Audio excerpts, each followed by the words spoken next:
Making so much money, pulling up in a Range Rover, quality intact, self-made, got them high motors, get the full meal, you ain't leaving with no leftovers, self-made is where it's at, and that's a fact, our impact will be felt, paid in full, everybody stack, change the game of our ways, you would think we abstract, form our own opinion, do you think we want it on the act, call a spade, game winner, minutes ball game, never doubt us, a high quality remains the same, always gotta work, build content, frame by frame, try to go the other side, but main, this is self-made. Self-made.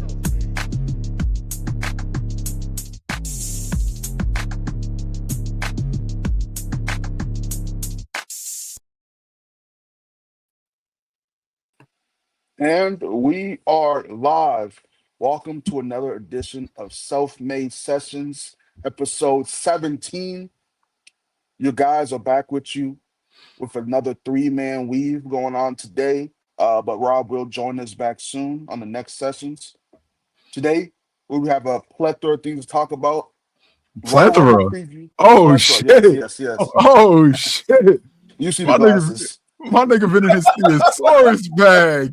You see the glasses. Talk to these niggas, Chris. Talk to these niggas. We have a Royal Rumble preview for all the WWE lovers out there. We'll be talking about some departures and entries into companies, including Tommaso, Ciampa, and Evil. Wait, that's not what you was calling him yesterday. What you mean, bro? That's not what you was calling him. No, he's a really good wrestler. I think he's a veteran who deserves like the respect of his peers. And he's done a lot for the business, and I think everyone needs to respect that and give him a chance. Yo, Chris. But we will also. Because Johnny Birdie said Chris are using the brain ligaments of his. I'm so sure. nigga tapped into his BCL. You see the glasses. You know what we do. But we have a great show for you today. I'm also joined by my two co-hosts. Two of my brothers, King Ayo and backup Hangman Ibu. And we'll start with you, Ayo. How you feeling today, big brother? Damn. Word. What the fuck? This nigga useless. He passed it to you, bro. What's going on? Oh, he passed it. I thought he said Ibu. No, he said you, bro. Oh, I feel good, bro. I feel good. I thought he said Ibu. My fault. I'm wilding. Yeah, man. Midday show. Had to move some things around and make it work. Yes, sir. But like Monday was crazy, gang. Like, chat. So like when it blizzards, my complex has like a private parking structure. But they're like, when it blizzards, we're closing this bitch, and you gotta move your cars out. And then, so I moved my cars out. I had to parallel park that bitch on the street. It took me 3 hours to dig my car out in DC, bro. We got 20 inches of snow, my nigga. So I was just like, I had to do that. Then I had to actually work, and then I had to work out and shit. It just wasn't gonna happen one day. But we here now, Thursday, fucking Self-Made Sessions, Destination Dynamite Super Show. Obviously, because of the nature of things, you guys are gonna send in super chats about Dynamite and everything, right? And we're gonna answer them, right? We're not gonna be like, just tune in to Destination Dynamite. But please watch Destination Dynamite. Send them super chats. Support that show. This is not a Dynamite review, but you have questions you want us to talk about Dynamite? Send in the super chat. We'll give you our answers. Ibu, how you feeling today, bro? Bro, I'm feeling good, Chris. This morning, you know what I did, man? I made me some beef brisket, nigga. I made some beef brisket. You know what I'm saying? I put some smokehouse maple seasoning on that shit. Just mad beef in your mouth, huh? I made some nigga from smokehouse maple, nigga. I put some paprika, some chili powder, some Cajun seasoning, some garlic, a little bit of mustard, just a little bit of mustard on that brisket. You know what I'm saying? Smoke that shit. Just a little bit of barbecue sauce. You can't go OD. Niggas be going OD with the barbecue. Just put a little bit. Hey, bro, what's wrong with the paper plate? What you talking about? I can't trust. No, I can't lie. Niggas dick around you for that paper plate. It's a great gimmick, son. But like, if niggas is in the crib, right? Yes. Why am I not? If I'm in the crib by myself, why am I not eating off a paper plate, bro? But you did set yourself up by uploading a paper plate to Twitter, gang. Like, presentation is like half of the battle when it comes to presenting food to people. Like when you're showing food to people, bro, and you knew you was gonna post that shit, and you posted a paper plate, so you did it to yourself. Here's my thing, bro. If somebody's coming over, niggas is eating on regular plates. But if I'm eating by myself, bro, I'm not creating an extra dish to wash. Are you niggas gonna wash my dishes? No, I gotta wash my dishes. But listen, Chris, you gotta stop doubting. Yo, you on our cock, you on our dick, you on our dick, you on our dick. Then why niggas can't barbecue? That's not even true, bro. Yo, you know what I hate, son? You know what I hate? Yo, they be setting this up on social media. They be like, look at this Brooklyn barbecue. First of all, they're like, this is disgusting. This is not even barbecue. First of all, bro, it's not. It don't be niggas from Brooklyn. It be white millennials from Ohio, yes. Brooklyn, gentrified somebody's neighborhood, and then made this bullshit ass fucking barbecue, bro. Like these do not be New Yorkers. Niggas be air fried meat and posting it and shit. Like, yo, I'm just saying, if I go to New York, I don't want no barbecue from no New York nigga. I'll get yo, Chris, relax, my nigga. Texas been had his chain snatched by Missouri. Texas been had his barbecue chain snatched by Missouri. Another state, bro, I'm just saying. I'm not claiming. I'm not jacking Missouri. I'm just saying, bro. Like Texas, not the niggas they think they are, bro. If we not the niggas you think y'all are. If we not top one, we top two. Yo, if I want some lamb over rice or some pizza, some pasta, something like that, a bacon, egg, and cheese, I'll go to New York. But if I want some barbecue, just let me stay down south. You feel me? Nah, man. Yo, Chris, I saw a video of one of y'all barbecue spots. Wallahi, I'm not lying. I saw a motherfucker dip a fucking mop into barbecue sauce and lift that bitch and start fucking slathering. I mean, I can't lie. What's that mean? A restaurant mop is mad normal, Ibu. I don't care, bro. I saw that. That's mad normal, bro. I was like, nah, man. What's going on here? What's happening, bro? Nigga, this a mop in the Please don't talk about sanitation when you live where you live, bro. Y'all niggas got rats scurrying around. I dead just defended y'all, Chris. So come on, now you want dick. It's evil. I mean, man, fuck this nigga. That shit was incredible. Chat, like this video if you support New York barbecues. And yo, chat, we gonna talk about the Rumble like Chris said, bro. Maybe I know who wins the Rumble. I emoji. What I can guarantee you is I'm gonna let you niggas know everything that I know about the AJ Styles situation. And there is more than meets the eye. There's been a lot that's gone on behind the scenes regarding AJ over the last year and a half. And tonight I'm gonna paint the timeline for y'all and let y'all know what's happening with AJ Styles with regards to his direction and what he may potentially do outside of WWE, should that be an option. So, like Crystal said, we're going to talk about that. We're going to talk about Ciampa, who is Chris's new favorite wrestler. We're going to talk about... We're going to talk about... Yo, Chad, did you see that nasty switch up I did on tomato cheese pizza last night, gang? Yo, did you see that nasty switch up I did? You see that nasty switch up I did, man? I'm at work, and you're like, Ciampa, psycho killer, fire emoji, psycho killer. I'm like, what the fuck is this? Yo, psycho killer gave us some aura, man. Yo, my nigga, did you see? Yo, that entrance had mad aura, man. It did have a lot of aura. It did have mad aura. The psycho killer aura, like, just took over me. Yo, so I do Dynamite watch-alongs every Wednesday in Self Made and shit. And I was just like, I said, chat, fuck it, Ciampa good. Yo, I was like, Ciampa good. You know some nasty shit, right? Niggas that don't watch, they sort of, you know how he cut that promo after the show where you sit in the chair and then he got up and shoved the chair? Yeah.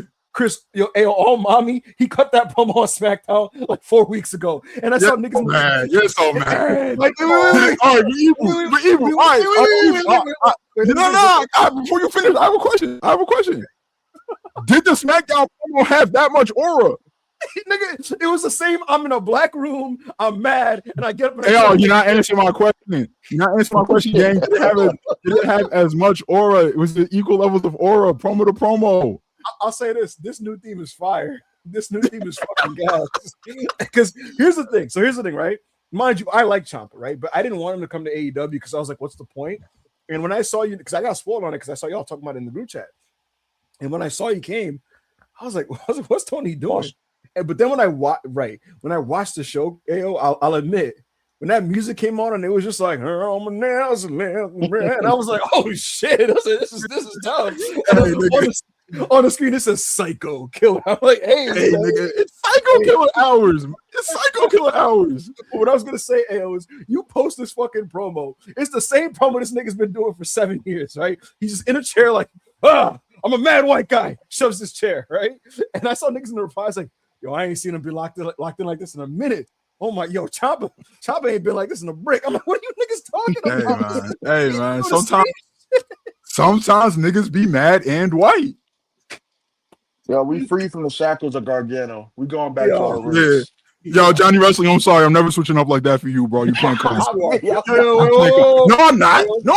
Because when he was rumored to come to AEW, what type of time was I on? When he was a free agent, what type of time was I on, Ibu? Yo, AO, I get that, but here's the thing. You were like that with Ciampa until he actually showed up. Bro, you know he's gonna bring his friend. Let's stop. Bro, literally, when what's it called?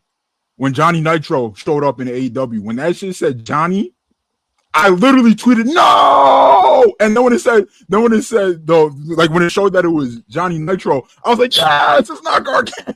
So I literally tweeted that in real time.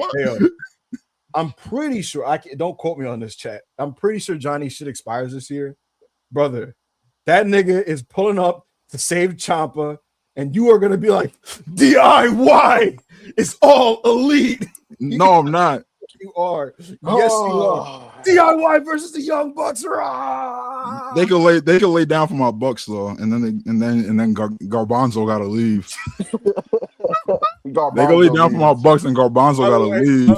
I'm pretty sure the reason Ciampa dipped was because TKO was on some like, yo, so we're gonna re-up you on the same rate. Tony was like, nigga, I got money to play with. Jericho gone. You want 600? And he's like, you damn right.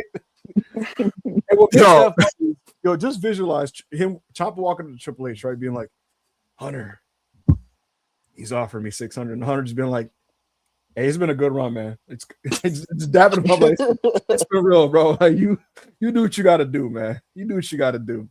But Tony's been making a lot of signings, bro. How much was Jericho making? Like, how much at is least that? $3 million. At least he was making more. He was making more than 3. More than 3. He was making more than 3.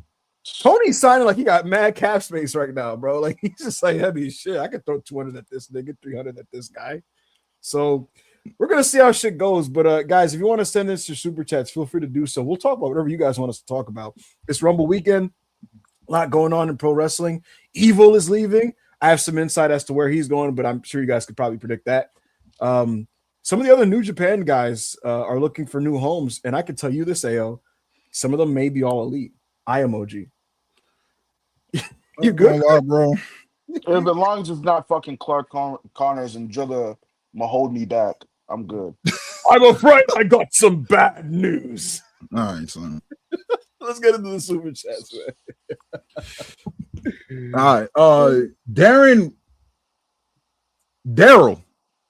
Vessel became a member. We appreciate you, bud. If I'm not incorrect, I think that's our 300th member on the dot. We appreciate y'all. I'm gonna peel back the curtain. 300 members. We've had this shit open less than a month. Less than a month. Y'all are crazy, bro. Greatest community ever. Absolutely. I'm gonna peel back the curtain. We said we was gonna do something for y'all when we hit 300 members. I don't know what it's gonna be, but we're gonna do something. So we appreciate y'all. Lecture the movie. Today. Loafing lecture the fucking movie. Nigga, we can hit 1 million members. Loafing lecture. Niggas better revive Rob, bro. That nigga's in the underworld. What else we got? Johnny Bernie 199. I've been shoveling ice this week. I got Ibu knees now, brother. I shoveled 4 times on fucking was it Sunday? Holy shit, son. Maybe that was the move, bro. Maybe that was the move. What, shoveling multiple times instead of me just doing all 20 inches at once. Super pause. Yo, pause, bro. Ultra pause. I said pause. No, I said pause. Niggas can have I said pause. This nigga said doing all 20 inches at all right. That's enough. That's enough out of you. That's enough out of you. This snow is crazy though, because bro. Yo, Johnny Bunny's talking about he's got evil knees, bro. What's that mean? What kind of knees Hey, you got? man. They're not great. You know what I mean? I'm saying I played basketball back in the day. You know what I mean? Niggas used to touch the rim. But nah, man, bro, the snow is terrible, bro. Here's the one good thing. It's a good workout. Because I was looking at myself after. I was like, shit, I'm cut right now. But I didn't do cardio that day, bro. I was like, yo, I did my cardio, my nigga. Yeah, I fucking stole 2.5 hours. literally. But bro, the worst thing is the snowplow dudes, right? These dudes will literally plow the shit on the street and create a wall on your driveway. Yeah, they don't, bro. But if you call the city, they'll what's it called? They'll remove it for you. Bro, it's crazy because like You just gotta call them and then like send them a picture and they'll at fucking remove that shit. At 5 a.m., I am shoveling. Mind you, he has space on the street to veer more towards the left and not get the shit right in front of me. And he does not do that. He creates a wall. I'm like, yo, what the fuck is wrong with you? And then he literally says out of the snowplow, fuck you, and just drives away. I'm weak. He literally says, fuck you. Nigga. I was like, yo, wait, what? What the Yo, fuck? you just began pressing all fucking facets of life. I got pressed, bro. I was like, Chris will be pressing you, Nelson be pressing you, Snowplow guy be pressing you, RCW be pressing you, Oh. Sandman be pressing you. I told my pops, he said that, and my dad's reason. He said, whoa, he's outside. I was like, no, he left. And he was, what the fuck is wrong with you? You just let him say that and just drive away. Yo, I mean, what was you gonna do? Chase after his whip? Yo, literally. Nah, my dad is crazy like that, bro. You nigga, if you honk your horn too hard behind him, he's gonna chase you down the block. Kuzu 5993, $10. I've been saying this since Monday, but Ibu, how do you feel that AJ Styles had a better matches with 2026 Nakamura and 2025 John Cena than he had with the quote wrestler of the year? AJ Cena was fake, so I'm not giving him that. Was AJ's what is fake? AJ versus Cena was fake. That match wasn't real. How is it fake? It was just fake, bro. It was fake. It was literally like, now I do Edge's move. Now I do Christopher Daniels' move. Now I do Kazarian's move. Yo, you pop when CM Punk does that shit though. Cap. Now with that said, AJ Nakamura was way better than AJ Punk. I will admit it was way better, which is disgusting. It's very nasty. And Joe was very, very much an asshole to me over it. But AJ and Nak had a great match. Punk and AJ was cool. It wasn't great. But you know, shit happens, bro. Shit happens. It is what it is. You know what I'm saying? It is what it is. Dave didn't fuck with it, but you know, it's cool. I'm sure, bro. On John PN, $2. Do you need some more milk? I'm not a milk drinker, bro. Wait, that's not true. What? Milk? Look at Chris. Wait, what you was doing with milk? I don't know, man. I don't know. Need some calcium. I don't know, man. Corey David, $2 super chat. Is AJ going to the dub? Who else should jump to AEW? All right, fuck it. I guess we'll do it now then. Look, AJ Styles is scheduled to face Gunther this weekend. And this was framed as if Gunther wins, AJ's career is over. And then this past week on Raw, all of a sudden, AJ now he's talking like, if I lose to Gunther, that's the end of my WWE career. I don't want my time in WWE to end. Like, you know what I'm saying? It's a big difference, bro. It turned into my wrestling. Now it's just, I don't want my time in WWE to be over. You know, my WWE career is going to end if I lose to Gunther. That's what it turned into. And people are like, that's kind of strange. What's going on there, right? And then, you know, John Alva put some things out about how like AJ already made some preparations just in case he wasn't going to be in WWE. And beyond that, what I told you guys this maybe on the last sessions that AJ's WWE contract, Chris, it ends in February. It ends in February. And that's kind of interesting. Like, what's going on there? Now, and also because I asked, like, maybe because I just assumed maybe AJ would do some per appearance thing to just make it to Mania or something like that. But maybe he's not. Now, Melton said that he been heard AJ wasn't really even trying to fuck with Mania this year. Right, which is crazy. Now, the biggest thing. I mean, it's not crazy when you look at his fucking Mania track record. He's like, yo, this show is cursed. Yo, AJ is just like, maybe I just don't got it in the stadiums, bro. It is what it is. And then the last thing, AO, is that he trademarked the P1 logo and he trademarked the phenomenal AJ Styles. The last wrestler to trademark some shit was Ciampa, who trademarked Tommaso Ciampa and Psycho Killer, and then he turned up in AEW. Now AJ Who's Styles, Chad? Sorry to cut you off, Ibu, but yeah. Who's the last wrestler that actually like was wanted, that left WWE, trademarked some shit, and was just like, yo, I'm really just trying to like move merch. I'm not even going to AEW. I think Natty may have trademarked her shit. Bro, niggas did not want her, bro. I mean, they did want her for the Owen, but I don't think she was gonna get a contract. Yeah, I think she was gonna go to AEW, and then WWE threw money at her at the end, and she was like, "All right, fine, I'll stay." Even though she felt disrespected that they took as long as they did to hit her up with an offer. Like she thought it was kind of crazy. No, because now, Chris, you know what WWE does now? When your deal is coming up and you're like a mid-carder and below, they don't say shit to you until the end. And then they go, yo, this is your offer. Take it or leave it. And for most people, they're like, well, no. And some people are like, I mean, yeah. Like, for example, no, most people are like, yes. Well, here's the thing. With Karrion Kross, he was like, bro, what the fuck? Like, he said it. Like, where, how did y'all come up to this number? And then there's the rare occasion, like the Garzas, where their deal is coming up. Nothing. They're not hearing from nobody. So Angel's like, I mean, nigga, we out. Let's get it. CMLL. And WWE's like, hey, here's a 20% raise. And they're like, what the fuck? And they took pens like, I mean, shit, nigga, sign this shit. So yo, you see how Garza Jr. is emo posting again? Yeah. You know what it is? My nigga. Come on, yo, Chris. I mean, it was a year. And he said, nigga, this money ain't shit, man. This money ain't even shit, man. I don't even care. So what do you think was gonna happen, son? I mean, I don't know the figures, but let's say he went from 250 to 400. He's probably thinking, okay, they're giving me 400. They gotta push me now. They gotta push me now. You gotta they fucking don't, bro. You gotta figure it's like, bro, like if I'm taking the money, I'm taking the money, bro. I'm gonna stop complaining about my booking. You can't take the money and then keep complaining about your booking, bro. Myles Garrett. Right.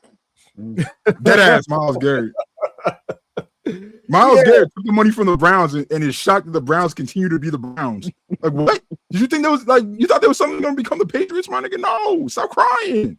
The Browns, this is what you signed up for. So I don't know what, but Garza's an exception. But most mid carders, especially the ones that know that, if I get cut, like AEW's not going to sign me.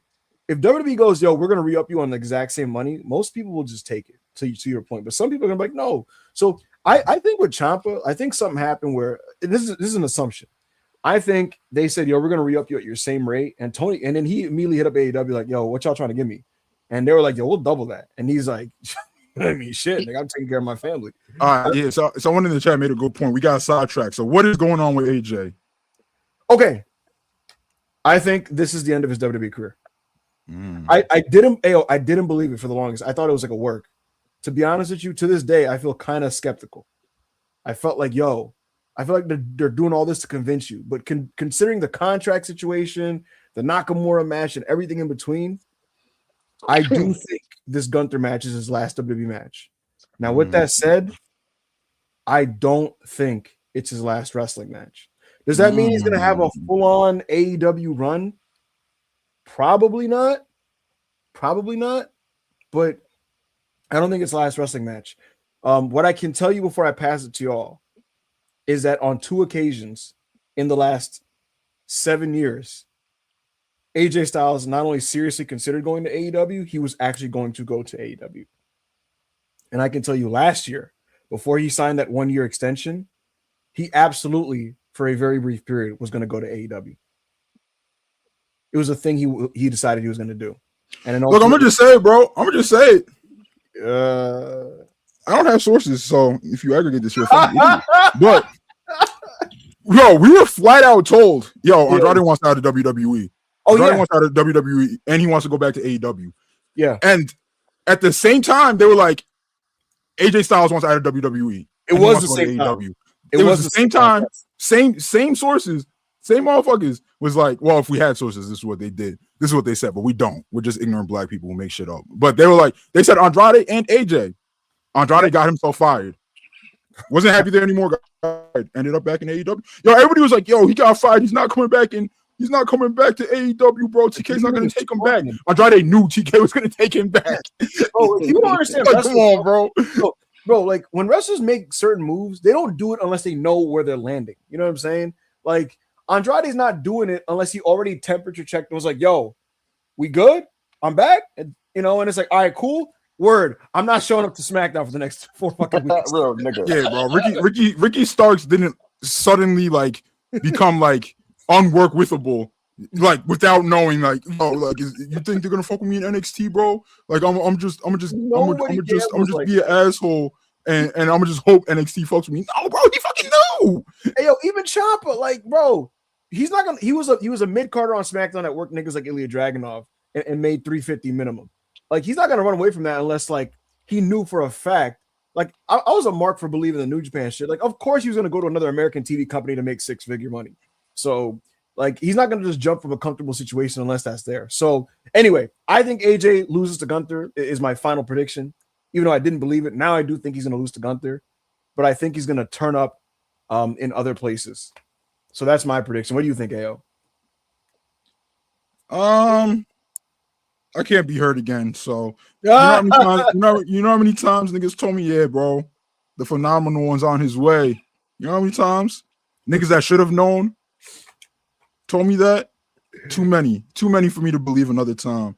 So AJ, Uncle Al, you pull up to the dub. I'd love to have you, bro. But until then, I expect to see you on season 19 of LFG. Bro, I'm gonna also say this, chat. Why do you think a year ago Will Ospreay started magically doing the Styles Clash? Them niggas thought he was coming home last year, bro. What is this nigga talking about, bro? Ospreay is always on the Styles Clash. Yes, but still, bro. Ospreay's always. I mean, he started really revving it up. Yeah, I can't lie. In New Japan, it wasn't like an every match thing. No, bro. He started AJ farming last year, bro. He was AJ farming. He was AJ farming. What's up, Chris? What you think? I didn't think who did I know? I didn't think Andrade was gonna come back because at first, even though you were saying that shit like a while before, but I have a little bit of hopeism and think he's coming. You know, if we don't get hopeism, hopeism. If we don't get AJ, Ospreay versus Omega for the title, and it's Ospreay versus MJF, let's get Kenny versus AJ. Oh my god! Kenny versus AJ.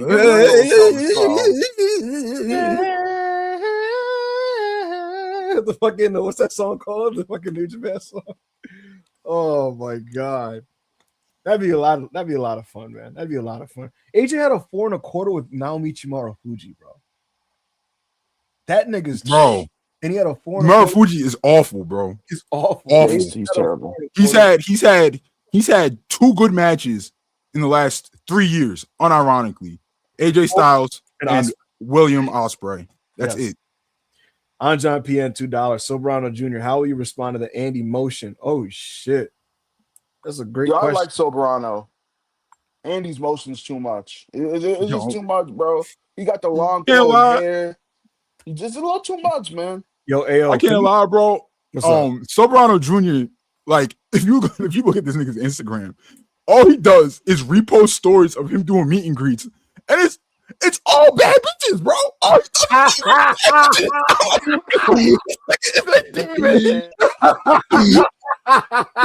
Yo, this nigga is a demon, bro. Somebody has to stop him. Yo, let's not even count all the shit he be doing during the shows. So I'm gonna say they're going band for band right now. What I would say is Soberano Jr. and Manny. I don't know if they're friends, but Soberano Jr. is definitely like a fan of his. As soon as Andrade got fired, he was on socials pulling for him to come back to CMLL, told CMLL to bring him back, all that shit. Yeah. I want to see them and I want to see them like be a tag team in CMLL. Bro, that'll be dope. Bro, Ayo, you know what this reminds you of? Remember when Senegal beat Morocco and I said I had to check in on some Moroccans? Yeah.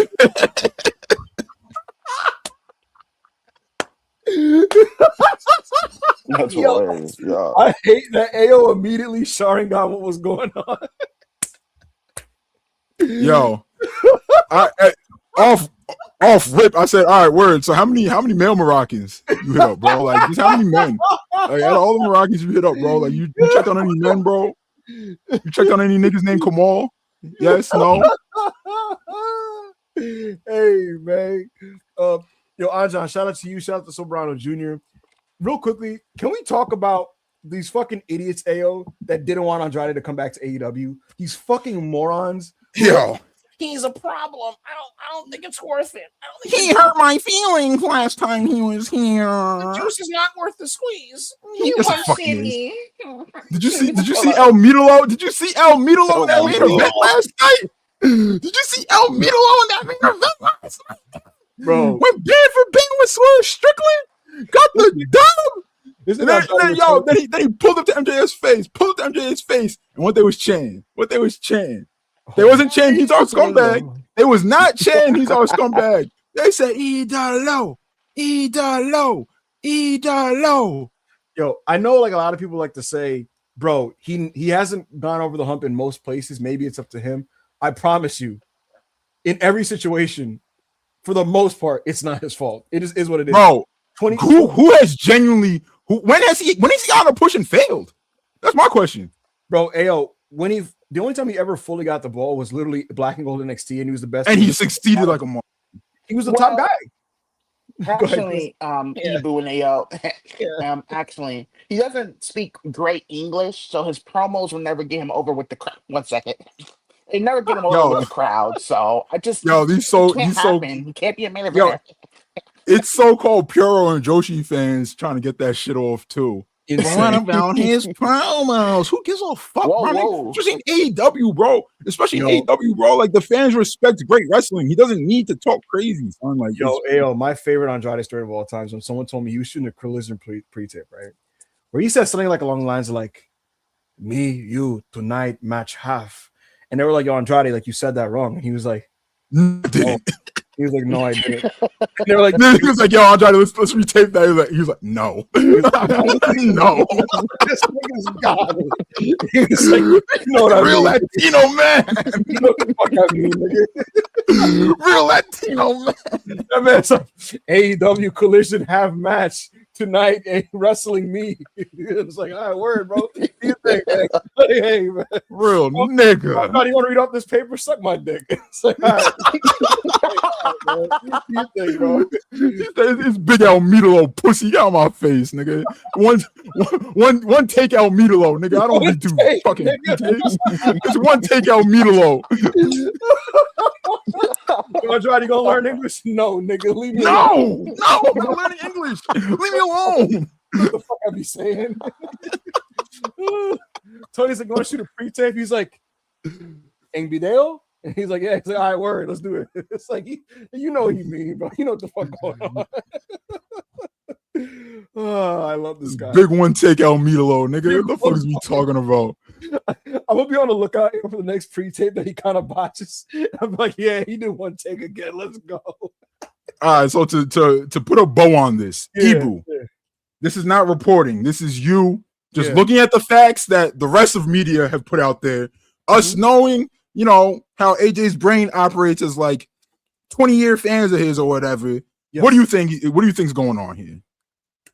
I think AJ is a very conflicted person who is on the fence about a lot of things, which is why he didn't leave WWE. He's very comfortable in WWE. Like he's thought about leaving like 3 times, bro, and he just never did. So I think right now he's conflicted. I think he agreed to just retire to Gunther. Triple H, I mentioned this on the Joe show yesterday. Like it was so funny, bro. Like Triple H is hilarious because very clearly he was like, "So what if my favorite wrestler just like killed you at the Rumble?" And AJ's probably like, "Yeah, sure, no problem." But yeah, I think I just feel like they're trying to work me, but I'm gonna be worked and say that AJ loses on Saturday. I think AJ's gonna lose. I think he's losing. Like there's really like I'm not gonna say 100% sure, but there's really like no doubt in my mind that he's losing. Did you see what Gunther trademarked? Career killer, right? Career killer. Yeah. So there's no like doubt in my mind that he's losing. It's what his post WWE career looks like is what I'm not worked on. I think he leaves. I think he's gonna do signings. He may pass by TNA. He may not. Like he maybe promise Kazarian like, yo, I'm gonna work you, bro. Even though that's kind of crazy. I would be like, hey gang, you know how it should be, bro. You know, shit happens sometimes. But I think he may pass by TNA. Maybe get a TNA Hall of Fame induction or some bullshit like that. And AO, I genuinely think he does one final New Japan match and then one last match in America. Who do you want to see him work in New Japan? Great question.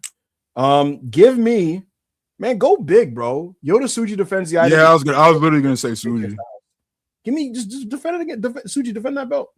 Defend that belt again. Yo, this ring.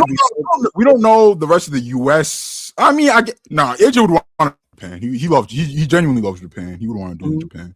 I was gonna say maybe Windy City Riot, but my wish list is he does Tsuji, and in AEW he does Omega and Ospreay, and you call it too. Yeah, you call it a career. That would be awesome. That would be awesome. Yes, Nigga said Yano, Maz, get him out of here. Get him out. Oh man, awesome. Johnny Birdie said Despy. Get that nigga out here too. Yeah, get him out of here too. Johnny Birdie 199. Someone getting TMs don't sound like retirement to me. Hey, bro, that's what I'm saying. But the thing is, like, shit, nigga might want to open up a pro wrestling tee store. But at the same time, if he is retiring, right? Why would he not just continue to move merch through WWE Shop? Correct. As on the Legends contract. And Ayo, how many times have niggas seen trademarks and coped like, I just think this for the merch. I just think it's for the podcast. It's like, no, it's for the podcasts. Like, nah, bro. That nigga's wrestling. Stop it. The phenomenal AJ Styles was trademarked. Omar Sumira 199. Who will be the Royal Rumble winners for both? All right. So as a nigga who don't watch, right? Yeah. This is my guess. Go for it, Ayo. For women, I'm saying Liv Morgan. Okay. Do you want to know the key men's Rumble entrance? Yeah, give me both actually, because I don't even know who's wrestling. I just know Sami Zayn and Drew McIntyre like have singles. So let me know the key entrance. So on the men's side, right? Obafemi's in it. Uh-huh. Javon's in it, but he's not winning. Brock Lesnar's in it. Roman's in it. Jacob's in it. Braun Breaker's in it. Cody's in it. I named you all the likely winners there. Mm-hmm. Braun Breaker, Jacob Fatu, Obafemi, Roman Reigns, Brock Lesnar, Cody Rhodes. Mm-hmm. Who's winning that shit? Roman Reigns is winning the men's rumble, the tribal chief. Do you know? We will all be there, and we will all be happy, including Ibu, and we will all be putting our fingers to the sky. Ayo, are you aware that he made 0 appearances on TV this month? And he announced his Rumble candidacy. Chris, did you see this? They announced his candidacy in a graphic. It just played. Hey, but how big was that graphic pop? It was a big. Ayo, literally, it was an Aura comp video where it was just like, and you're just seeing him Superman punching niggas, and it's like the tribal chief. Yeah. Roman Reigns. Yeah. Riyadh. Yo, I think he literally said Riyadh. Roman Reigns. Roman Reigns is in the Royal Rumble. I was like, this is what we do. This is hashtag what we do. I'm like, nigga, come to work, bro. No, we don't have to come to work. No, we don't have to come to work. Hey, Roman, you want to come? Nigga, what's my Mania match? Am I beating Cody or what? Like, what's going on? We don't know yet. When you niggas know, I'm going to come to work. But, yeah, bro, it would be kind of nasty. It would be kind of nasty if he won the Rumble. Nigga didn't even build to it, bro. You're so mad. You're so mad. You're a star as big as Roman Reigns. Like, I understand you don't understand. I understand, right? You have no clue what star power is, right? You're a fan of CM Punk and Cody Rhodes. Like, you don't understand star power. You don't know what it means to draw. You don't know what it means to be a needle mover. You don't know what it means to be the OTC, right? You don't know any of that. But us here in OTC FC, right? We don't need to build to anything, my nigga. We pop up, we pop out, we whip our tribal meat out, nigga. We dominate. What the fuck is we talking about? What's my nigga catchphrase? Wreck shit and leave. Bro, they announced Roman Reigns on SmackDown. We doing 1.3. Yo, how nasty would it be? We doing 1.3. Like, he literally starts just one shot in like Obafemi and Jacob Fatu and like all these big niggas. Like, AO twerking for Roman like that and he don't watch? Exactly. That's exactly what I'm doing. Yes. Yo, it's gonna be Saturday, right? And all the WWE fans, when Roman like starts just destroying niggas, they're gonna be like, bro, what are we doing? AO is just gonna be like, let's fucking go. Yeah. Let's fucking go. Just run through these niggas, just turn all these niggas. You know what would make me depressed, legitimately? If like they power scale Braun like really below Roman Reigns. Like if Braun Breaker's running That'll through be gas. like if Braun Breaker's in the middle of the Rumble, just spear. Only He tried to hit that spear on Roman. Roman put him in a guillotine, then lightning throw him over the top rope. Oh my god, like, we hey, will be there. Like, hey, you know that shit they do in the Rumble with the power scaling where like a nigga comes in and he's killing like 7 straight dudes, and then 5, 4, 3, 2, 1, and then a bigger nigga, a stronger nigga walks down. In this case, it's Roman Reigns, and he just fucking dispatches this guy. If that happens, I'm super done. Bro, I'm lit.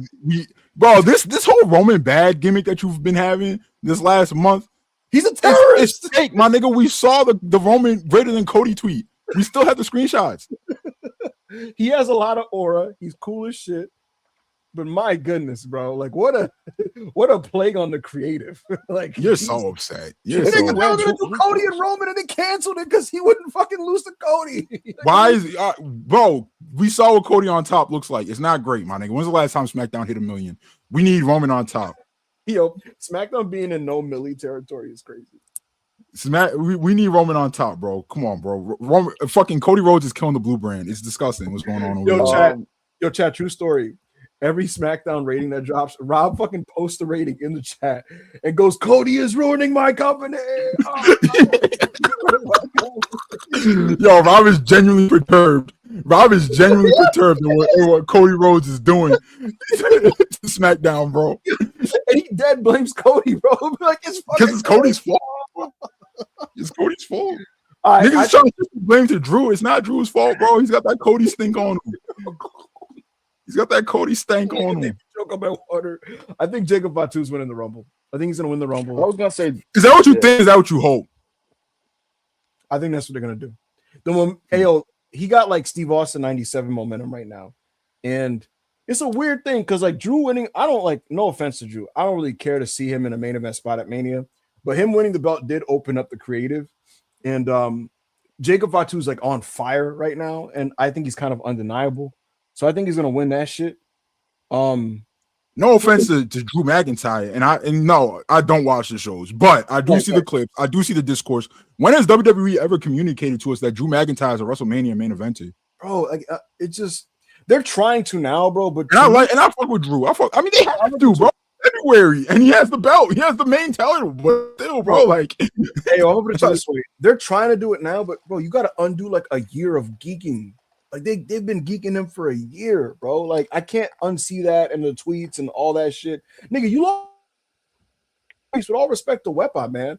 You lost to Damian Priest, bro. Like I don't know, man. And so to me, bro, in a perfect world, yeah, you was going band for band with Damian Priest. Now look at what Damian Priest is doing, my nigga. Is he ever going to touch the World Heavyweight title again? Nigga, Damian Priest got pinned by I'm pretty sure Trick Williams beat him on SmackDown last week. I'm pretty sure. Maybe I'm misremembering. But bro, if it was me, Cody's beating Drew for the belt in like February, and then him and Jacob just wrestle at Mania, and Jacob beats Cody. That's what I'd do. That's just me. What could they do for Drew that would be fair at Mania? Joe Hendry. To be honest with you, Sammy finally getting a win over him because Sammy has never beat him. Damn, for no title, huh? Hey, man. I think my Rumble winners are Roman or Bronson. Not Bronson Reed. Bronson Steiner. Mm-hmm. What's his name? What's his fucking WWE name? Braun Breaker. Yeah, Braun Breaker or Roman. And for women, Ibu. I've been seeing a concerning trend.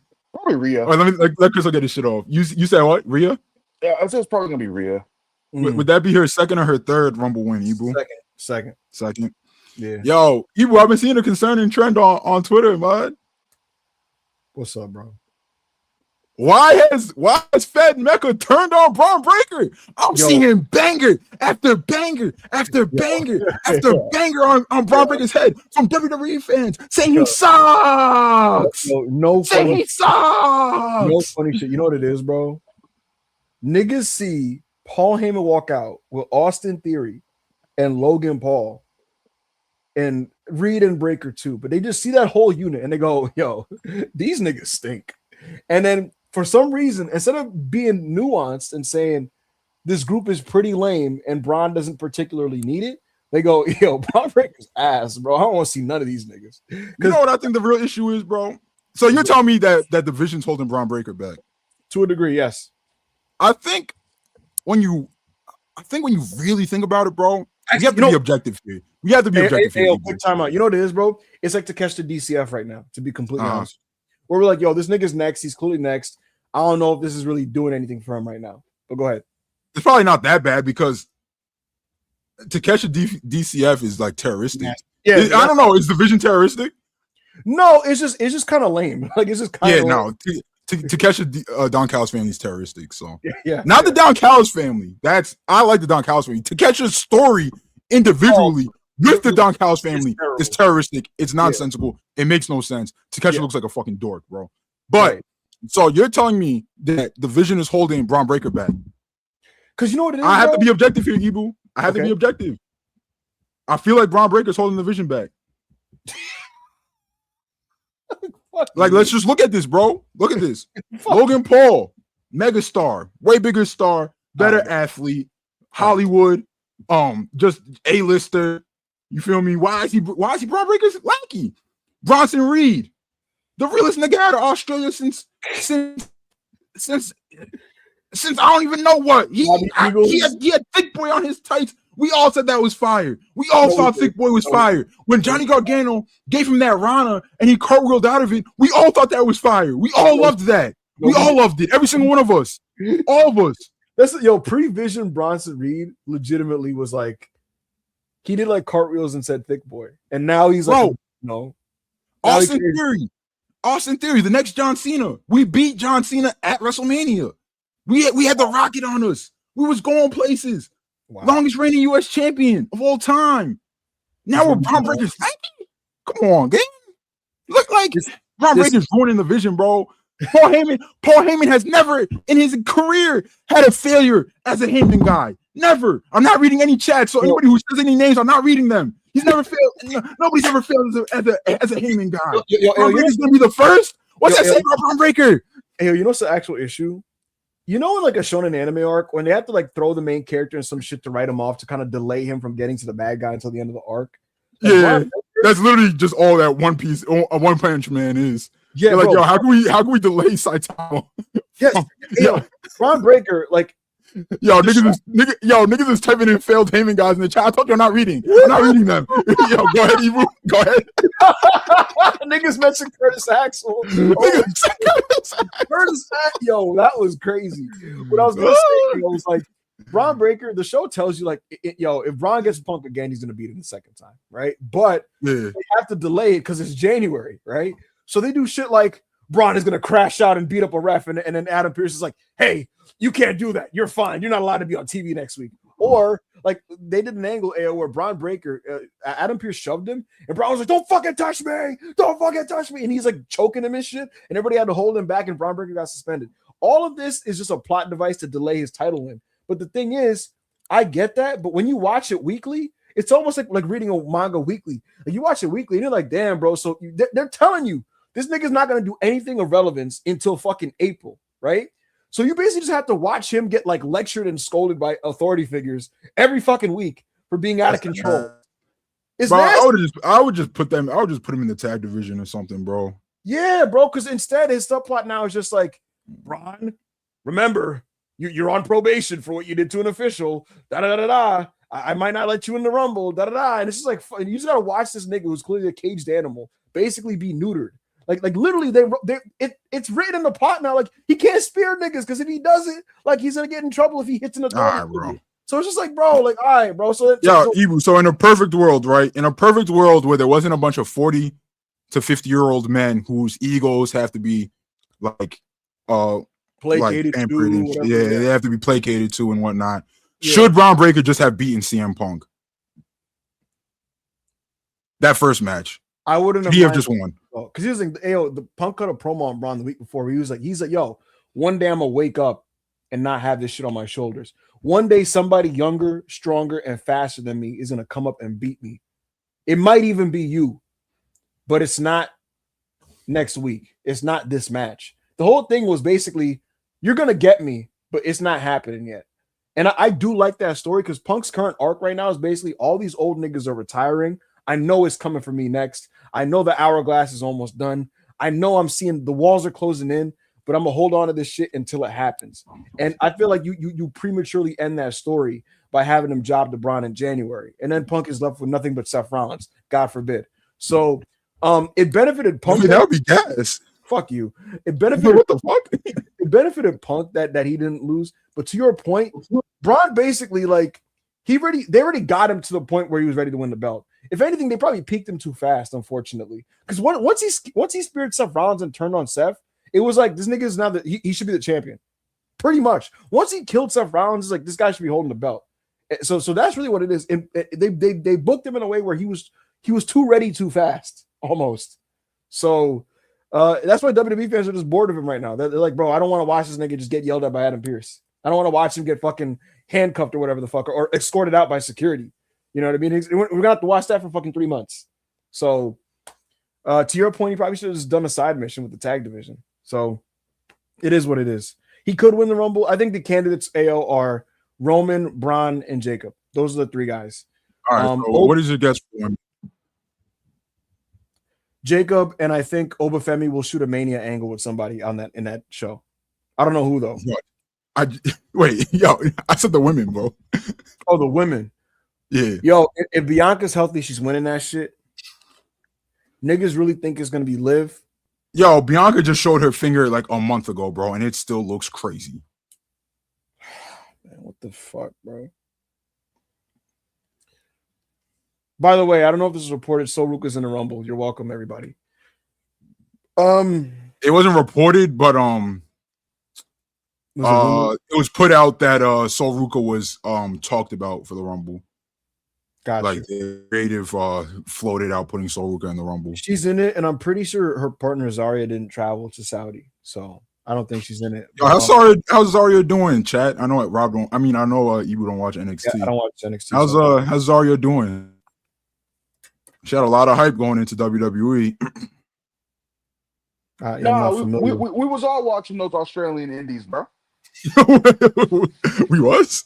Yo, mind you, I got nothing against this lady. Every time I've seen her, she's been good. But it is very funny that like when it was rumored that like a bunch of WWE fans who don't watch any other wrestling, and the same crowd that does the whole like who at Match Graphics, like they were like Delta, let's fucking go, Delta's coming. And it was like y'all niggas are tapped into the Australian indies. All right, I think people think Liv Morgan's gonna win. There were people in WWE who pitched for it. There's officials that actively said Liv should win the Rumble, and yet I can't bring myself to believe it because I think she's gonna be doing a mixed tag at Mania. My prediction: it's either going to be Bianca, Io, or Rhea Ripley. One of those 3 people are gonna win the Rumble. And if Bianca's not healthy, I think one of Rio is gonna win that Rumble match. So, boom, there you go. Somebody in wrestling just messaged me, AO, and said, "Hot take: Road Dogg and X-Pac were a better tag team than the New Age Outlaws." So there you go. Random anecdotal take from someone in wrestling. Well, yeah. I mean, X-Pac was way more entertaining and a much better worker than fucking Billy Gunn. So like, yes. And I don't even have a problem with Billy. I don't even have a problem with him, even though like I do think his AEW run is terroristic in a sense. No, I don't have a problem with Billy. I mean, I do because he loves blackface. He's done it in multiple companies. So I do have a problem with Billy. But like, his Fed work was fine. I never was like, yo, Fed Billy Gunn. He was like just a guy. He was just there. It was like pretty entertaining in segments. I never like rated him as a worker or anything. Right. But like I wasn't like Billy Gunn. That guy fucking sucks. But his AEW run is terroristic. He's done blackface in multiple companies. So I do have a problem with Billy. Why does he not eat pins as the 60-year-old in the match? Like what's first guy in AEW to kick out of the coffin drop. I'm not even sure who else has kicked out of the coffin drop since. Who has? He kicked out at 1. Who is there no Asian being like, yo, Billy, what's wrong with you, bro? Oh my god. Chad, if you have any questions you'd like to ask us, continue with the super chats. Anjan, $2. Kenny FC. Miracles are being done on the chains of my life. Yo, AO, this man is in incredible shape. Like, there's never a time in our lives we weren't in incredible shape. You're a dick rider. Someone in AEW said to me, just as an opinion, they were saying that Kenny tends to start years really well, And because Kenny pushes himself so fucking hard, around the summer he starts to break down, and then by the fall he's fucked up, right? And so they basically said like, yo, we need to take advantage of this and like book as many really godly Kenny Omega matchups as possible during this time of the year, because Kenny's feeling good right now. Like he's walking through the back, AO, and as bro, like, why do you float this bullshit out, bro? This is what you're actively hoping for. Shut up. Anyway, this is the AO show. We don't break down. We're godly. We be on our shit. We on our P's and Q's. We eating our rice and cabbage. We eating our chicken. We eating our chicken and rice. We eating our fucking peas and fucking carrots, my nigga. All right. We're not worried about it. We're not breaking down. Anyway. Yo, someone asked me, who do I want to win, Kenny Omega or Andrade? And would it be more inspired for Andrade to win in this instance? And why is Crystal sideways? Would it be more inspired for Andrade to win in this instance and then get this title shot, and then like Kenny gets his shot at MJF later down the line? It would be more inspired to do that. However, I'm going to Revolution and I want to watch my GOAT in a main event match and hopefully win the title. So I want Kenny to win. Niggas can cry. Ibu, read the super chat, please. GMBM 199. Hollywood Rock. No, that's not his name. Hollywood Rock might just be the GOAT gimmick. I love Hollywood Rock. I love Final Ball. Nigga, Rock and Jones is the best WWE superstar of all time. Best WWE superstar of all time. What about John Cena? That nigga ass, bro. True. I'm sorry, bro. That nigga Hollywood Rock is the GOAT gimmick of all time. The Rock is my. Before I watch any, I've said this before, but before I've watched any wrestling outside of WWE, my two favorite wrestlers of all time: The Rock, Eddie Guerrero. Facts. So. DJ Mankowski, $2 super chat. I mean, Ciampa should just win on Saturday. Hey man, I don't disagree. Unfortunately, they already teased Fletcher versus Briscoe 7, and I'm gonna be honest. I didn't want to watch Fletcher versus Briscoe 6. Didn't really want to see it. So we're gonna have hashtag that conversation. chill, man. For the flick down. About a certain Delaware resident. Whoa. Put the flick down. Take it easy. I'll put it down for now. Put the flick down, bro. You know what? We'll table that for Loafing Lectures grand return. Facts. I guess you don't want me to talk about it. Yo, this is crazy. At least Rob Cortez is gonna come back. He's like, no, Chris refuses to even kayfabe it, bro. Rob's like, hey, no, we got y'all, Chef. Real, this has been busy, bro. Hey, watch the last open lecture and see why I feel this way, man. Yo, just watch it. Yo, Chris, that nigga, like, come on, man. Chris.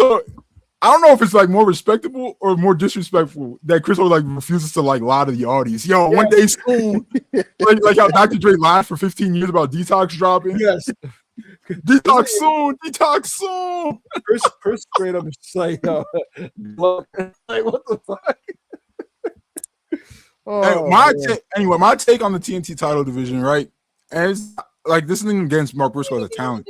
I'm all for just interesting shit happening with the TNT title, bro. I don't think that what Mark Briscoe's doing right now, like TV title defense after TV title defense, is interesting. I was rooting for Al Cone to win last night, bro. He had a great showing, looked like a star, got all of his shit in. It was dope.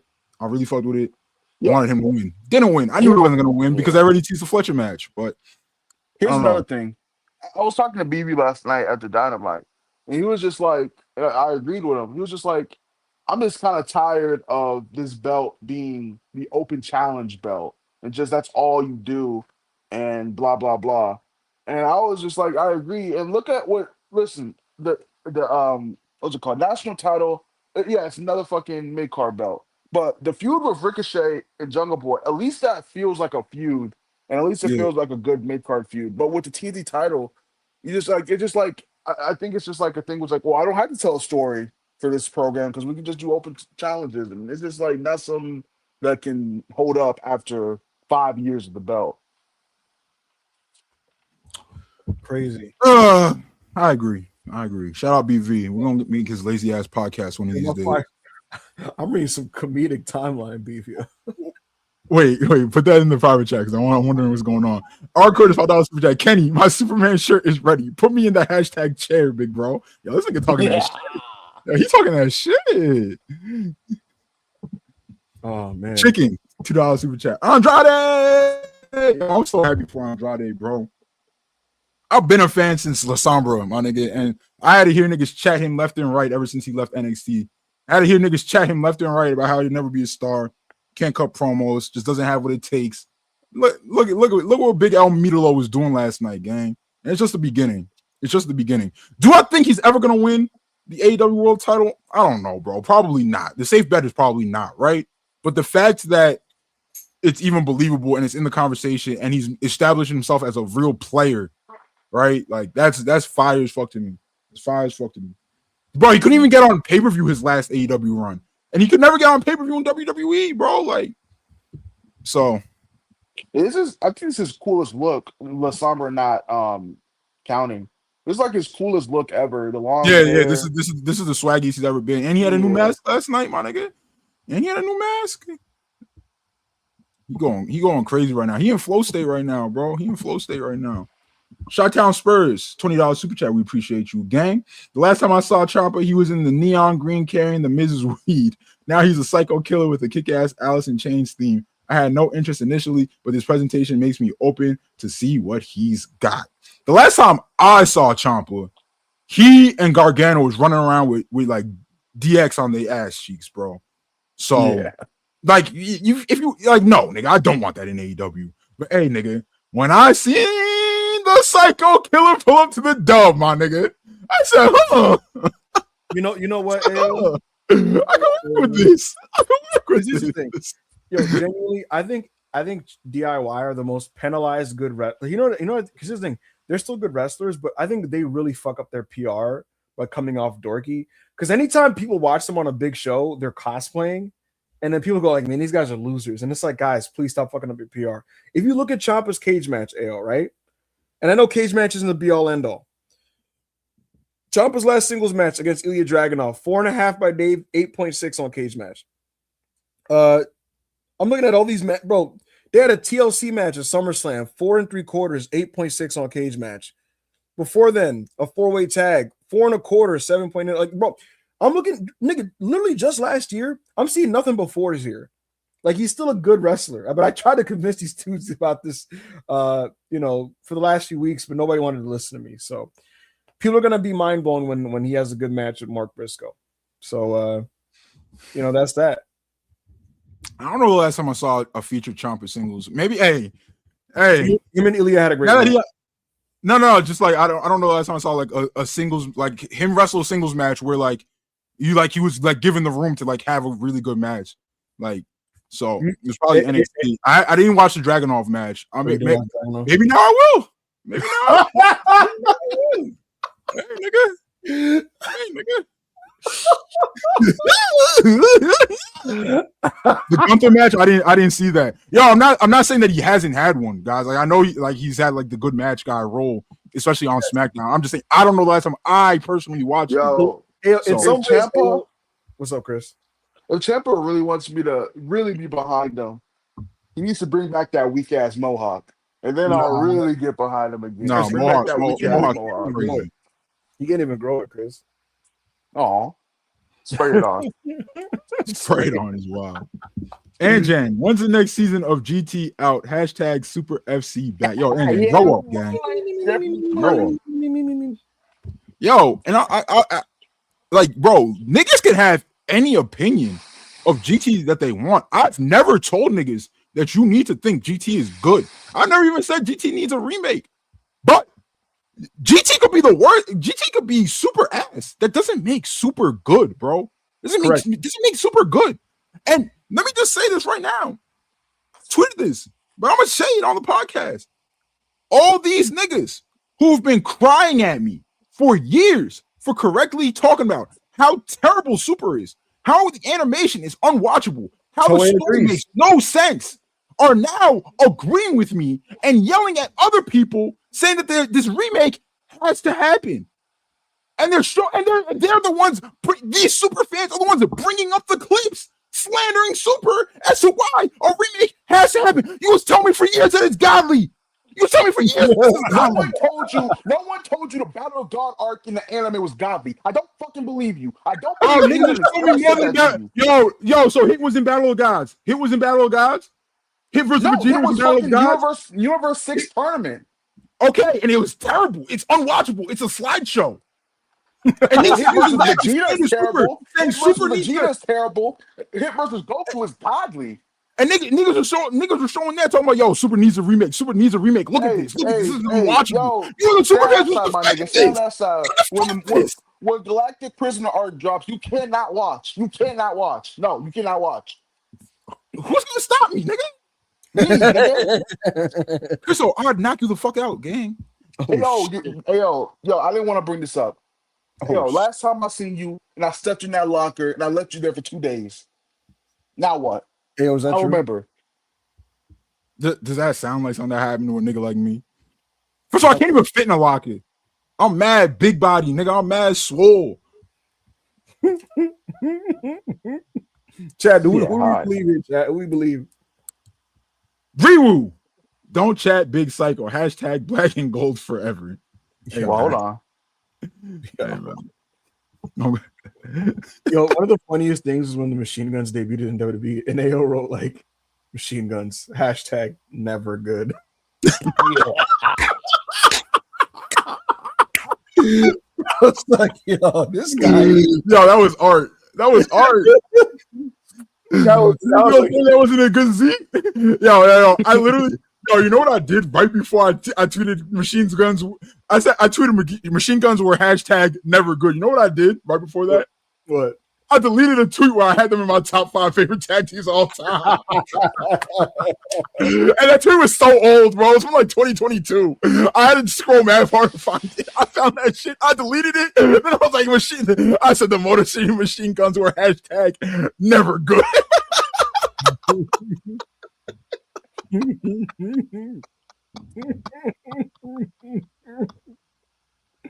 Oh my god.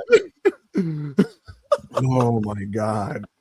You're just not a good guy. Who would be the funniest switch up on from AO if they came over? I gotta think of somebody. Who in WWE is like, I think AO would be a Grayson Waller guy. No, I wouldn't. No, I don't believe that. No, I can't. Let me think. Now you're taking the piss, as Joe Holbert would say, bro. Like, come on, that's absurd. No, you know what? No, I do think like niggas are pretending like, oh my god, I'm just out here twerking for MXM and shit. No, stop, bro. Be serious, bro. I think the biggest one you would stretch for, if Austin Theory came to AEW and did his Evolve bag, AO and Chris would definitely. Yo, niggas is talking about Seth Rollins. You don't know anything about me if you think that's true. You don't know anything about me if you think that's true. AO, I do think you'd be making certain posts like Seth Rollins brought back the whatever insert driver that he used as Tyler Black fire emoji. And it would be in all lowercase. If you niggas think that I would, niggas is talking about Walter. Yo, the nigga not understand my Walter bit, bro. I think he's godly, bro. I just slander him because it's funny. Yo, they're saying Dragon Lee. That's definitely the one you would do it for. That's definitely but I don't think Dragon Lee's bad. I just think he's a geek. I know he's a great wrestler. Carol said, I would pop for Dragon Lee if he came back. I finally found a good one. From a long time watcher. The AO Liv Morgan switch up would be disgusting. It would be. I'm sorry. It would be so nasty. AO's tweet would be watch me. So nasty. It would be so nasty.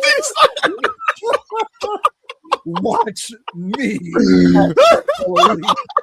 Jana Daddy-O is all elite.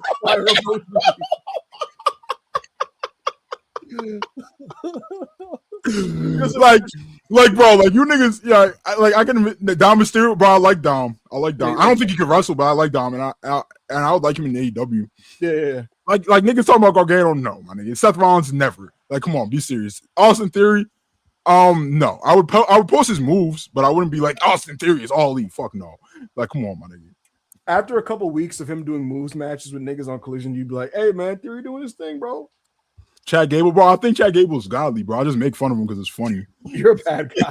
Gable is funny, bro. I don't make fun of Gable that much. I just feel like, yo, Josh Alexander better. You know what makes AO a cataclysmic war criminal?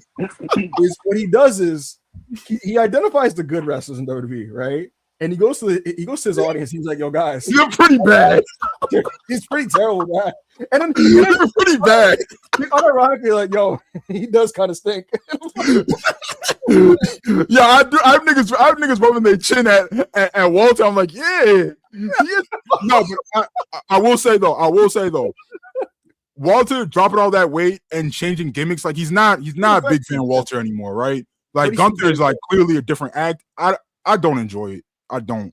I'm being honest.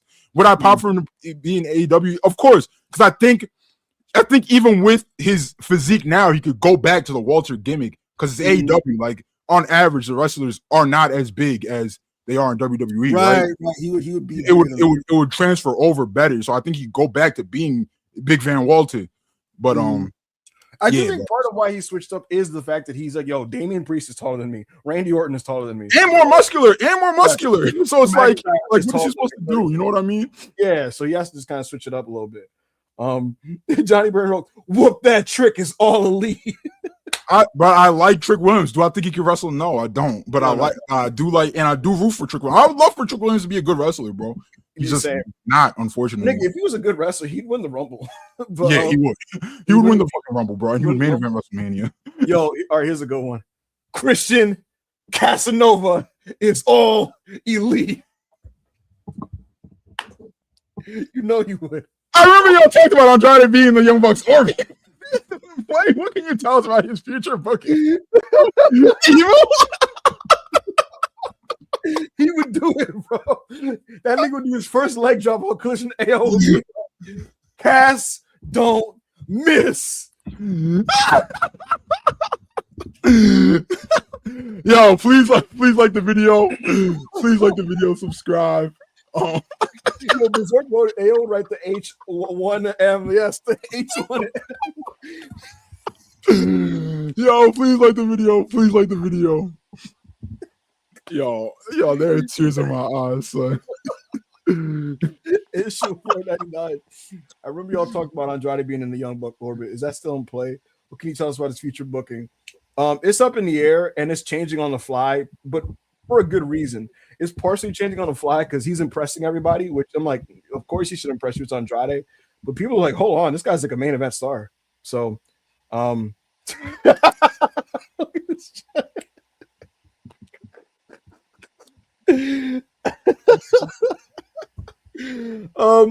yeah, what I can tell you is that Andrade is rapidly raising his profile in the eyes of the people that run AEW.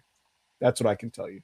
So what do you think is clicking this run that just didn't click the first run, right? Because I'm not gonna say that he came out the gate with like bad booking, but there was never like, yo, Andrade's someone we need to focus on, and like they never had like a focus push with Andrade. I think part of the issue was just being like involved with Cody, right? Like at Cody's creative worst.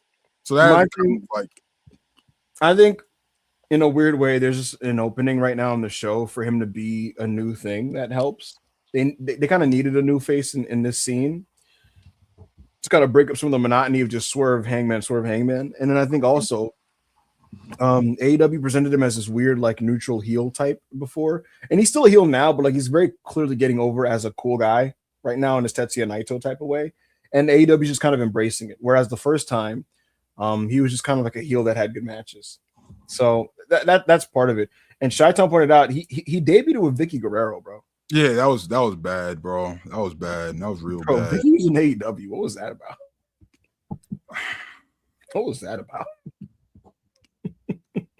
Thank you, Ish. Appreciate you as always, Ish. Danny Kwong, $10 super chat. Ciampa's debut really shows how important presentation is in wrestling. I went from not being interested in him in AEW to wanting him to beat Mark Briscoe this Saturday. Hey, man. Hey. Hey. You're not alone. He's gonna have to. he's gonna have the same 3 3/4 he had on SmackDown, but he's gonna come out to that cool ass song, and people gonna be like, "Hey man, he's locked in." The truth is, what we all need to admit, we're all aura merchants. Let's stop hiding it. Let's stop. No, I mean, I don't think, bro. Like, auras are big. It's a very important in wrestling, bro. Like, I'm just gonna say it, bro. I'm just gonna say it. I love Chris Statlander to death. I love Chris Statlander to death. I cannot put over Chris Statlander enough. I think bell to bell, she is top 5 in North America, hands down, no debate. She viciously got outmeted by Thekla last night, bro. And I don't think Thekla's as good as a wrestler as her. But like, I don't even think it's really close, honestly. But it's just like, bro, Thekla came out looking like a rock star, son. Looked like a rock star. Has a presentation down. Just she looked like it was crazy, bro. And it's just like, yo, like, and in comparison, like, Stat just came off looking bad in comparison. Like, bro, it wasn't great, bro. Thekla is a solid worker that looks really cool and carries herself like she's mad important. And someone pointed out Julia got pushed to stardom because of aura. Aura is important, bro. Yeah, Julia was never like this top 10 worker in stardom, bro. But she had a great look. She had a lot of aura. She was a star. She walked like a star, talked like a star, acted like a star. People treated her like a star because she was a star. It's crazy, bro. So yeah, thank you, Danny. I mean, look, it's gonna work on a lot of people, bro. That listen, all you gotta do is nail someone's entrance, bro. Yeah. Nail a nigga's entrance. Thank you, Danny. Appreciate you, Danny. Go Birds. Oh, go ahead. Chat. What do you think AEW would be if Mox held the belt until WrestleDream and lost to Darby? Hope you all had a great week. I think I would not be watching AEW. Yeah, man. Like, so would Mox have beaten Darby at I mean, would Mox have beaten Hangman at All In, or would they've done something else? Because if he would have beaten Hangman at All In, I would not be watching, bro. I would see what All Japan was on. Like, I'll be a pure account, gang. I'll be watching every CMLL show. I do watch every New Japan show, but I'll try to live tweet those more often. I see what All Japan's on. You know what I mean? I haven't checked them out in like 5 years. You know, I'd finally give Dragon Gate a chance. Yeah, bro, that's what I would be on. That's what I would be on. Yo, this is for you, Ibu. Yo, Chi-Town, I have dishes, bro. I promise I got dishes. Chi-Town Spurs $20 super chat. Buy some dishes. Yo, he low key, not even low key, he high key called you a broke ass nigga. In exactly those words. Is what it is, bro.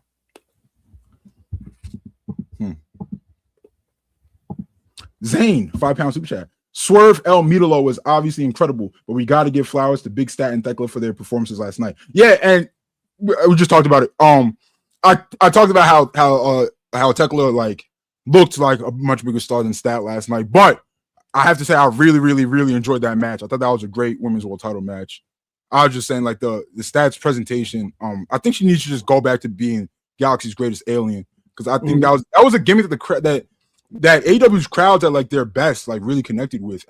And it was reported at the time that it was dropped because they wanted Stat to be taken more seriously. But it's just like, bro, look at Tony Storm, my nigga. Who the fuck takes her seriously? Right. And she's a huge star. And she's a cartoon character. Bro, characters in wrestling are awesome, bro. Let her be a character instead of just like what is Stat right now? Like a really strong person? Like, you know what I mean? Like, I'll tell you what she's. What is she? No, I sent it to you, but yeah, man. Hopefully things improve with that. But yeah, I'm crying. We'll see what's going on. We'll see what happens. I think Thekla's gonna win the title this year. Yeah, me too. Yeah.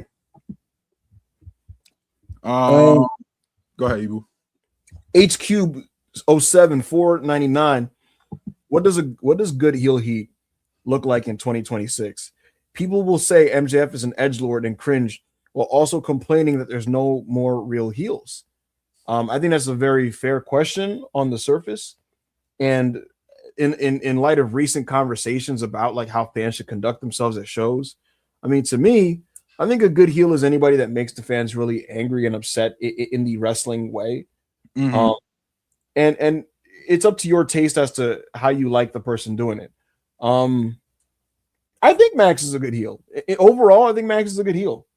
You know, I think anybody that generates heat and anybody that makes you passionately root for the good guy is doing their job properly. That's just a general answer that I would give.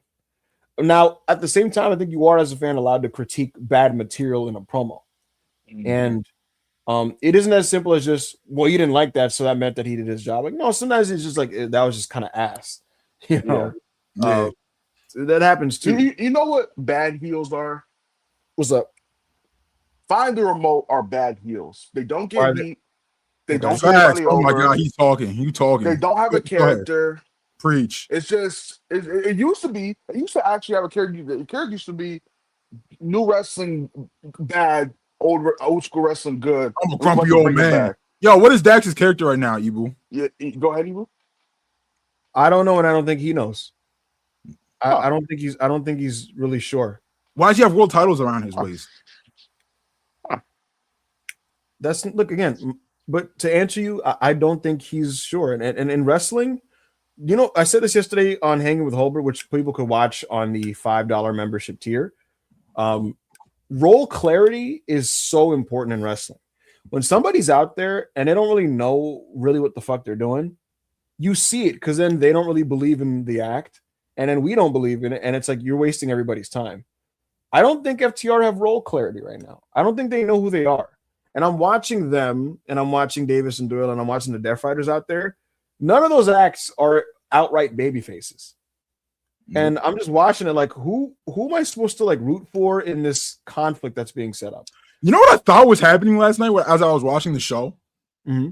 I thought, right, conventional booking, right, heel team versus heel tag team versus heel tag team. Somebody has to play the heel, somebody has to play the face, right? I thought since Davis and Doyle are two legitimate horses, right? These are big motherfuckers. They're clearly going to be the heels in the match, right? Even though they're the challengers and whatnot. I thought they attacked Mox because it's Jon Moxley. The fans love him. They were trying to get more heat before the main event, and they were going to continue to so they would get booed by this crowd. So the crowd remembers, oh yeah, these are a new act. Maybe we don't have it in us right now to boo them as like they enter, but they attacked Mox earlier that night. We hate these guys. Why did they beat up Mox? But no, it was just a vehicle for them to lose to a heel FTR team that played a heel that played heels in the match. So it's just heel versus heel. I was like, oh, that was for nothing. It's not really well thought out, to be honest. And it's like, I'm not gonna say confusing as in like I'm looking like fucking Psyduck the Pokemon, like what's happening, you know? But it's just like, what is really trying to be achieved here? Who are you trying to get over in this angle? Who am I supposed to root for? And when there's not that clarity, you just get really muddy television that's just not really productive for anybody. And that's coming from somebody who I think FTR are like one of the best tag teams of this generation. I love Davis and Doyle. I really love what I saw from them. I was gonna say rest in peace, God forbid. Fucking get well soon, Jake. Something. What is wrong with this guy? I actually thought before the injury, I thought that match was awesome. To be honest with you, Davis was the best part of the match. I thought Davis and Dax were going crazy. That part where they're grabbing each other's arm, chopping each other, I was like, man, this is awesome. And I was so happy for Mark Davis, and I was enjoying the match.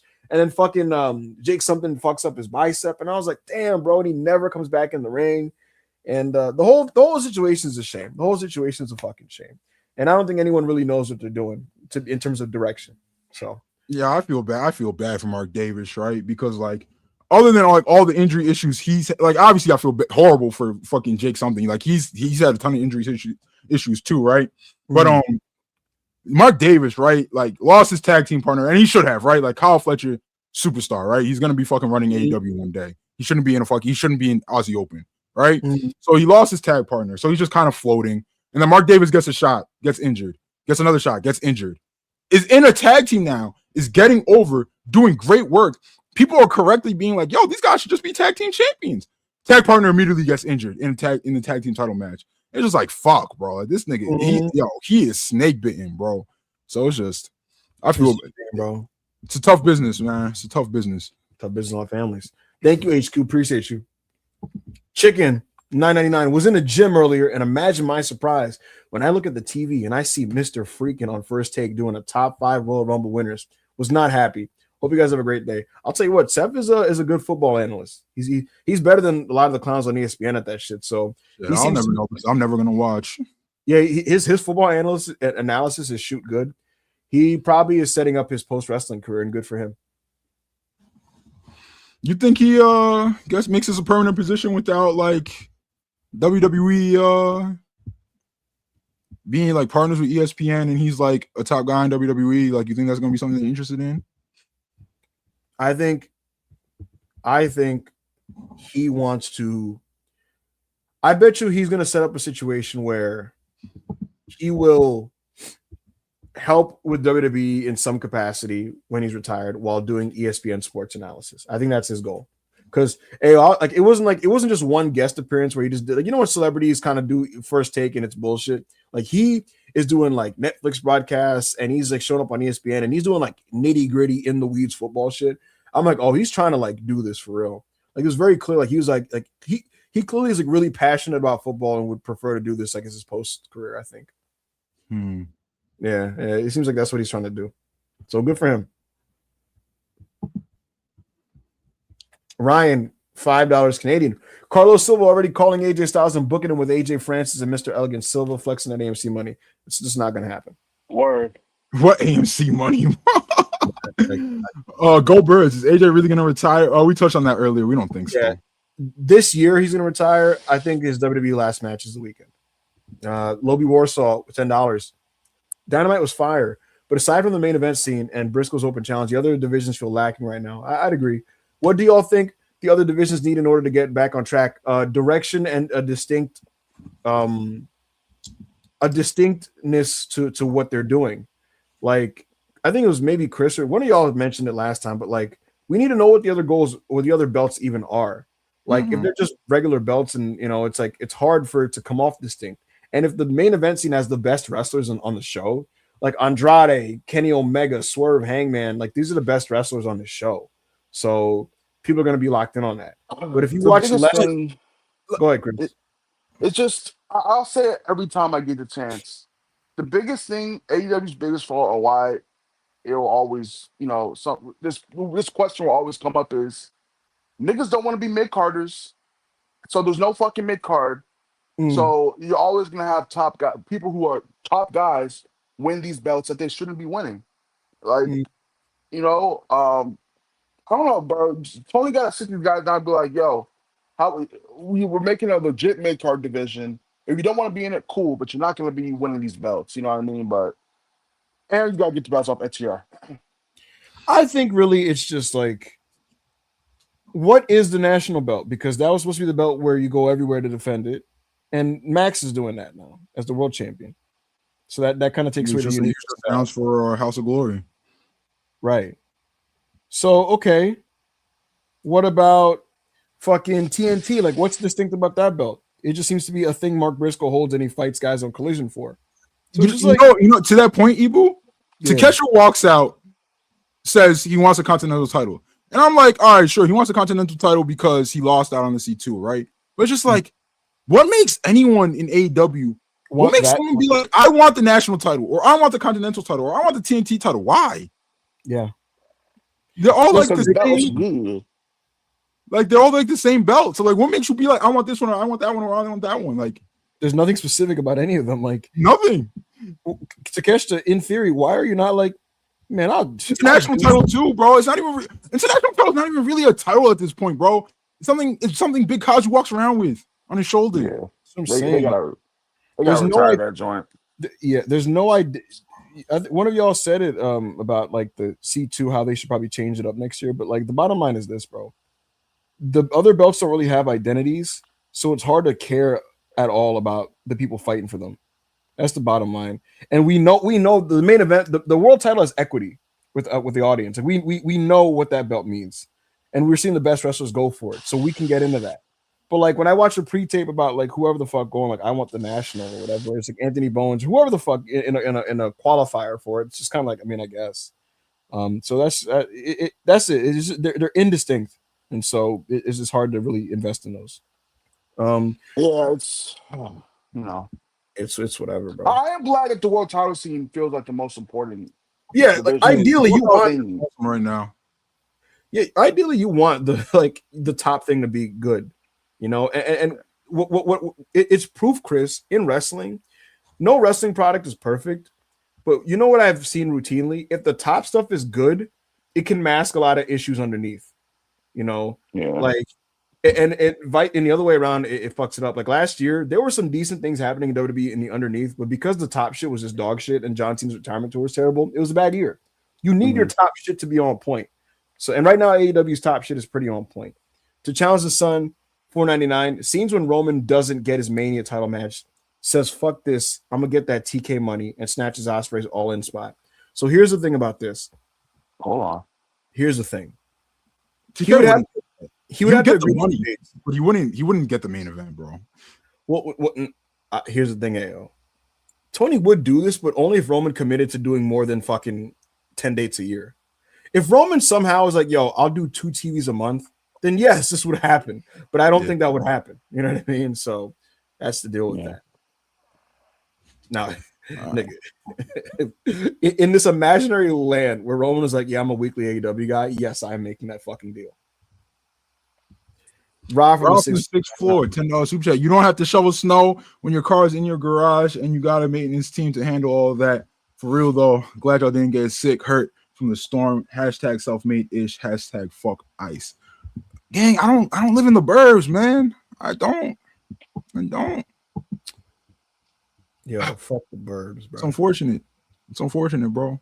Fuck the burbs. We appreciate you, though. Appreciate it. Andrew Brown, best version of AJ Styles, I would say, because Bullet Club Ace. Yeah, Bullet Club Ace, and I would say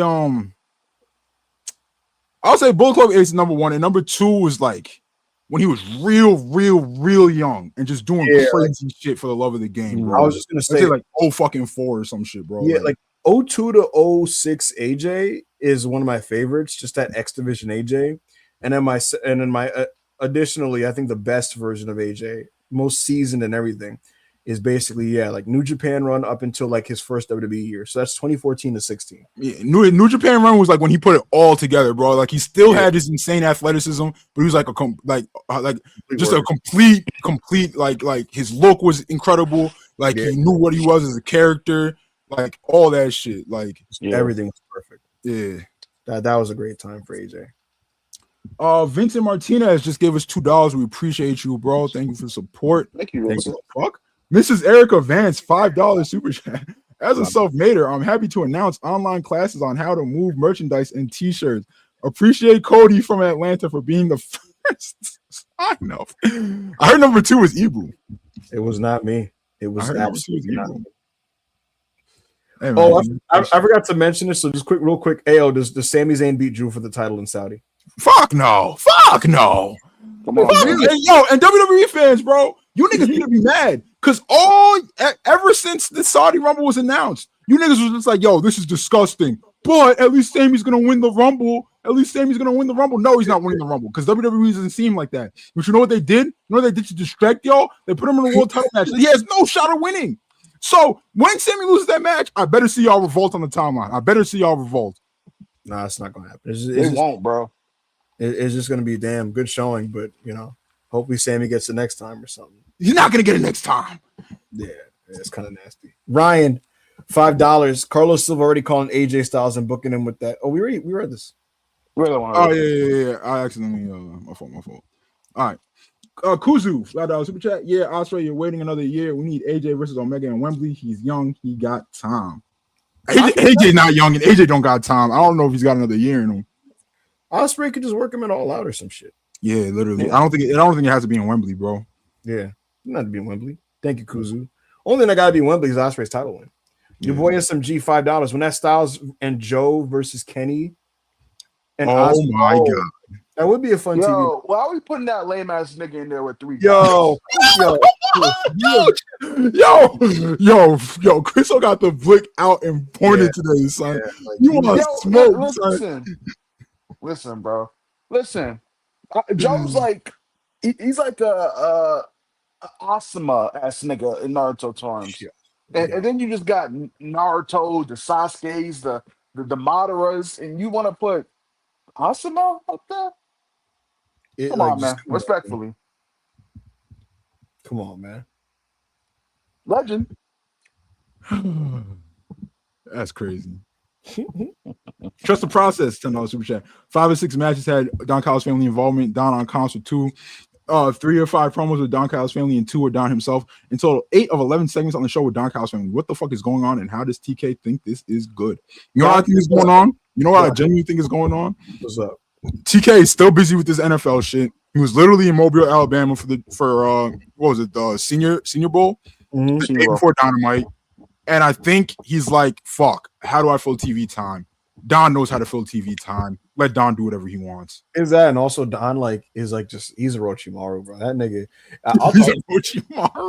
I talk to people in AEW. Some people don't like Don, but then there's other people that just the way Don acts like really pops them. Like they'll be like, bro, Don just be in that office, just making sure his shit is on that show, and they'll like laugh like, man, that's just Don. I'm like, bro, what?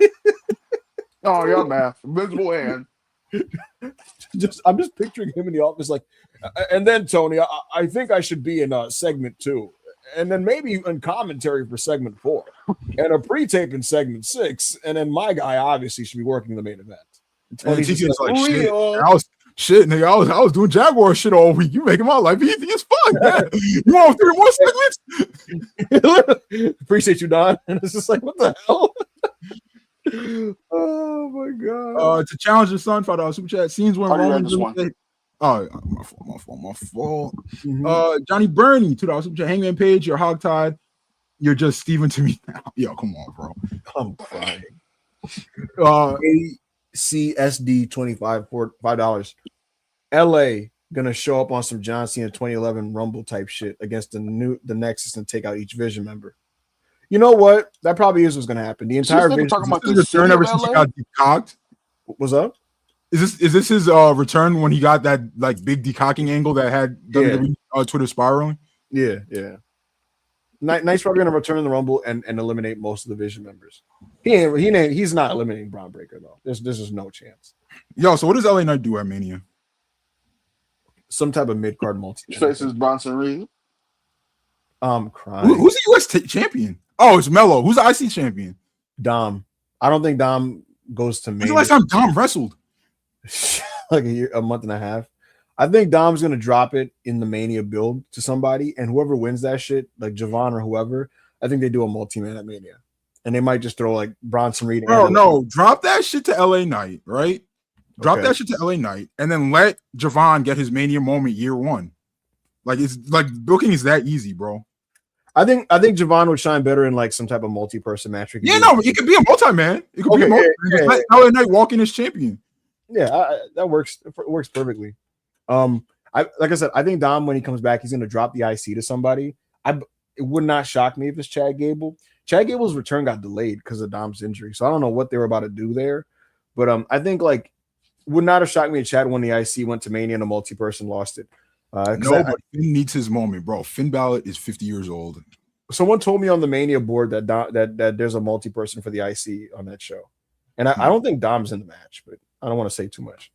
Thank you, ACSD. Niggas is saying LA Knight and Jericho. Go fuck yourself. Hey, wait, hold on. Don't let the Rias in the door. $5 super chat. We saw Rob in red dress clubs beat his pizza loving ass and said, "Go to bed, boy."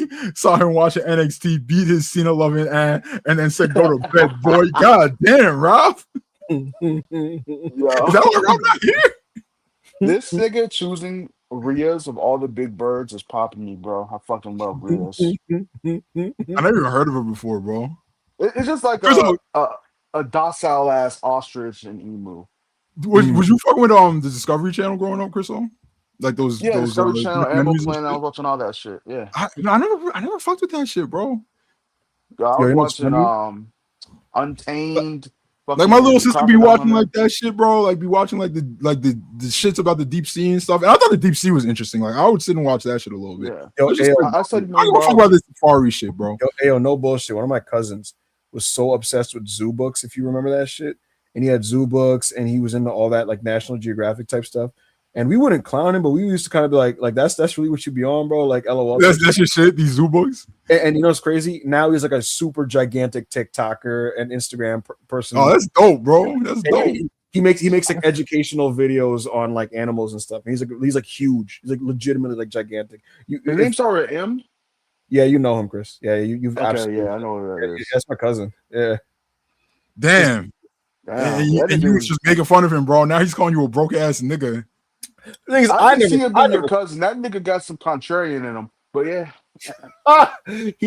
The thing is, I didn't about animals. You're contrarian about animals. No, so he'd be like, you niggas is fucking with lions for real. You niggas think lions is fire. You niggas think lions are gas. I'll never forget. This is when I was like, all right, bro, I gotta go after your page. He was like, y'all think a silverback gorilla is like that, right? A grizzly really beat the fuck out of a silverback. And I was just like, all right, bro. I love gorillas and primates and shit. So I was just like, all right, my nigga, you on dick now. and he was like, and orcas are my favorite animal. He's like, y'all think orcas the king of the ocean? Let me tell you about pilot whales. So bro, it's comedy because when we were kids, it wasn't even clowning, but I'd be like, yo, man, you saw Naruto? He's like, I'm just on these zoo books, bro. And I'd be like, I think Steve Macklin is trying to tell us something, guys. Wait, what did he say? He has posted the third picture of him working out of his house with a current AEW talent. Yeah, he's that nigga is like, Tony, wallahi, I'm good. Like, please, bro. Get me out of here. Wallahi, I am good. Bro, that man saw the TNA premiere and was like, come on, son. Yo, I gotta get out of here, son. Yo, I told you this last night. Tommaso Ciampa turning up in AEW is literally TNA's fault.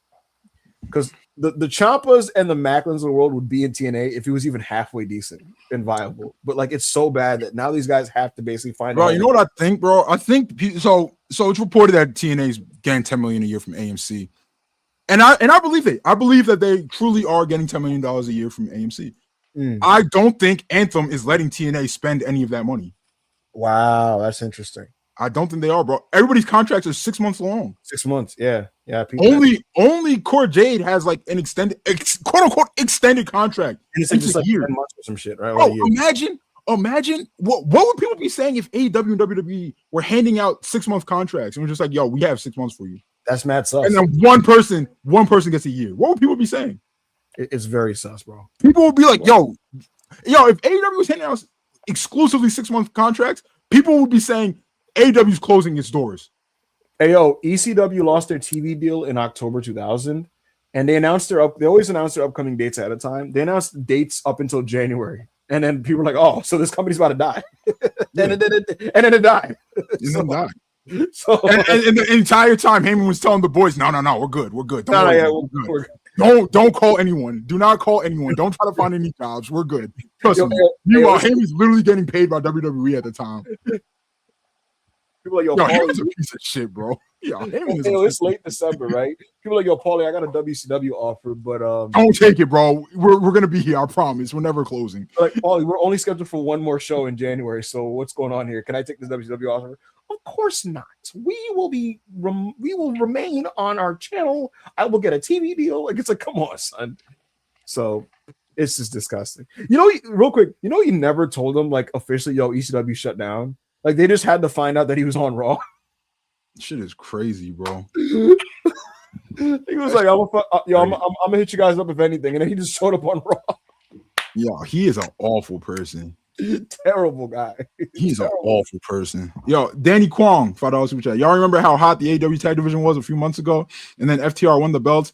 Speedy recovery to Jake Doyle. So Hopper was talking about it, right? He was like, yo, Brodito had a great run, but even then, there was like, it wasn't like very focused, the booking or anything, and it didn't seem like TK was giving like a ton of love to the tag division even then. And I feel like that's fair. But it was a very overact that was having very fun matches, and people had, for the most part, people had no complaints of what was going on in the tag division, right? FTR, they go out there, they do their little gimmick, they drag Stokely down, and now everybody's just like, yo, what's going on with the tag division? Same amount of focus. If anything, FTR gets way more mic time and time to tell their stories than Brodito did. Niggas ain't jacking the matches. So all of a sudden, tag division ass. Makes you think. Makes you hashtag think. You're not a good guy. Ibu, condemn FTR right now. Yeah, condemn him. No, I will not do that. Oh, you're not a man. Yo, I'm gonna be right back. Y'all take over. Yes, sir. Is there anybody to go to the next super chat? Yeah, I'll do it. Thank you, Chris. Thank you, Danny Kwong. Appreciate the super chat. What else we got? Shogun Vega. Oh shit, big Shogun. Shout out Self-Made. We did my Paragon on Tuesday, and I wish main eventers wrestled on TV. And Sasuke is a coward. Also, Andrade might be the best wrestler in the world, not gonna lie. Sasuke is a bitch ass nigga. All Uchihas are bitch ass niggas. Down with Uchihas. Donzo was right. Toby Rama's a real nigga. Let's slow down with that. I'll say this. Shogun Vegas Paragon was a lot of fun, and I'm just proud I never switched up on Andrade. There were losers throughout history that have switched up on Andrade. I have thought he was awesome the entire way through, even through all the company switches. So shout out to him, man. That's my guy. That's my guy. Real Latino fan. Shout out Andrade. Absolutely. Next super chat is Bold Brash. Bold and Brash. Dynamite main event, $20 super chat. Dynamite main event good. Need that each and every week. Hope you are good and staying warm. We're doing great. Guys, when we are done, the Destination Dynamite crew will show up here. And here's the thing about this. It's the first time the entire unit's together. And I'm talking Jess, I'm talking Jana, I'm talking Marcus, and our newest addition, WeeZee. If you're not familiar with WeeZee, bro, he's awesome. He's a new mod. He's not a new mod. He's a member. He's a mod in our Self-Made Discord, but he's a new member to the on-air crew. He graduated. We're so proud of that. We're so proud of his development on air. And those guys will be giving you guys detailed analysis for Dynamite. So if you're at work, if you're studying, if you're driving, if you want just some shit to listen to, stick with us, bro, because we're gonna get some detailed Dynamite coverage from that crew at the top of the hour. Also, we are staying warm, and I love the Dynamite main event. I thought it was like Swerve having 2 back-to-back good main events. It's been restoring my big pressure, if you know what I mean. Yo, someone save me. What's happening here? Thank you, Bold and Brash. Johnny said Jess is Chris's spirit animal. Is that true, Chris? My spirit animal? Yeah, is Jess your spirit animal? Sure. Well, there you Jess go. is an awesome member of our team. We fuck with Jess, except when she posts that fucking fat meme of me. There's that meme of me like. That's actually okay. She is my spirit animal then, bro. She posted that meme of me. I forgot she posted obese boo. She posted obese boo, and in that meme I don't have an ear, which is like insane. You know what's the nastiest thing? One of her female friends was like, "Yo, so who do you pod with, right?" And instead of like making me look good to the baddies, right? She sends that whoever this girl is, she sends her a picture of one of her podcast mates, and it's me, but it's the obese boo picture she sent. I was like, why would you do that? And she was just like, oh, it's funny. I'm like, did you make it clear that this is a meme? Like, I'm not actually like an obese nigga. No, she didn't do this. So I took it out of her paycheck, but it is what it is. Slim Reaper 0035 $9.99. So has TK just completely stopped giving a fuck about heel and face dynamics? Yeah, bro, it's getting too muddied. I don't like it. He's always like tweeners, but it's gotten absurd with zero consistency from seg to seg. Even crowds seem confused on who to cheer. I completely agree with this, and I think it needs to be talked about more. Bro, the Death Riders, like sometimes they're faces now, sometimes they're heels still. Like they're still feuding with the conglomeration, but then they'll back up Mox with some stuff. It's very weird, bro. Yeah, it's crazy, bro. And I feel like it's just TK being like, well, this just makes my life easier. Bro, like son, like, it's like the TV confusing. Bro, like, that crowd was awesome last night. That crowd was awesome. They know who to cheer for during Davis and Doyle versus FTR. Yeah, no clue. And again, like I said, John's a babyface now, and the Death Riders, like when they fight with him against like the DCF, their baby faces, But then, like in the backstage pre-tape, they're like having an issue with the conglomeration as heels, and they're playing their old self because they never fucking finished that program from September. So look, guys, we're all friends here. Darby's still feuding with Death Riders. Me, Chriso, Ibu, all 600 plus of us, y'all in the chat, we're all friends. Like the video, by the way. How are we feeling about late 2025, early 2026 conglomeration? I'm so good, bro. How are we feeling? Why is Tony Storm doing like dances with Orange Cassidy? What's that about? What is all that about? I don't like the conglomeration. Go Birds XTL member for 1 month. I love all the town involved. Let me make that clear. Yeah, love every single town involved. It's just other than Orange Cassidy, I love everyone involved. Yo, come on. How worried are WWE writers that Rock is going to Dwayne things up soon? I actually don't know. Last year, someone said to me, "We are all at the mercy of Dwayne," and then he ended up like not really doing anything. He just ended up because when that happened, when I got that message, that was when Dwayne was hitting up the WWE team like, "Yo, so I got a great idea. Cody turns heel," and they're all like, "What are you talking about, Dwayne?" This year, I haven't really gotten any of those types of messages. But you never know, bro. I get this weird feeling that Roman's cooking up something on the side. I feel like him being quiet right now and not showing up on the TV, it would not shock me if he's just cooking up something, just something sinister, bro. Just something sinister. So I don't know. But thank you, Go Birds. Appreciate you. I don't know. You niggas want to blame The Rock for everything, bro. I get it, Ibu. You don't know fucking Papa H, bro. Your fucking favorite fucking wrestler and booker of all time. He's not my favorite wrestler. Yo, you literally told me yesterday, you was like, yo, Triple H viciously outmeets Baba. I was like, what the fuck? Never. Could you imagine? I absolutely didn't say this. Literally out of nowhere, bro. I was like, yo, I'm watching basketball, bro. Leave me alone. Yo, Baba got nothing on Triple H, bro. Specifically 2025 Triple H. Like what? Oh my god! Thank you, Go Birds. I'm not worried about Dwayne this year. They may show up. Set up next year. Oh wait. Go ahead. That wasn't the Shogun Vega thing I saw before that. Anyway, John Quigley 4,900, 499. Could the same thing that happened to Braun happen to Fletcher? Crowd turns because creative didn't pull the trigger quick enough. To a degree, they're turning him they're leaning towards turning him face. I don't agree or like that at all.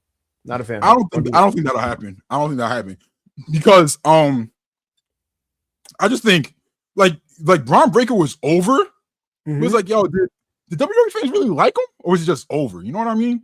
AEW fans love Fletcher, bro. They love him, and they love that they saw his rise, right? And he's a better wrestler, so he's always gonna have amazing matches. So yeah. I don't think that's gonna happen. Well, Braun's equivalent to a Great Kyle match is him just doing an angle where he spears a bunch of people and people go, "Oh yeah, this guy's awesome." But niggas is trying to hit that with that red rose white ceiling. I've seen WWE fans get bangers doing that. Braun runs down the ramp, destroys Dragon Lee. I'm like, man, that's incredible. The niggas are like, "Oh, red rose white ceiling." I'm like, wait, what? What's wrong with you guys, man? 6,000 likes. Disgusting. Thank you, John Quigley. I don't want him to turn face personally. Lobby Warsaw, $5. No way Christo is running anti-Briscoe propaganda. Why not just go all the way and say all of ROH was bad? You're tempted. Yo, Christo will do it. He'll do it, bro. Hey, the bunks got there? I don't know. Please, Chris would absolutely be like, bro. Chris gonna be like, yo, man, ROH after like 05, bro. Well, if you think Prime ROH is better than Prime TNA, we got a problem. That's all. TNA was more swaggy. Also, I love the Briscoes. Like they were like, yeah. My problem with ROH isn't ROH as a whole. It's the main event scene. And we're talking about old ROH here. Oh yeah, like fucking 2000s to like 2008 ROH. Yeah, is what I'm talking about. Where Danielson and Joe were stinking it up, going 40 minutes. Everybody, can you fucking calm down? Yo, say wallahi, Ibu. We watched Lethal versus AJ for Shogun Vegas Paragon. That was great. That match doesn't outmeet every Danielson ROH match we've seen in the core. In the cord, it outmeets every ROH Danielson match, but every ROH, Okay. well, except no, Morishima, the Brian Morishima match. I don't know, bro. I don't know. You're not a good guy. Thank you, Lovi It's a thought. Oh my god! I am Johnny Bernie, $5 super chat. Ospreay to have a Super Bowl MVP. All the Crazy. OGs that Jalen is good, but Bum Ward, just a choker Herbert, Dart, Godly, Eagles are hilarious. What? This No, is Johnny Bunny, you crazy. are a cock rider, bro. You are a dick rider. You are a cock goblin. Leave me and the Eagles alone, bro. We're doing our thing, my nigga. We're gonna figure it out. Don't worry. Hey, yo, who's winning the Super Bowl? The Seahawks. Yo, you know what's gonna be And I nasty? don't necessarily think it's gonna be close. The Sam Darnold PR is gonna be crazy. Yo, we've never seen anything like that before, bro. Like just a completely failed QB turn his career around. Turns his career around in Minnesota. And they were like, you know what? We're good. Leave. We still didn't want you, right? And then he goes to another team, the Seahawks, and just leads them to the Super Bowl. And It is the weirdest. might win Super Bowl MVP. Nah, Nick Foles is not the same, Johnny Burney. Because that was Carson Wentz was the MVP heading into that game. Before he tore his ACL. Carson Wentz was league MVP before he tore his ACL. Hey, I'm gonna be honest with you. He got the Eagles the number 1 seed. But Darnold did all the work. Not all the work. Like the Seahawks are an amazing team, but he started every game. He had an amazing season. What is this dude B. Berter saying in the chat? Yo, y'all just say anything. We're putting Sam over Eli. Oh yeah, we are. No, we are. Yo, Sam get this ring. We put him over Eli all the time. We put him over talking about. Yo, Eli didn't make the Hall of Fame another year. I'm lit, nigga. Anyway, trolling aside, I thought this was going to be Sam Darnold's last season in football. To be honest with you, well, you don't watch football because he was really good last year. But well, all right. I'm tripping. Last season as a starting QB is what I meant to actually say. Like I thought he was going to be on some Russell Wilson shit after this, but yeah, I agree with everybody. Look, the Patriots even being in this spot is luck. Well, not luck. Well, you know, they benefited for some injuries and shit like that. But the Seahawks are probably going to win this. They're going to win this game probably, and people are going to be talking about Sam Darnold like he's a top 10 QB in the league, which is insane. I mean, hey, he probably is. Yeah, the quarterback play is not great right now. He probably no. This is not an era of like elite QB. There's maybe 4 to 5 great quarterbacks right now. Yeah, there's 4 to 5 like objectively great quarterbacks. Yeah. And even they didn't have like Patrick Mahomes didn't have an objectively great year. Like, no. But niggas saying that he fell off or is like not great and like you're smoking cock. But like look at the year he had though. It wasn't great. It's crazy because like about 6, 7, 8 years ago, we were in like it was like the golden age of passing QBs, you know. Bro, I remember somebody put up a graphic, bro. There was like 13 4,000-yard passes one year, bro. It was wild, son. Like niggas were running.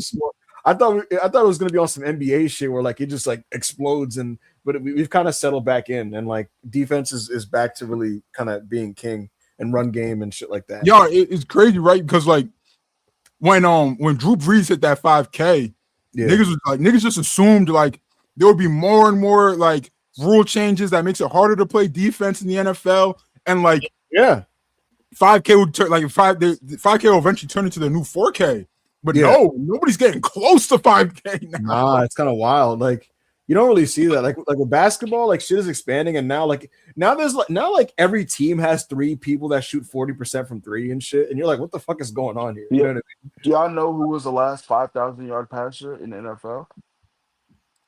I'm guessing it's Tom Brady's because you're a dick rider. Yeah, that is Thomas Edward Brady. This nigga is disgusting. His last year in the league, he threw 5,000 yards. Yo, look at Rob in the chat.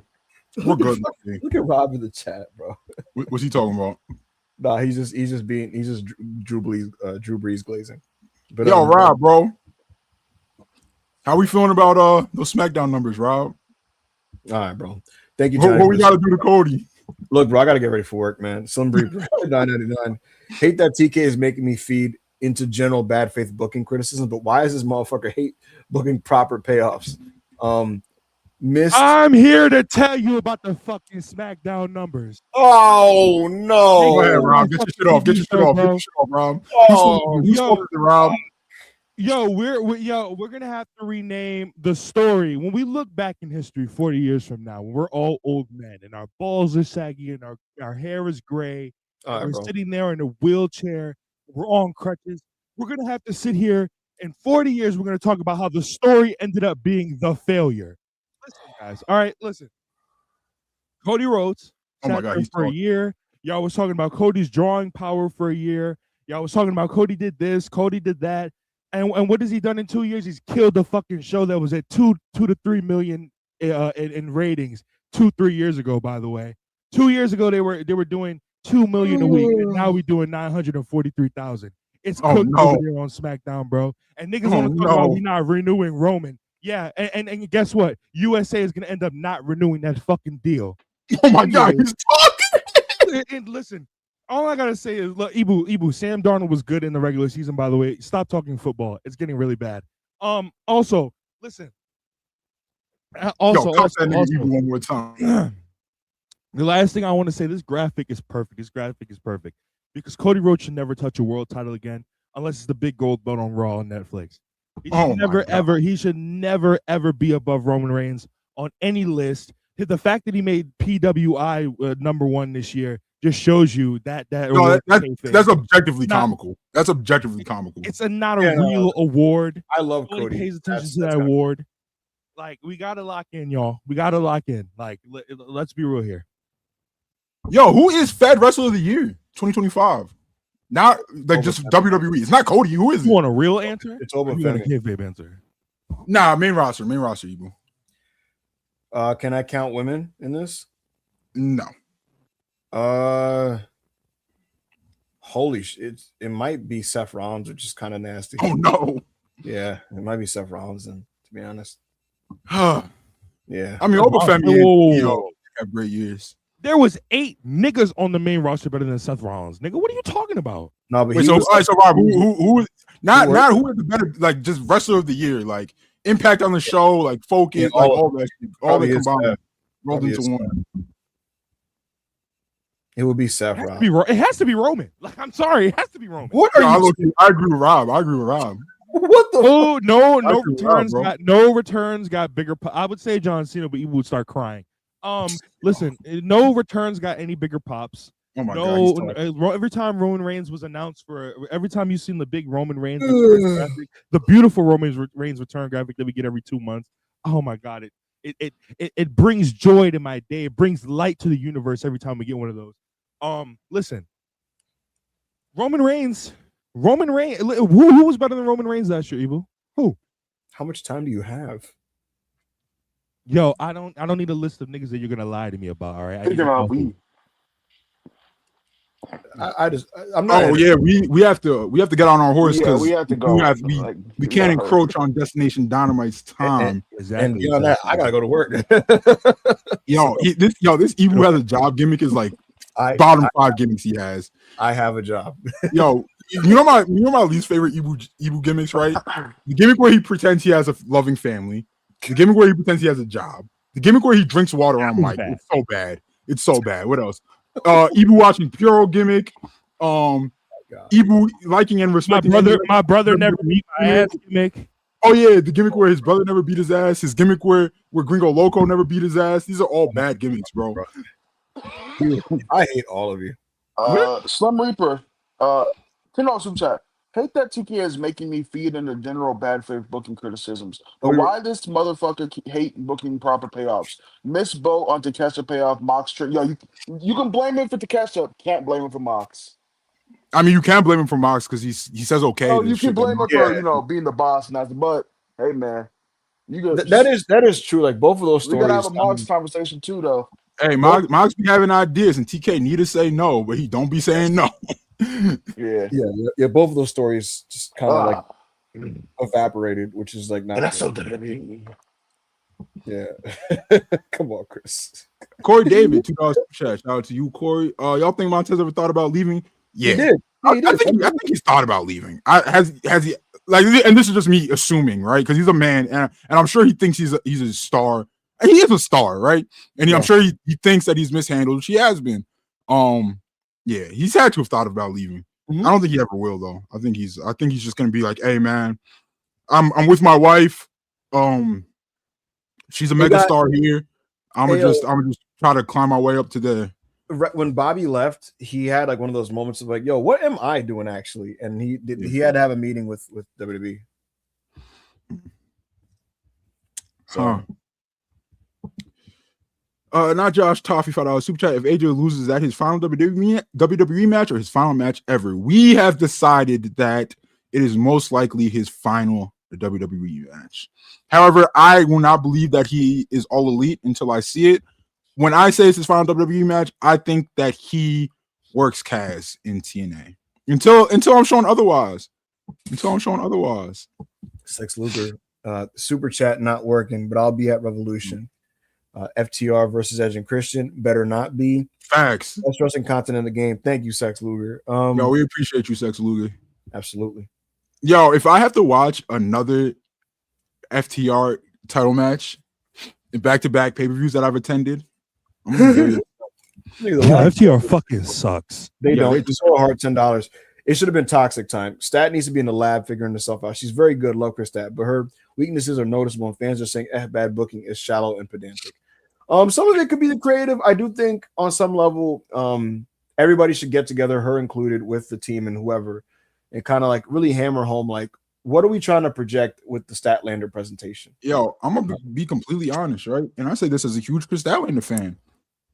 What's wrong with the creative, bro? You don't want her with a mic in her hand in the middle of the ring for 10 minutes. You don't want that, bro. That's not what you want. Yeah. What's wrong with her creative, bro? Her presentation is really the main issue, I think.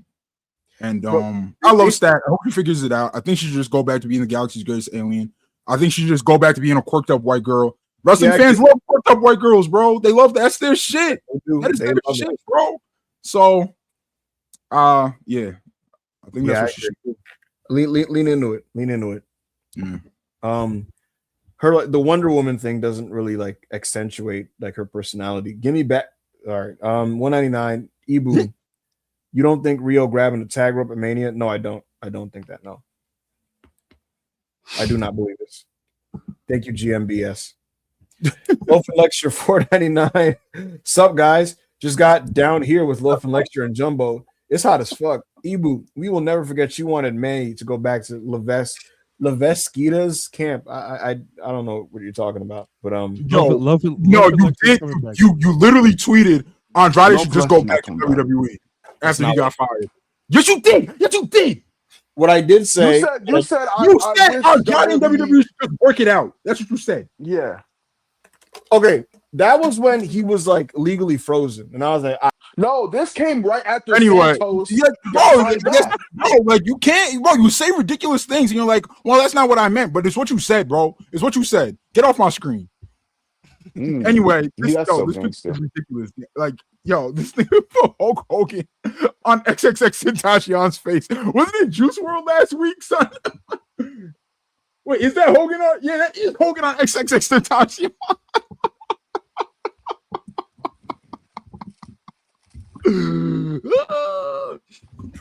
Chief Esco, $5 chat. We're gonna find out who's been slandering Super on the Fortune 4 account and do them like they used to do evil. Esco, how do I tell you it's me, nigga? It's me. And I'm right. I'm right with everything. How do I tell you it's not just AO?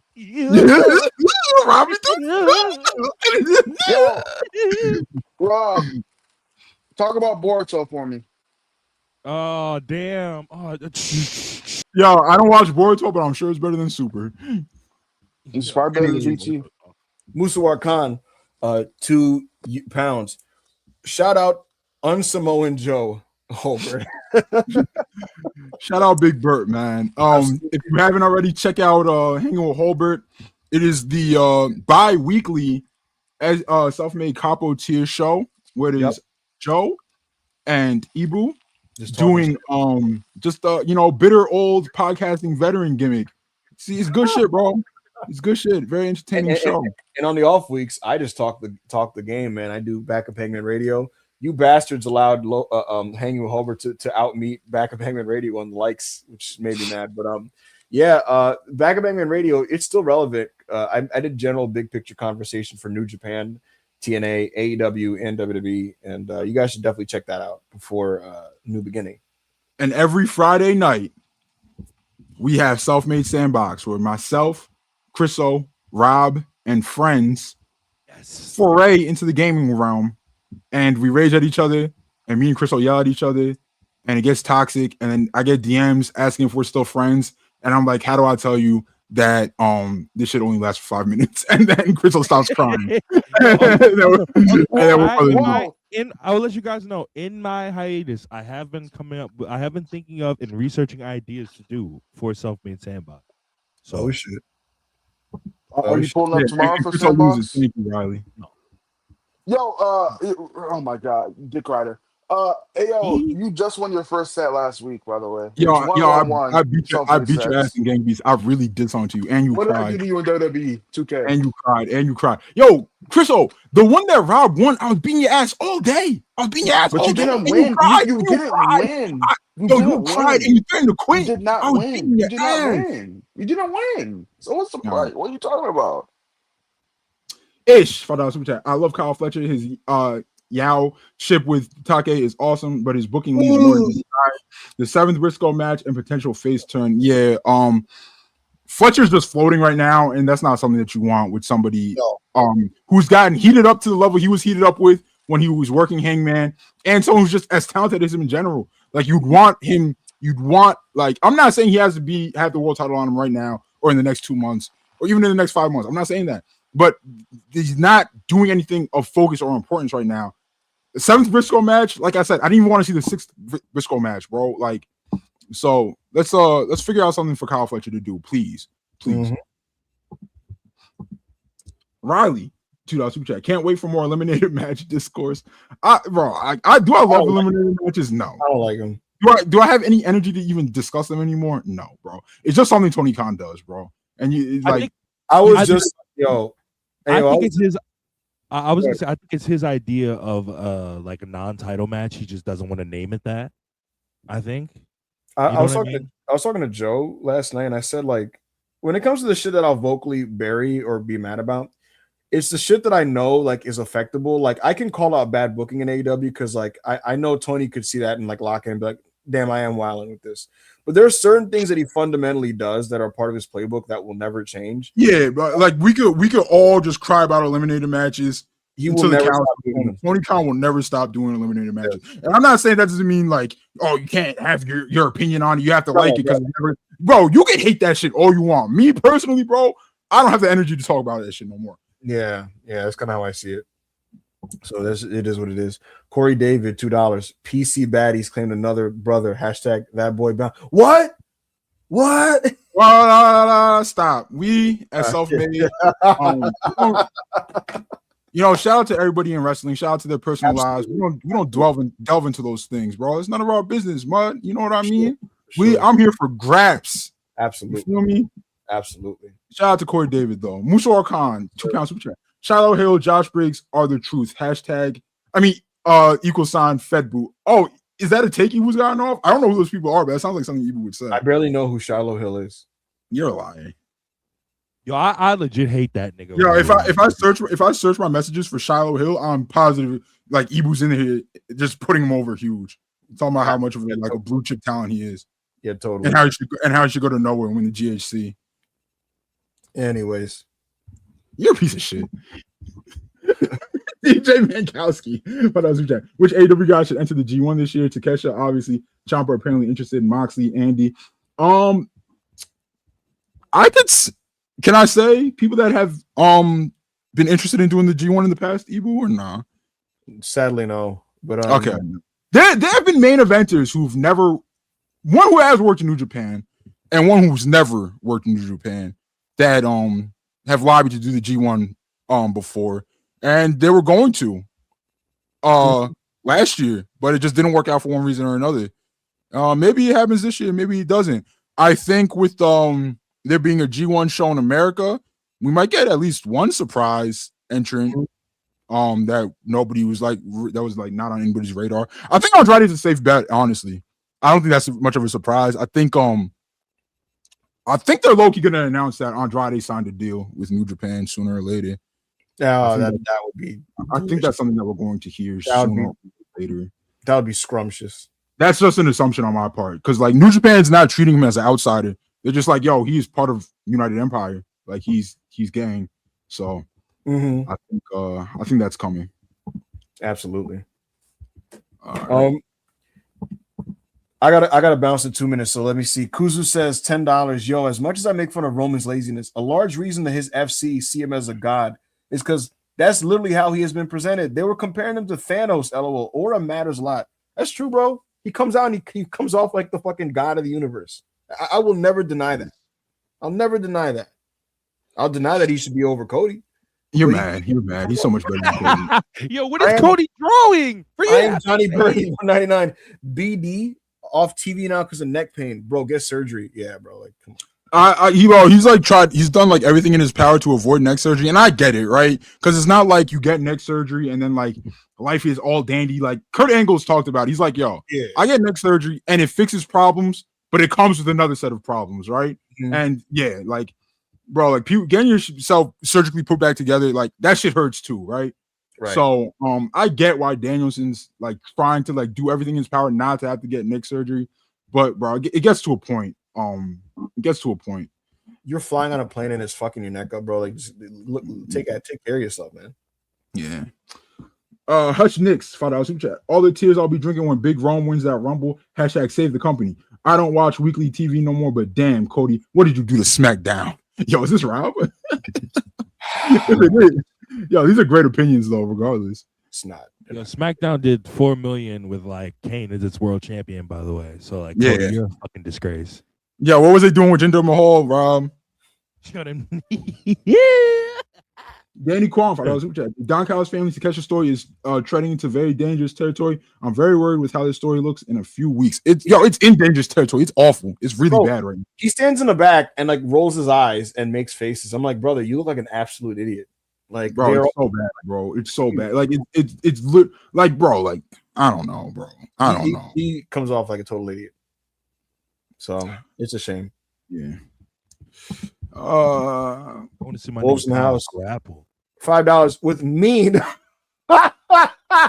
Mean. Likely on his way to WWE. Where do the rest of the New Japan guys' expiring contracts end up? I do think Clark Connors is going to scratch and claw and fight his way onto Ring of Honor / AEW. Evil's going to WWE. Point blank, period. I'll tell you this. AEW have thrown themselves into the David Finlay sweepstakes. So that is something that's worth noting. They have thrown themselves into the David Finlay sweepstakes. I love Finlay. I love David Finlay. I don't need him in AEW. I just wish New Japan was in the position to offer him enough money to take care of his family. Yeah, and he could just do his thing. And he could just be a foreign ace in New Japan. I don't know, bro.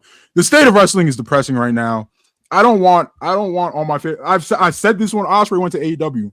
I don't want all my favorite wrestlers in AEW because I'm still going to watch these New Japan shows, and I would like for them to be good. They're not going to be good if all of the good wrestlers are in AEW. You know what I wonder? I wonder if WWE hit David with the 350, and he was like, "Well, hold on." You know? I mean, he wants me there so badly. I would just take it if I was him, low key, and just be like, "All right, give me that 350 for 2 years."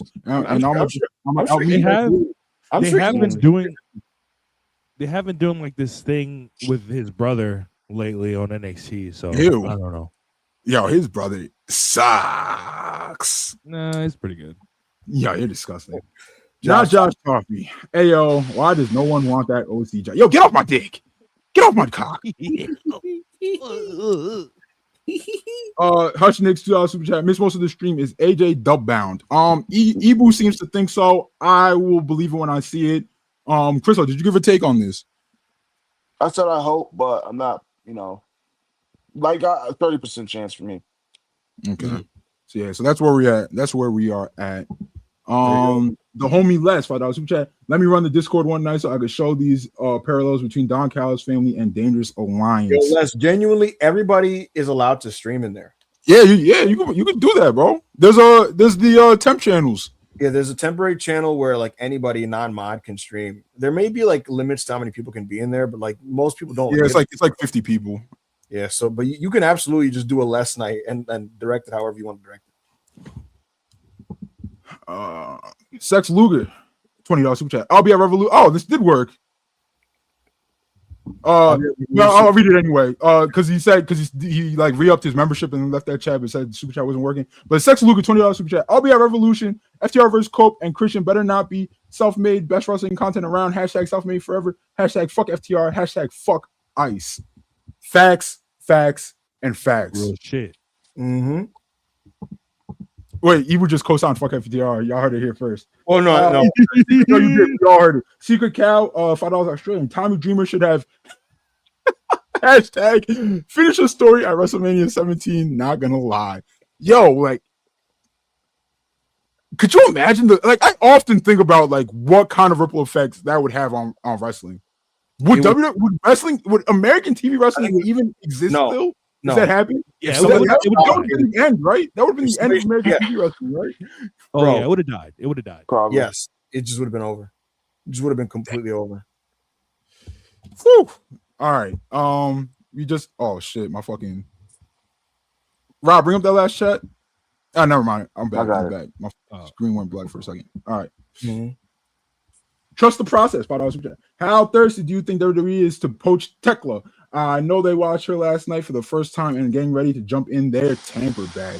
Well, I will say, before Tekla finally got to AEW, she badly wanted to leave Stardom for the last 2 years. It was never like, oh, well, WWE, AEW, I want to, I'll take either. No, she was always like, I want to be all elite. I want to be all elite. What they're doing at AEW is really cool. I want to be there. And she got there eventually, and now she's killing it. Yeah, so the whole WrestleMania moment was never really her thing. She's not a mark. She wanted to be all elite. She's all elite, and she's killing it. And I think she's here for the long haul. So that is it. Do not change that channel because next we have Destination Dynamite with WeeZee, with Marcus, with Jess, with Jana. WeeZee and Marcus are already here. I'm not sure where the ladies are, but they will be pulling up shortly. Stay here, support them. Best Dynamite review in the game. Tomorrow, Self-Made Sandbox. Myself, Chriso, and members of the Discord will be foraying into, drum roll please, Fortnite. And we will get victory royale after victory royale after victory royale after victory royale after victory royale. We'll just dominate. All right. So that's what you have to look forward to. This Saturday is the Rumble. I want to watch it with y'all on the Discord. I'm not sure if I will because it's 2. I thought it was gonna be at 8, but I forgot it's in Saudi. It's at 2 o'clock. I gotta work out, and I don't really feel like waking up early just so I can watch the fucking Royal Rumble.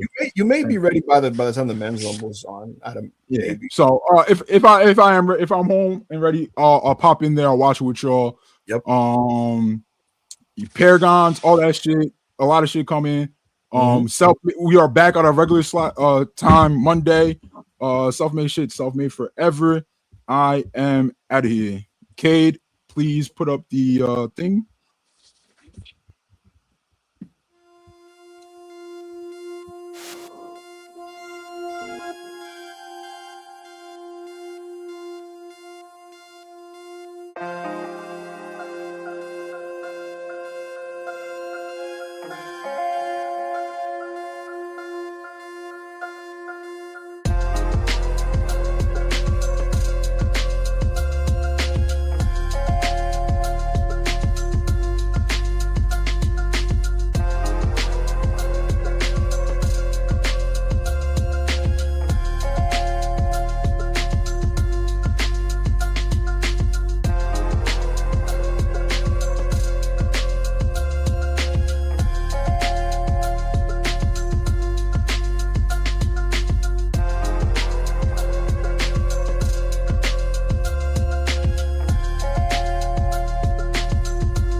Texas, Louisiana, New York, taking over, making so much money, pulling up in a Range Rover, quality intact, self-made, got them high motors, get the full meal, you ain't leaving with no leftover, self-made is where it's at, and that's a fact, our impact will be felt, paid in full, everybody's fact, change the game of our ways, you would think we abstract, form our own opinion, do you think we pointed on the act, call a spade, game winner, minutes ball game, never doubt us, a high quality remains the same, always gotta work, build content, frame by frame, try to go the other side, but main, this is self-made. Self-made.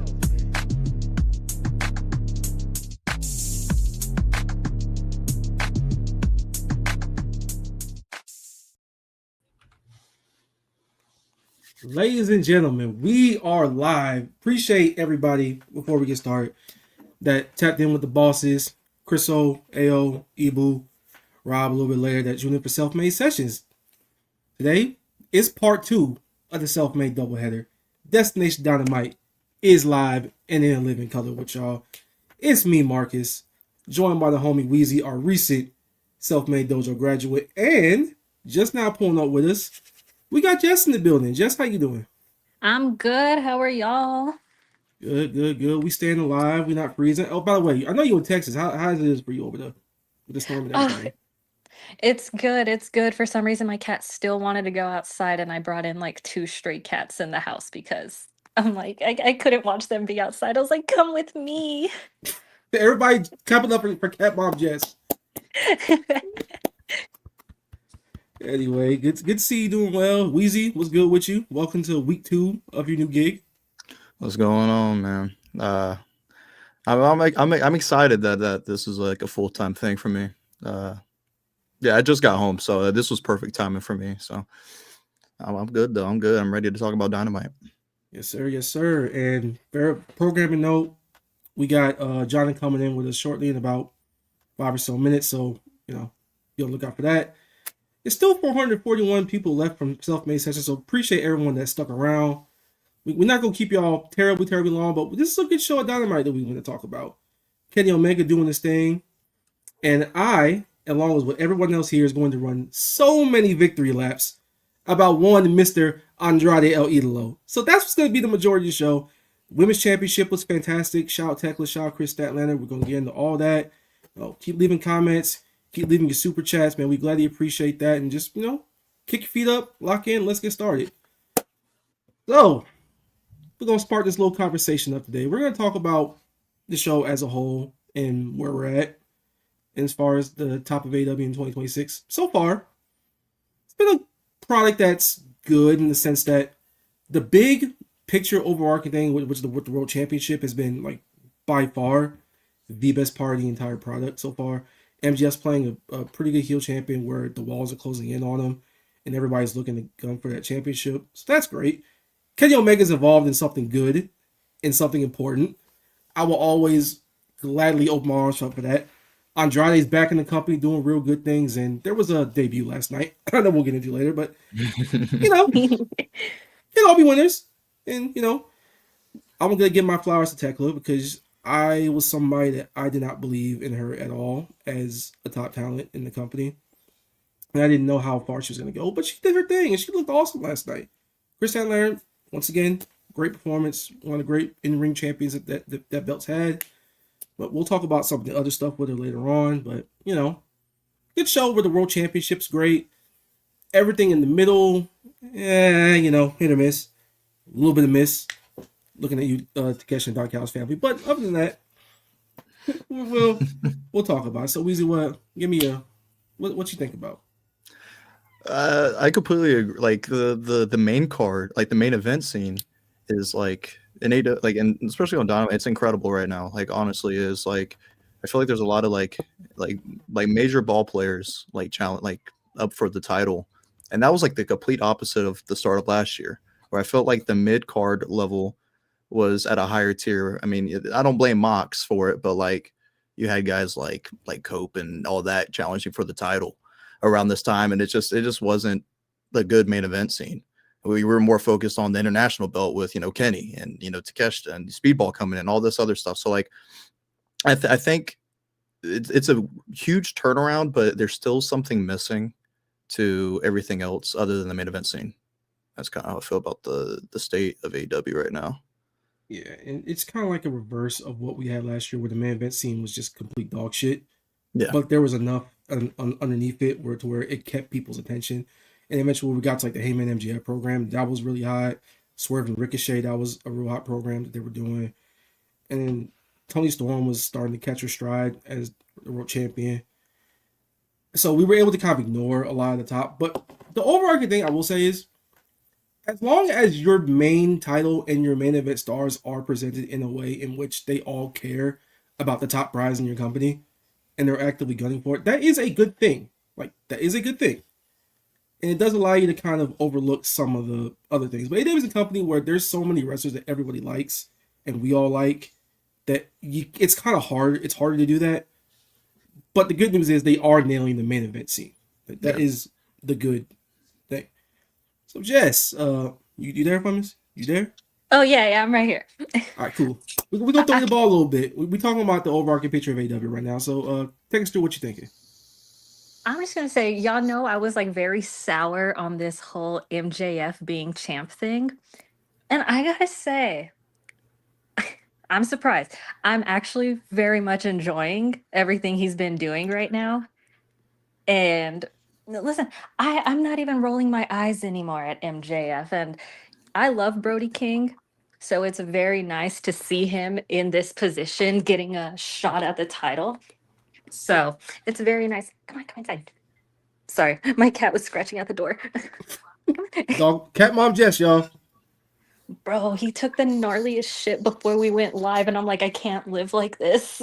Yo, you in the trenches with that cat? Yes, I was like, I had to make sure everything was muted because I was gagging, and then he just like left the room, and I was like, thanks for leaving me in your filth. Yo, you don't gotta live like this, Jess. I promise. These super chats gonna get you up out of there. We don't gotta do this no more. I was like, yes, please. Speaking of which, speaking of that super chat fund, we got the custodian, Brian Pillman Jr. It's been a minute since you've been on here, brother. Appreciate the $1.99. Salute, keep up the good work. Broom emoji.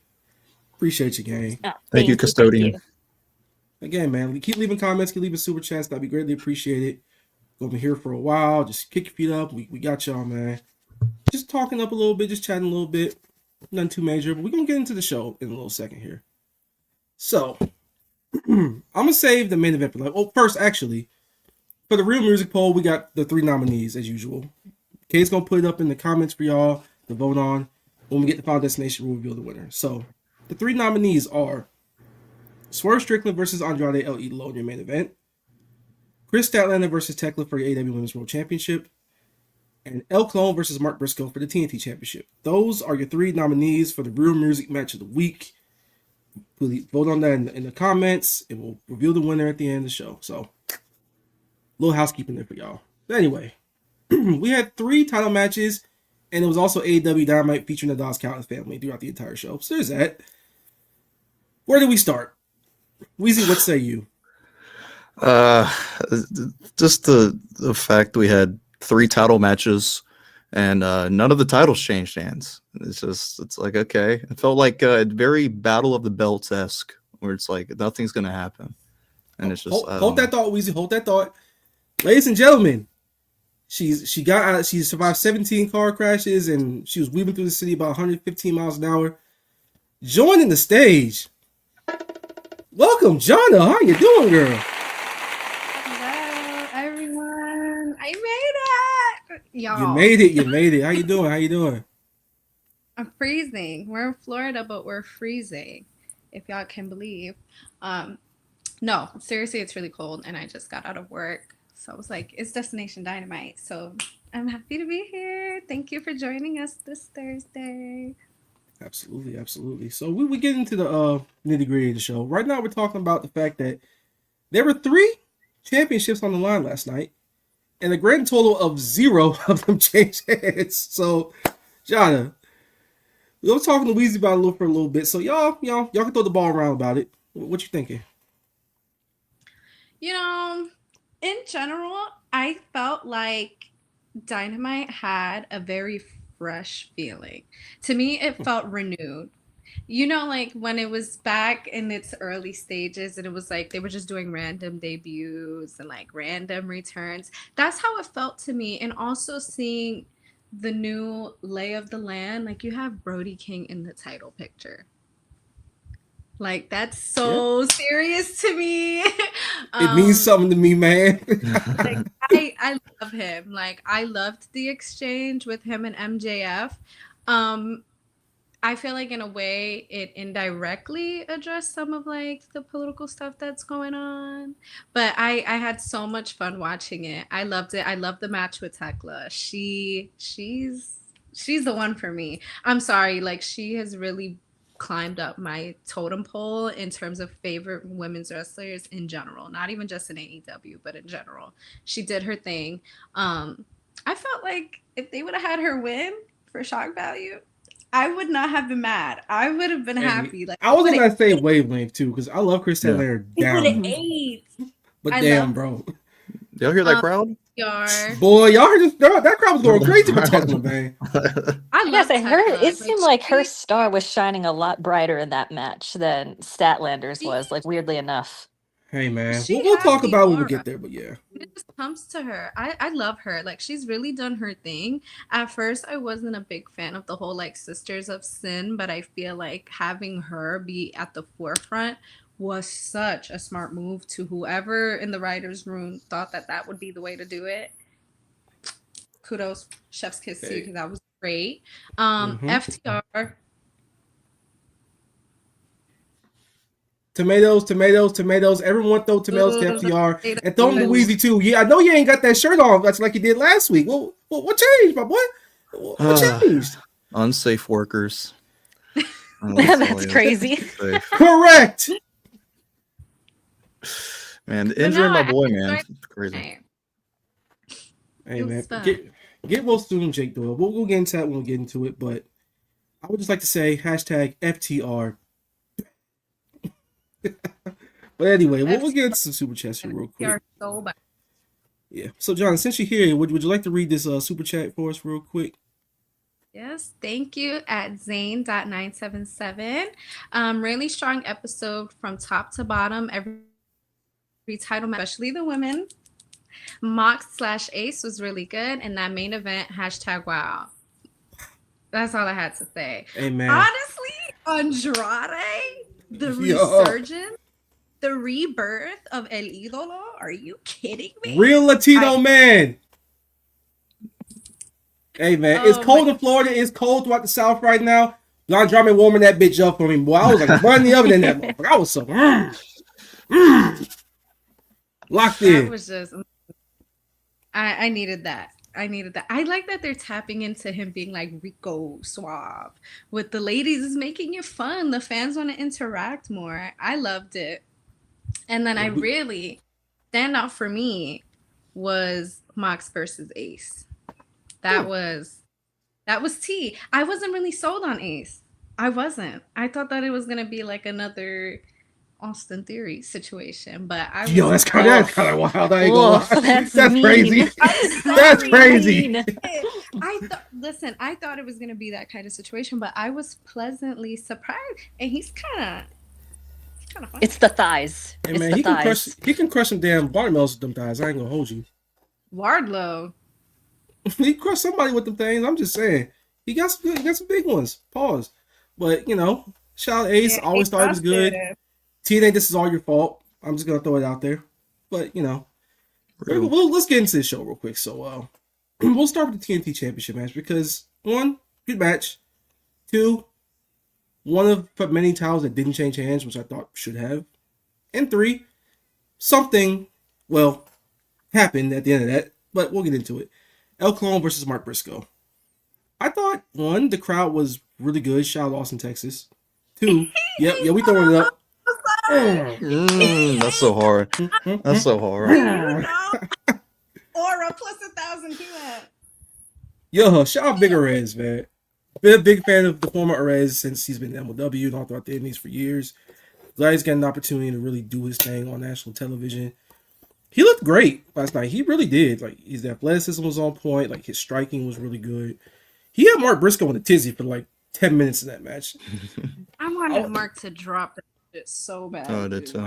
Man. Yeah. Like, Yeah, I ain't got the blick. El Clone just like out-meated Mark Briscoe so hard. It was just he like, all right, it's did you time. see his Fam. gear? His whole presentation was Yeah. so serious, bro. Bro, we came a long way from whatever the hell that best was his first match. Oh, that was awful. Everything That was crazy. like thing of his going forward. That little camera thing has to be something going forward. I'm sorry.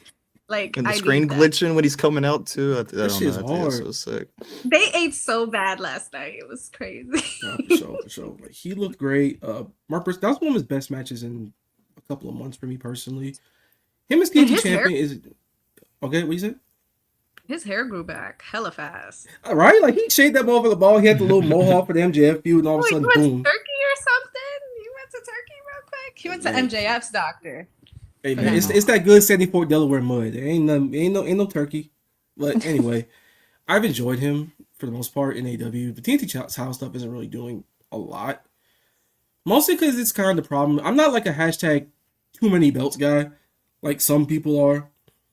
But those belts aren't all that distinguishable because what really is the difference between him just doing match after match with the TNT Championship and Okada holding the International like a prop? And then Ricochet. Ricochet's doing cool stuff with the National Championship. He's had like 6 defenses. Half of them have been outside of AW. And I do like the Jack Perry stuff that he's got going on because it actually feels like a mid-card feud. And they're actually doing something of somewhat substance. And they're wrestling next week for that belt. So that's going to be cool. Briscoe just kind of holds that belt and just kind of does his thing, which is fine. But we've had the belt since like 2020. So we can try something different with it, you know? And I would have liked El Cone to win it because, one, it's his 3rd match in the company. And I don't really love him losing so soon. And I also don't love them teasing him versus Kyle Fletcher part 78 for that championship. Like, guys, I ain't gonna do the whole T-Pain thing, but do something else. Please. I'm begging you. We got a great roster here. I don't need you to go back to Kyle Fletcher and Mark Briscoe again. Like, I didn't even want to see part 6. I don't want to see part 7 and part 12. Like, we can move Kyle on up the card.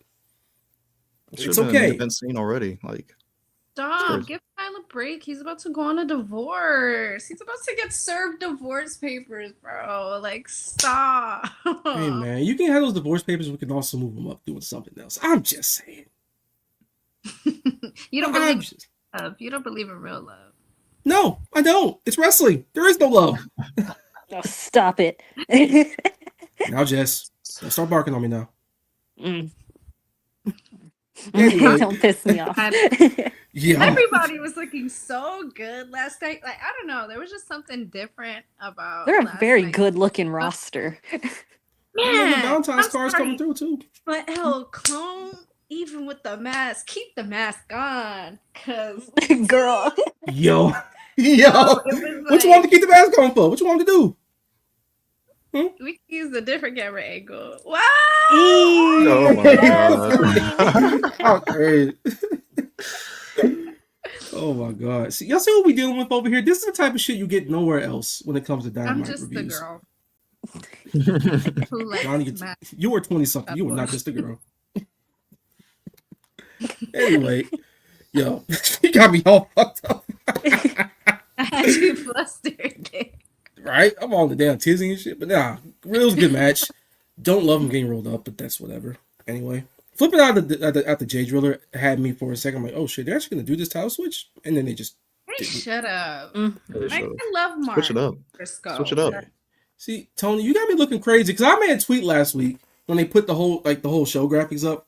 I said, and I quote, "One of these is absolutely changing hands, and I would not be upset if all 3 did." So Tony just said, "Fuck Marcus, then. I'm gonna have none of them change." You literally jinxed it. You're sick. You jinxed it. I'm the only one that said it, but we said it. We said it a lot on air. We said it on air too. We wanted something Y'all to change at jinxed least. it. You see, you guys did that. I was at work for an event last Thursday, and y'all jinxed it.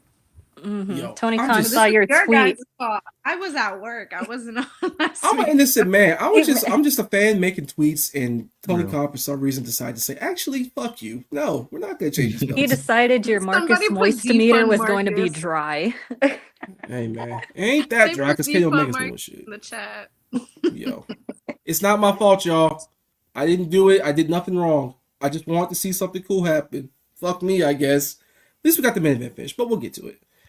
So after the match, old Marky Mark and the Funky Bunch Briscoe grabbed that mic, said, "Fuck the Cows family. I will not be wrestling y'all for this championship anytime soon." He has a quick defense coming up on Collision live back in Arlington. The lights go out. Some fire ass music hit the damn screen. I saw a black heart. And I'm thinking, Tony didn't just do this, did he? He didn't sign it, did he? And then I saw Psycho Killer. And out comes Tommaso Ciampa. That pop he got? Credit where credit is due. I did not think he was going to get a pop like that. So that Wrestle Ops tweet that had like 7K likes. I'm like, yo, how many? Why does Tommaso Ciampa have this much motion? Bro, it's at 42K likes now. Wrestle Ops posted something about, like, I guess the video of it. It got 42K. He got motion on and it's got like 1 million views now. Son, that is crazy. Who the fuck thought Tommaso Ciampa would have that much motion? I like it though. The music. NXT Black and Gold fans. Look. You don't like Tommaso? Not really. I ain't gonna hold you. I ain't watched a Tommaso Ciampa match in like 3 years. And the last time I saw him on like the timeline, he had DX on his ass. Like, brother, Triple H is not your daddy. I haven't watched him since Black and Gold.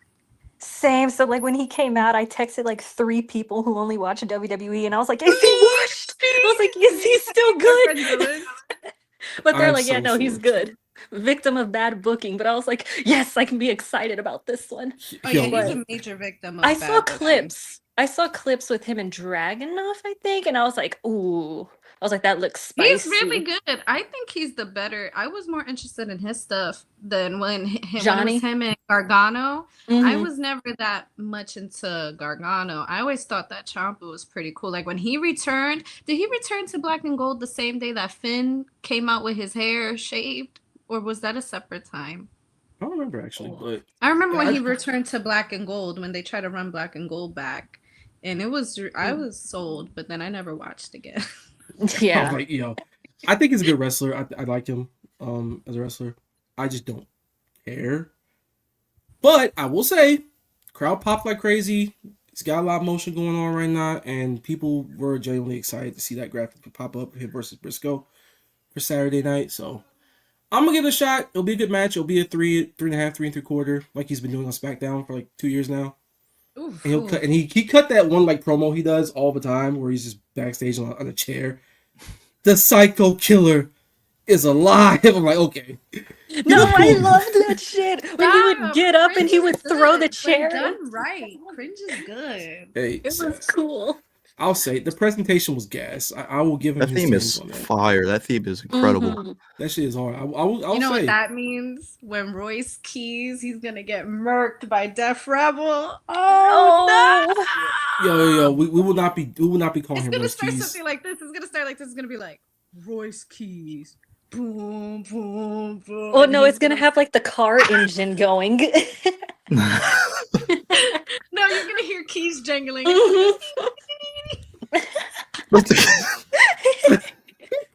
They're really gonna lean into it. Yo, I'm not wishing that, man. There's several things I don't wish on no man. Jail or being subjected to Def Rebel. Like I can't do that. Powerhouse Hobbs, I love you. I hope you do well over there. Tony Khan said, yo, Jericho ain't here no more. Soraya's contract off the books. I'm going crazy. I'm popping tags, man. Somebody made a good point. They were like, how much was Jericho's contract that ever since he's been gone, they just been signing? It was worth a lot. I'll say that much. Yeah, at least 3 million. It was worth more than that, probably. Yeah. Jesus.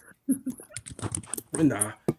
I'll give Ciampa an opportunity. I'm not like the biggest Ciampa guy, but he went from being like, all right, do we really need Tommaso Ciampa? Then I saw that entrance and I saw that engagement. I'm like, hey, man, TNT champ Tommaso Ciampa can't be that bad. You know, people are really loyal to the Black and Gold wrestlers, to NXT Black and Gold. They got shooters. They get serious. Yo, Obama era graps, my boy. Coloring book era graps. Young Thug era graps when he was like in the super prime. Like, Migos before they went crazy graps, bro. Like, what we doing? I love it all. I know we got 2016 nostalgia going on currently. It's all good. However, let's chill a little bit, please. But speaking of which, we got some fans. When you're done. Yeah. I'll bring I'm it reading up the super later. chat. Yeah. So the homie Bree Woo, $5. Good evening, y'all. Big Psycho was here. Demon home. Exactly what I was saying. He got fans. He got shooters. I get it. I'm not a personal fan, but if he produces, then I'll be happy. Just wasn't a fan of his work. WeeZee is a man of a certain taste. FTR taste. He hasn't had the taste yet. Yo, he hasn't had the taste. FTR taste. Yuck. Nah. Now the difference. Revival is completely different. I'm a Revival fan, not an FTR fan. I'm a FTR fan over Revival. Neither. Please. Yeah. 2022 FTR, I have to objectively say they were like fantastic that year. I will say that. Best tag team ever in that time period. Ooh, in that time period, that 2022 FTR time period, that's like some of the best like tag teams like ever. Like honestly. Not when they exist. They were objectively awesome that year, but I will never put no one over 2021 Young Bucks. I can't do it. But FTR, I mean, overall, it's the Young Bucks. Overall, my favorite tag team is the Young Bucks, but just that time in particular. This is when I was a big fan of FTR. Yeah. Also, Fon Leezy, $5. Imagine Kyle Fletcher and Mark again. It goes Rare Rose, White Ceiling. That's what it is. Like, it's gonna be a great match, but I need to watch it 28,000 times. Enough. Also, earlier, Fon Leezy, $50 super chat. Holy shit! Appreciate you, homie. And self-made subscriptions right there. You got most. Yeah, hell yeah. My man said, LOL, I just upgraded and got my girlfriend's cat an automatic lifter machine. It's worth the investment, Jess. # life-changing. Also, congrats, WeeZee. Shout out to everything you do in the Discord. Also, Swerve and El Idolo was chef's kiss for real. Absolutely. Appreciate the support. I will say. I have one for Sprinkle. Really? I gotta invest in one of those because mine takes human-sized ones and I can't do it no more. No, I used to have the stainless steel, and I thought that was it for me. Nah, I got the little robot, and then it self-cleans, and I agree with Fon Leezy. I mean, clearly he got the money for it. He's sending $50. All right, Fon Leezy, we here for over 3 hours. It's been self-made sessions. Now we're back here. He going band for band with us. Appreciate the love, always, man. Keep leaving y'all super chats. Keep leaving comments, bro. We appreciate the support. Now, I went 0 for 1. We went 0 for 1. Y'all want to go 0 for 2? Sure. Fuck it. Why not? Let's go to Tekla versus Chris Statlander Women's World Championship. This is a much happier note because 1, this match was fantastic. 2, Tekla looked great. And 3, Stat also looked great. So let's get into it. I will say, Tekla, if you're listening to this, which you probably aren't because you're a smart person, not playing. I have something to say. And just like John Moxley earlier this year, I'm gonna vocalize it. I just wanna say I'm sorry for the things I've done. I thought you were bad in Stardom, and it wasn't gonna work in America. But I was wrong. Yeah, I vocalized. Anyway, hit that, bro. Y'all want to hear some more? Hey, super chats. To the Patreon. Yeah, absolutely. But anyway, everything she did from the entrance on down to the performance in the ring, all the way to her mannerisms there, how she commanded the match. She was the MVP of this whole damn thing. And the crowd got behind her quickly, and they stayed behind her the whole way through. Right? She's not the wrestler that Stat is, or Willow is, or even like to an extent like Tony or something like that, or even like a Mega Man. She's not like that level of professional wrestler. She's a 3-star wrestler, but she has like 7-star presentation. And that's such an important thing in this business. Like, no matter how much we say it, we're all aura merchants. Every single last one of us is aura merchants in some way.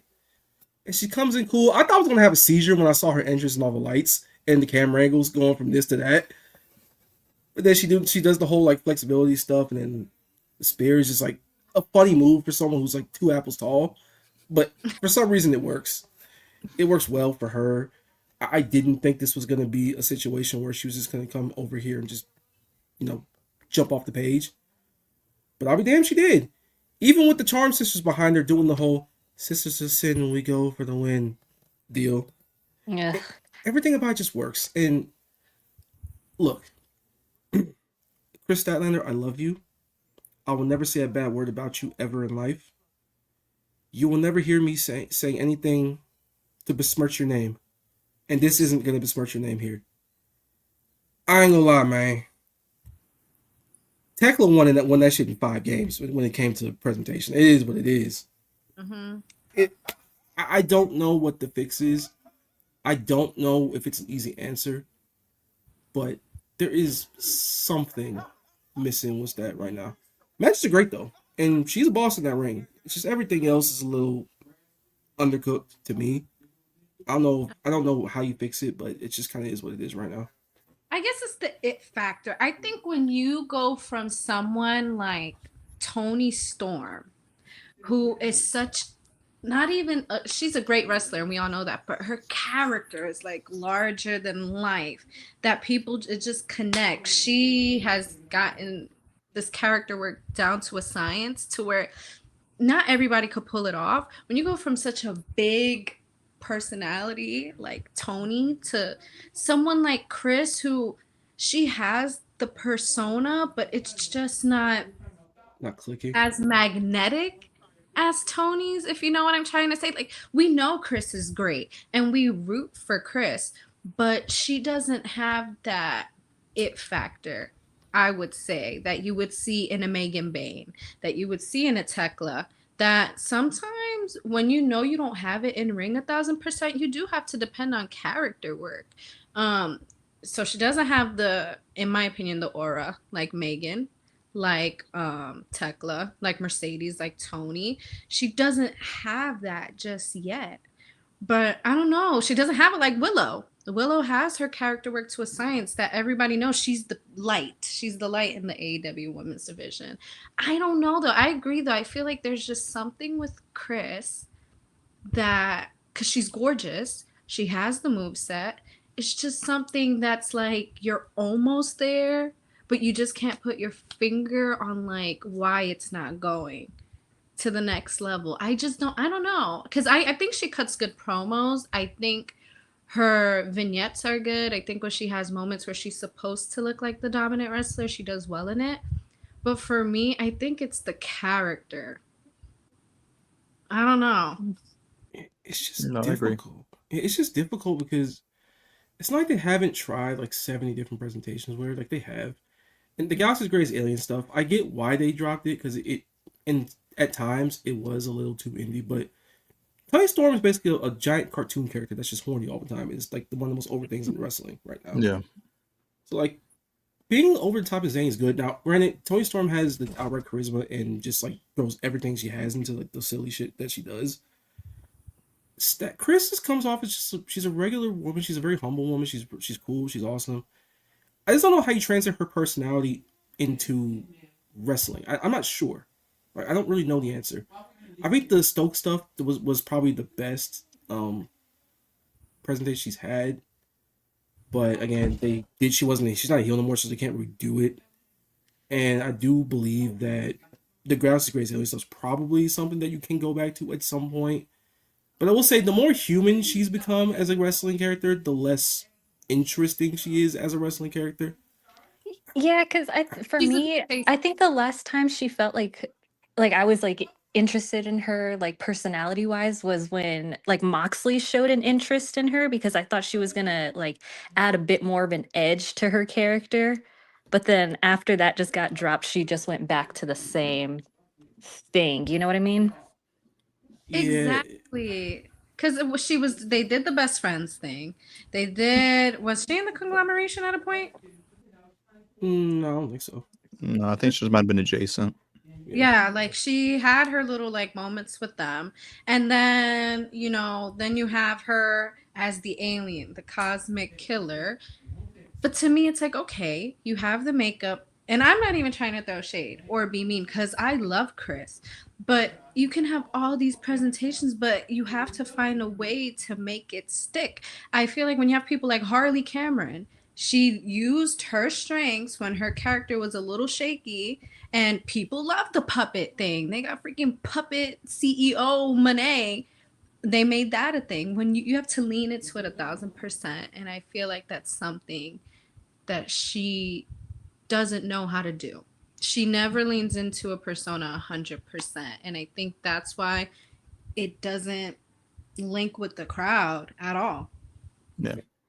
That being said, in the ring, she's fucking fantastic, and her performance last night was really, really One of the good. best. Oh yeah. Yeah. And I think the finish was really, really cool because I thought for a second they had me when she rolled her up when she tried to get the Wednesday Night Fever the first time. And then she ended up countering to getting into that spear that she likes to do. Stat just picked her little ass up in his power bomb her straight through the damn mat, and it hit the Wednesday Night Fever. That was awesome. I was like, holy shit! First of all, you're gonna kill this little girl. but Tekla, there's something about the package where she's a little zany. She's basically a European villain, and she's like 2 feet tall, and it fits as her character because she's a giant agitator. Like all she does is walk backstage or walk on the camera and piss people off. Did with Amanada, which I thought was critical in getting her over to the audience as an established force. And then stuff with Jamie, I thought that was really, really big for her. Getting that match at Wrestle Dreams, I thought was pretty good. And then now the stat, like there is a universe where they can run this match back because you got Australia and you got Revolution. You can run this back at Revolution if you want, if you really want to do it, and have Tekla beat her because she's gonna win that world championship this year. Like that's gonna happen. She's too over, she's too good. And she's too locked in right now for that not to be the case. So we decided to see where it goes from there. Baker Bay and Penelope Ford was on the ramp afterwards. Because all 4 of them have the damn belts, you can what am I saying? Realistically, there you go. Do a tag team match and then have like Megan wrestle either Willow or Chris for the world championship. Chris hasn't beaten her. She's 0 for 2. You can run that back if you want. You can even do the Willow thing if you want. I need Megan to win now. I agree. Hey, man. Megan should win. Yes. Yeah. She's been too good for a while. She's such a woman. Like, oh my God, bro. Because not everybody knows how to pull off I'm a powerhouse, but I'm glam, but I still know how to rep. Not everybody knows how to do it, and she does it, bro. And she made me like love Penelope Ford again, which I was like not sold on her for a hot minute after 2019. Hey man, we get better around here. You know, respect improvement. I think Megan should have won at Dynasty last year against Tony. I think so. I think it was good. Yeah, she's really good. They wanted to do the whole like Tony and Mercedes thing, which is fine. But her winning that and then having like stat beater would have been cool, or whatever they want to go. She's been too good for a while. She's still really young too, but that's the crazy part. She's getting better every single time she's out there. Mm-hmm. So lock it in. If that's the match for Revolution, save me a seat. And again, this match was nominee number 1 for the Real Music Match of the Weeks in the poll. This, Andrade Swerve, and the TNT Championship match. Those are your 3 nominees. Vote on that in the chat. We'll reveal the winner. Just let me know now. Like this video up, super chats, all that stuff. We greatly appreciate it. And moving on, let's talk about the World Title scene for a second. 2 things happened. One, I do think MJF's played a really nice role in this whole Sharks are closing in thing as the champion. There were 2 aspects of it that one I thought was fantastic. The other one was not quite as great, but at least served the purpose. We'll talk about number 2 real quick. So he had a live promo again, which it's MJF, of course he did. And didn't last more than like 2 seconds before Brody King came out there, which is very funny. I thought it was going to go like 20 minutes longer than it was going to, but it didn't, thankfully. I think the actual purpose was fine in that it set up what was going to happen next week. And it was going to be an eliminator match for Brody King and MJF, which you can debate about eliminator matches till the cows come home. It's one of those things where it's just part of the Tony Khan playbook. And my opinions on it are basically, it's just his way of saying non-title match, whatever. Don't really love it, but it's just something that he does. It's what it is. The content, the promo itself was like, I thought it was probably the weakest he's had in a minute because I actually think he's been in a good run of form. with the promos and everything, because he can go on these weird tangents and he can overextend himself. Here, this is the instance where he kind of overextended in some ways. WeeZee, I'm gonna throw it to you real quick. What do you think about the promo? I thought it was weaker than last week's. I thought last week's promo was really good. And this week's it was just weak. I don't know. There were some like funny parts too when Brody came out and like, you know, he's like, "Oh, you're liberal, but you know, you look like a Nazi or whatever." Like I thought that joke was funny, but everything else I didn't really care. And I kind of was like hard. I didn't want to listen to it. Like usually with MJF, I'm like, okay, like I'm listening, but like this one, I was like, okay, like he's just talking. He literally was just talking about like nothing. And I was just like, all right, this is how we're doing it. But Brody immediately coming out like in like the first minute of the promo was like, yeah, I thought it was pretty good. Like I ain't giving you no time to speak. Like I'm here to challenge you. So I like that aspect of it. But everything else was Just take it or leave it.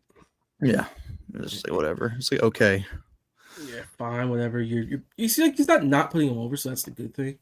Yeah. It's just that it's overstayed its welcome. And he didn't stay there and sit there and talk for over 20 minutes. Like that's the good news. The content was just weak. Like it's okay. He's doing a good job mostly. This is just one of the times where the content just wasn't really up the bar. It is what it is. But we got the match. Like mission accomplished. The hope would be that he wins. I don't really love seeing the champion get pinned or anything. So if he just beats the shit out of him and he just says, "Fuck this, I'm not gonna go back in the ring and wins by count out or whatever," that'd be fine to me. And you can run the match in Australia while the No More Contenders match happens there for Revolution. Like you can do that and I'll be okay with it. Whatever segment. He had a much better one later on, but again, it's the yin and yang of MJF. Like it wasn't the worst, but it wasn't great either. Fine. But we got the eliminator match, so yeah, that's just kind of what that was. Jana, thoughts?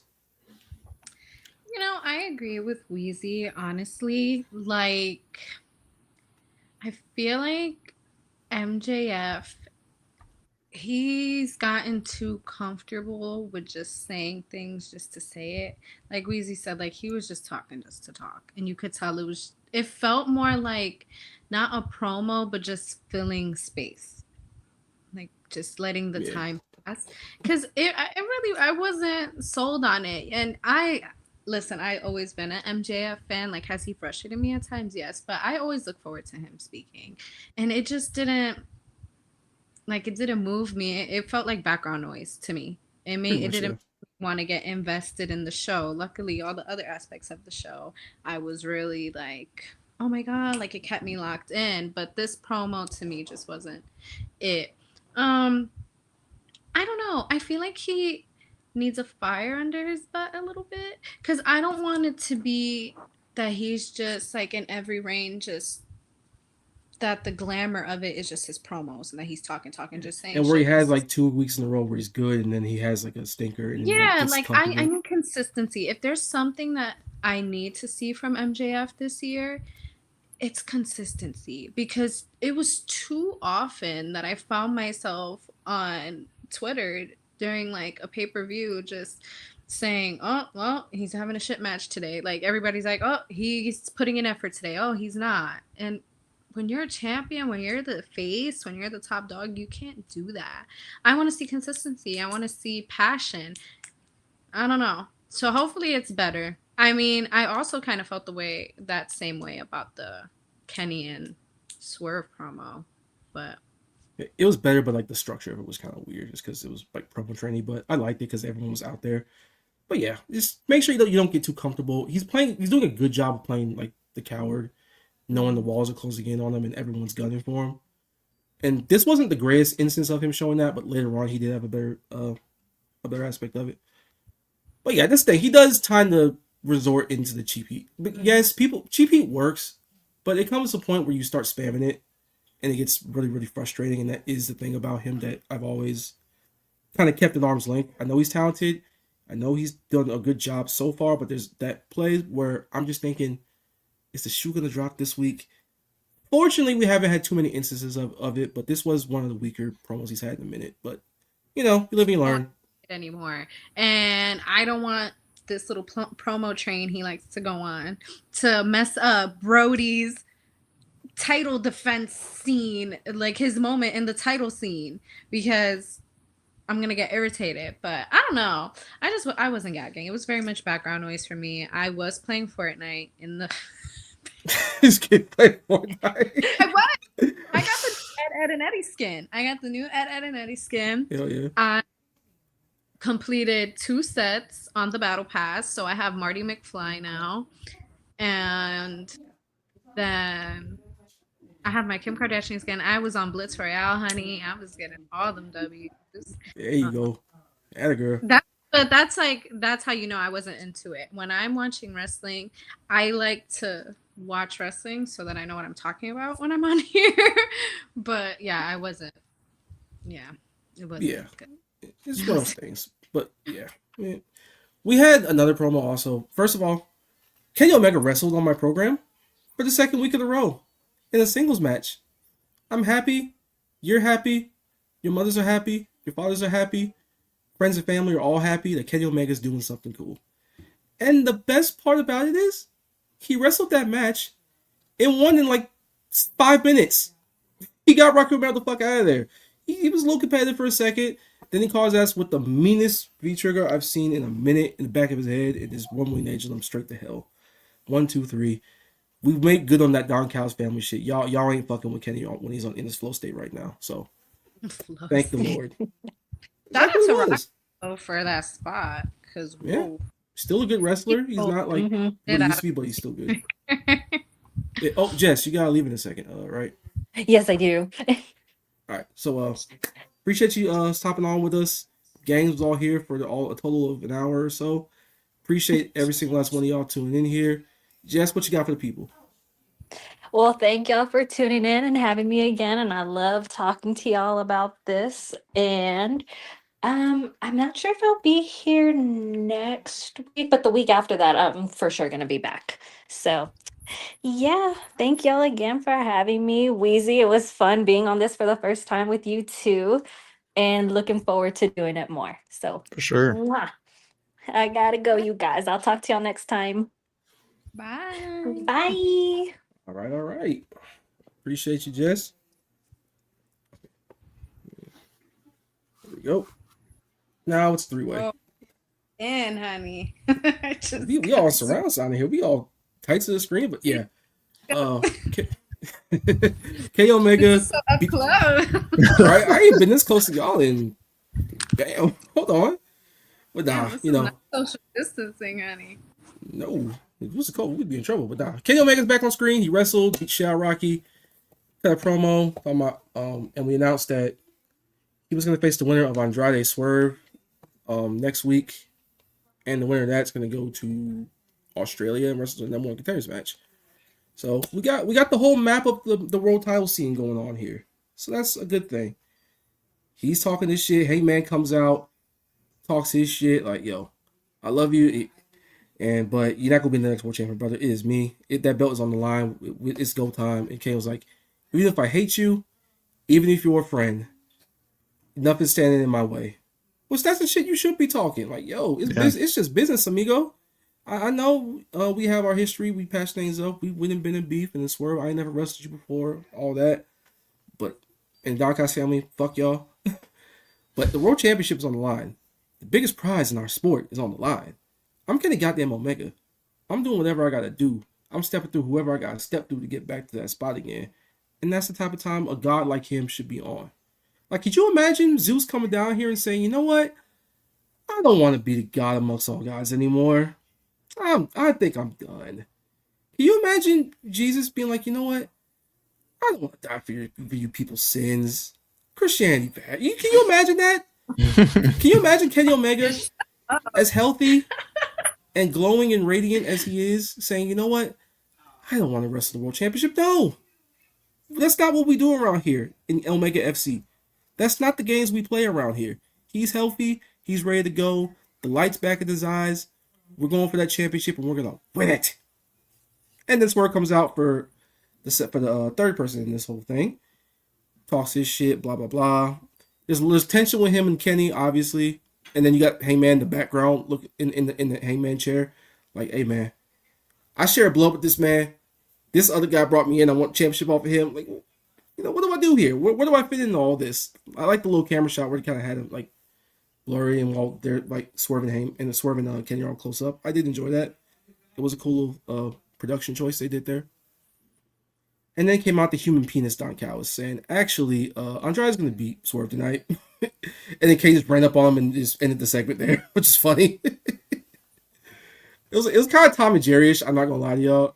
But it's a promo train, and I'm not like the biggest fan of those in the world. But it was good to see everybody in the picture getting involved and, we're mapping out the course of action. Okay, this guy wrestles that guy next week. This guy wrestles the winner of that match next week. Australia, you probably wrestle Heyman next week in that show. And then when that's over with, where does Swerve and Heyman go? Where does Swerve and Kenny go? Where's Andrade fit into all this? Like, it's like Charlie reading the damn map in the damn bulletin board from It's Always Sunny. Like, okay, we do that, we do that, we do that. It's option B here, option D over there in 2 months' time. Like, you can map out a whole bunch of stuff, and that's the best thing about this title picture. Everybody important is gunning for the belt. Everybody important is killing and fighting and going through each other to get to that belt. They're all on screen together every week. They're all wrestling matches every week because you got to win matches to qualify for a world title shot. Bold concept, So that's what's got me excited about the product right now, and it's got me excited about the week to week. Let's keep that going. We have some more fireworks later on tonight that we are going to be running victory laps on. WeeZee, talk to me, my brother. Man. I just want to just shout out my Mexican goat, Andrade. Shout out to my favorite wrestler in AEW, Swerve, for putting on a fantastic main event. Swerve with back-to-back fantastic main events for Dynamite. I knew after the first 2 minutes of this match it was going to be like one for the books. There's two guys that are at the best of what they do. Like, it just putting on in fantastic matches. Andrade is one of the best wrestlers in the world. It's just certain companies just didn't know what to do with him. I think Tony is like, okay, this is the talent I have. He is incredible. He has incredible live show charisma, and I need to put that on TV. Every single week. What is he? What is he? I mean, a real Latino man. A real Latino man. Just the gimmick of the phone numbers and the selfies. That's just I don't know. We bringing plants back, baby. That's so fire. That's so fire. That's so good. It's so beast. It is so beast. I'm like, yo, fair. So he came down that ramp. One without Don Callis. Thank you, Jesus. He was like commentary, but whatever. I was like, it came out a little bit with him, towards the end of his entrance, but yeah, but I was like, damn, this is the coolest motherfucker on planet Earth. He all white, he's silkied up. He got the long hair flowing. He got a new mask for the occasion. We all oiled up. We eat our chicken and rice. We eat our cabbage. We eat all that stuff, bro. We eat our empanadas, our carne asada, everything. He with the ladies getting numbers in mid match. Shout out Jasmine Allure for being a great plant there. We're bringing it back. This is what wrestling needs. And next week, we don't need plants no more. This is what we do. Silverado Jr., shout out to you. One of my favorite wrestlers in CMLL right now. I need you and Andrade when he goes back to CMLL. Y'all need to go band for band because that's what y'all doing right now with the ladies. I need y'all to form a tag team, something. Sidebar there. Yeah. But the only thing Andrade was missing was he didn't rip off his pants. That's I don't know. That's he's no trunks or anything. Missed opportunity. Yo, imagine next week he does that, bro. I'm gonna go please. Oh, Tony Khan, next time y'all come to Florida, if you need a plant. Hey, I know you watching, Tony. Jana got it for y'all, and we don't need her to be a plant. She gonna do that for the shoot. But I'd be like, hey, hey, Andrade, Biggie the low, but no. This is a great opportunity where I'm going to take so many goddamn victory laps. Some of you out there in the community, some of you who breathe the same air that we breathe for some reason, you don't deserve to breathe it right now. Y'all was talking about Andrade is just so unprofessional. Why didn't Tony come bring him back? We don't need him in the dub. Shut the fuck up. Shut up. Do you see the screens he's setting right now? Do you see what he's doing? It's not our fault that Triple H had him doing whatever on SmackDown. It's not our, well, it was our fault the first time that he got introduced with Vicky Guerrero. Like, most of the times when Andrade's actually gotten the ball legitimately, he's been great. Like, he was great when he actually got the ball in Black and Gold. Like, he was the best part of that entire promotion. He never really got that ball too much in both the WWE main roster and AEW that first go around. He didn't really find stride until Collision. But this is just an instance where the people in the back are actually looking at what he's doing right now. It's like, holy shit, this is the coolest motherfucker on the planet right now. Let's just run with it. Just understand who he is and understand the talent that he's been. He been like this. He been nice. Let's just let him be nice. Let him be the sexiest nigga on the roster. Let him pull bad bitches, you know? We got stuck on Collision mid-card accusations. Like, they were just saying, oh, he's going to be a Collision mid-carder when he comes back. Oh, you know, he's just going to sit there and, you know, he's going to complain again and go back. It's like, now we put him in the main event scene. He playing with us. Right, we get Swerve his best match in a minute since the Kevin Knight match last week.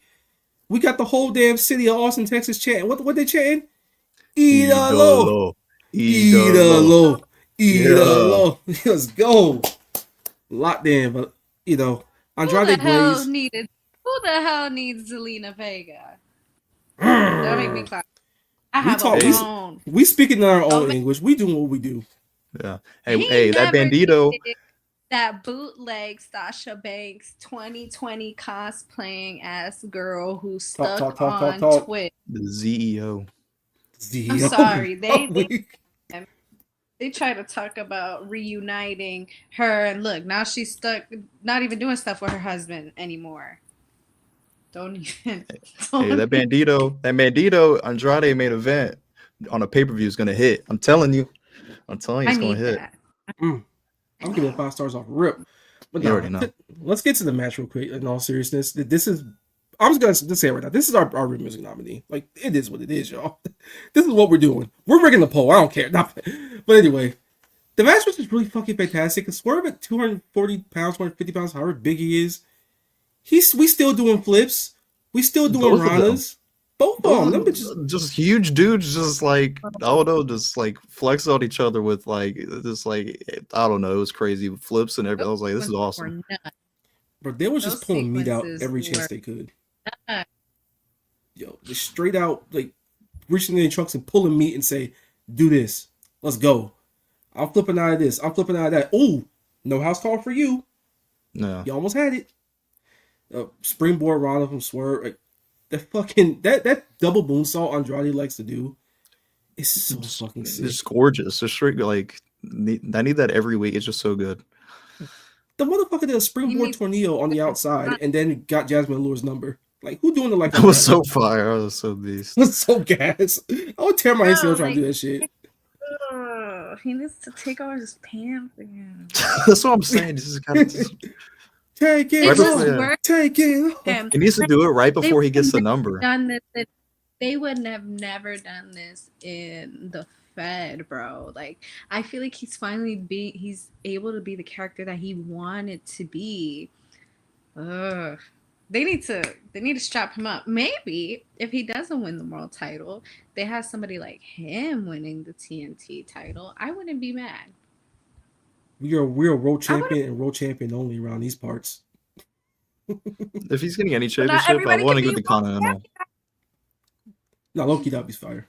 Continental would be sick. You would just wrestle matches, no bullshit around it. Just go. That'd be cool. Hey, man, back in the C2. Save me. Yo, Boogie C MLL, give me what I want. Give me what I want. Big Idolo back in the arena in Mexico. TK, please. Lord Booker TK. Man, please. Booker Man, please. Ayúdame. Give me what I want. No, that'd be sick. And then the finish was pretty awesome. Hey man, Jericho's gone. The back elbow is ours. We own that. We got a trademark on it. Swerve's a cool one. He did his thing. That was nice. But nah, kick, boom, nail that nigga with it. Ain't nobody doing it like Big E though. It's sick. And even when Jericho was in the company, he was doing it. Go ahead, John. Have you guys touched base on this? Because I came in a little bit late. All right, what you got? I read something from our good boy. Our good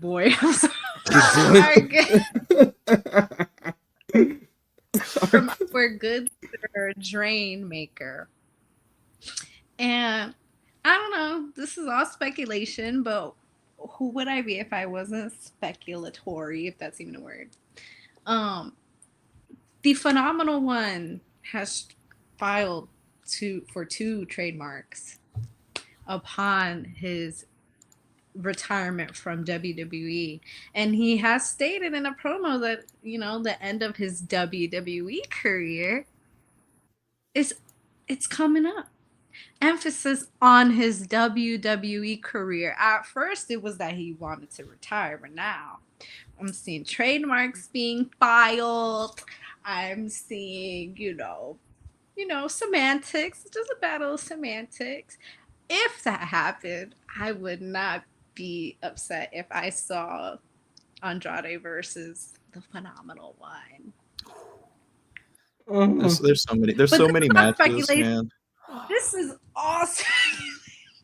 Damn, yo. Now you heard it here, folks.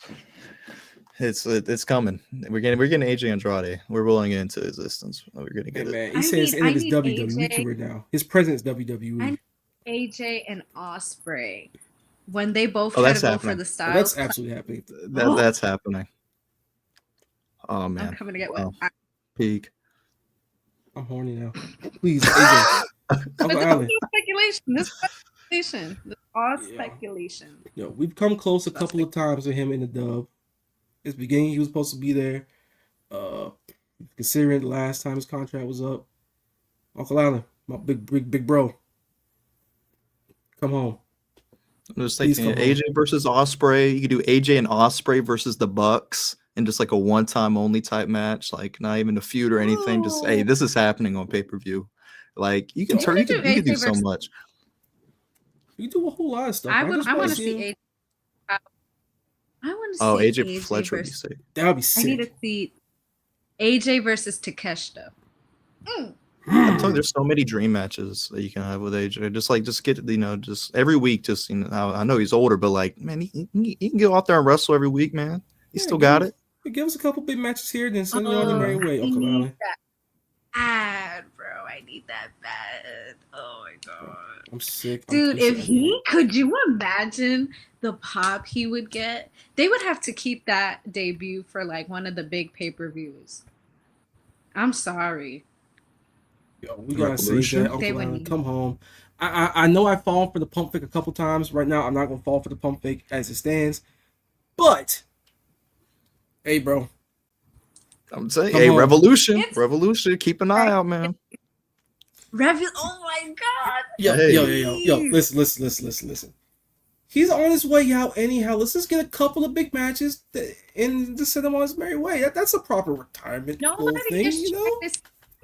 Charles versus Seth Rollins or Roman Reigns. Nobody's trying to see that anymore. We want to see graps. We want to see real professional wrestling. Yo, give me that. Hey, like Uncle imagine. Allen, I'm letting you know it now.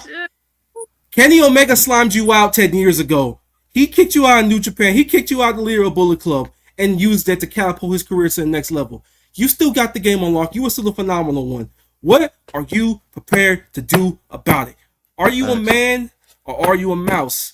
Are you going to get your lick back or just enjoy retirement with Miss Wendy and the kids? What you going to do? I know if I was you, I would not leave these things unattended to. I'm not nervous. I'm just saying. Imagine Kenny wins that Revolution, and it's a big celebratory thing, and then all you hear is Demigod's play. Demigod's hits, and this. Oh my god! Please, lights go out. Y'all we're gonna hear somebody ruckus first and get ready to fly. No, I want Demigods back, man. I need Demigods back. Like, please. Oh my god. Oh my god. Wait, let me set the scene like off of what WeeZee just said. Celebratory finish for Kenny. Lights go out, returns in the middle of the ring. They just doing this to each other. Oh shit. Blicks to the face. Hey, nigga, I'm I back. would gag. Please. Just be like, hey, motherfucker, I'm back. What's good?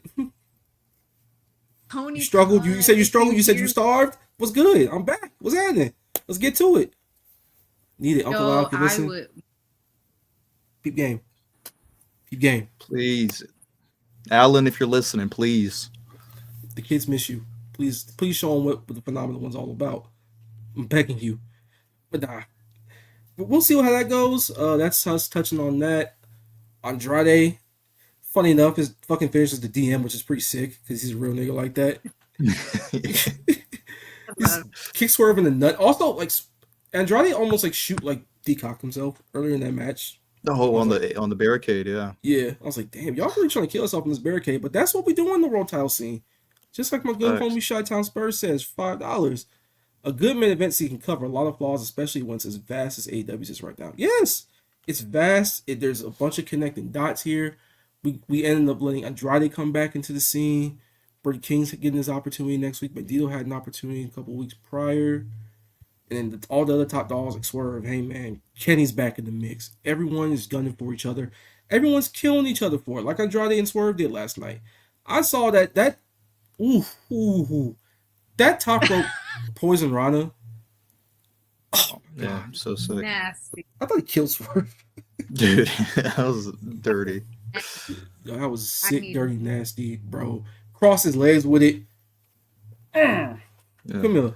If TK keeps up with like what he's doing with like the world title scene, I'm really excited for the Owen this year.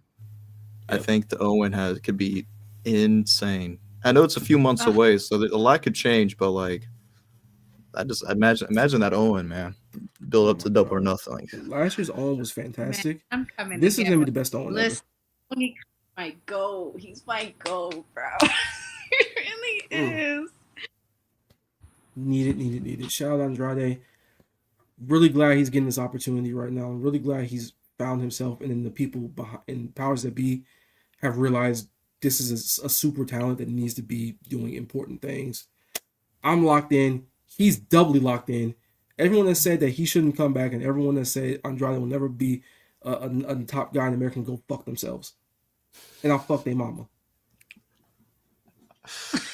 Real. Exactly. That's real shit. And there's something that happened afterwards that we'll get into, but let's go backwards ever so slightly. There's another champion that wrestled on the show. The Continental Champion, Jonathan Paul Aloysius Moxley. Nice little match with Ace Austin, nothing crazy, but Ace Austin had a good performance.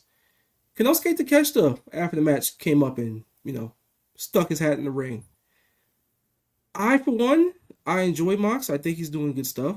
He's getting to that territory that he likes to do where he's a heel here, he's a face there. You used to be a Crip, now you a Blood. Like, you got Bloods and Crips on your team now. Like, what's going on? Like, which one are you? Like, let's pick a side. It's something that he tends to fall into a lot, especially towards the end of the BCC originally. Like, that 1 minute they were beating the shit out of the Elite on Wednesday, they were saving Willie Uter from getting jumped by FTR on Saturday. Like, we're starting to kind of get into dangerous territory with that, even though I do enjoy what Mox is doing. I would just have him drop that thing to Takeshi and have him and Okada wrestle for that and reunify that belt. That's just me. Because it's starting to kind of negatively affect the Death Riders. It's really negatively affected Takeshita and like Kyle Fletcher to an extent because they're kind of running in circles.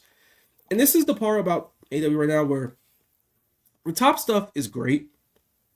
Underneath it, it's just some dry rot and there's some circular stuff going on where shit was happening since like September that is still kind of unresolved, and the Death Riders are just kind of flipping and flopping, and Takeshita is just me mugging backstage, looking like kind of a geek. I'm sorry, he does. It's actively damaging to him. Kyle Fletcher is being prepped for Mark Briscoe Part 1000. Like, we can move him up now. It's okay. We don't have to go back to the well. And Takeshita, just kill Don Callis at this point. Like, what's stopping you? What's stopping you from jumping Okada in the ring one day? Like, just do it. Let's pull the trigger now. Let's reorient this whole story and get it back on track. Let's have Takeshita win that Continental belt. Let's reunify that shit because right now Kai is just walking around with a toy basically. Like let's figure this out, please. It's starting to get weird. No, I agree. It's I still think Fletcher will end up winning the world title by the end of the year, but just where he's at right now, it's just like I don't know. I don't just you can move him up and have him fail at getting the world title now and being like he's not ready right now. But later in the year, I feel like Ospreay will have the belt, and that's who Ospreay will drop it to is Fletcher in like November. But I don't want to see his match against Mark Briscoe. There's conversations to be had about Mark Briscoe right now. I love Mark Briscoe, but we're doing the same things over and over again. Like it's not entertaining. I just feel like we're going in circles. It's not helping anyone at all. No. And it's just you need a fresh face with the TNT belt. Yeah, I think that's why I think El Clone was going to be a good idea. That's honestly why I think Tommaso Ciampa should beat Mark Briscoe. Will I think that happens? No. But I feel like that should be what happens. And I feel like you could, if you wanted to do Mark Briscoe versus Fletcher, you can just have it be non-title. It doesn't need to be for the team. Like if you want to run it again, there's like the title doesn't mean anything. Like just run it again if you want. It's just a thing on the show. It's kind of what it is. That's where I'm at. I love him, but I'm ready for this reign to be over with. It is what it is. And it doesn't. That's the other part. There really isn't even a division. It's just guys like going for it every so often. And that's the thing with AEW right now with all the belts. Like it's not even the belts problem. There's not really much of a distinction between all of them. Yeah. And the other part is there is no mid card because none of you niggas want a fucking job and none of you niggas want to be mid carders because you think it's a demotion because it's been beaten over our heads for 20 plus years that being a mid-carder is a bad thing for some reason. It's not. Being a mid-card is great. A mid-card is the barometer of how great your show is, how great your fucking company's doing right now. If your mid-card's hot, everything's hot because everyone's doing important stuff and people are getting over at a big pace and they're fighting for things and not just fighting for the trinket that's used to pacify people because they're crying about not being world champion right now.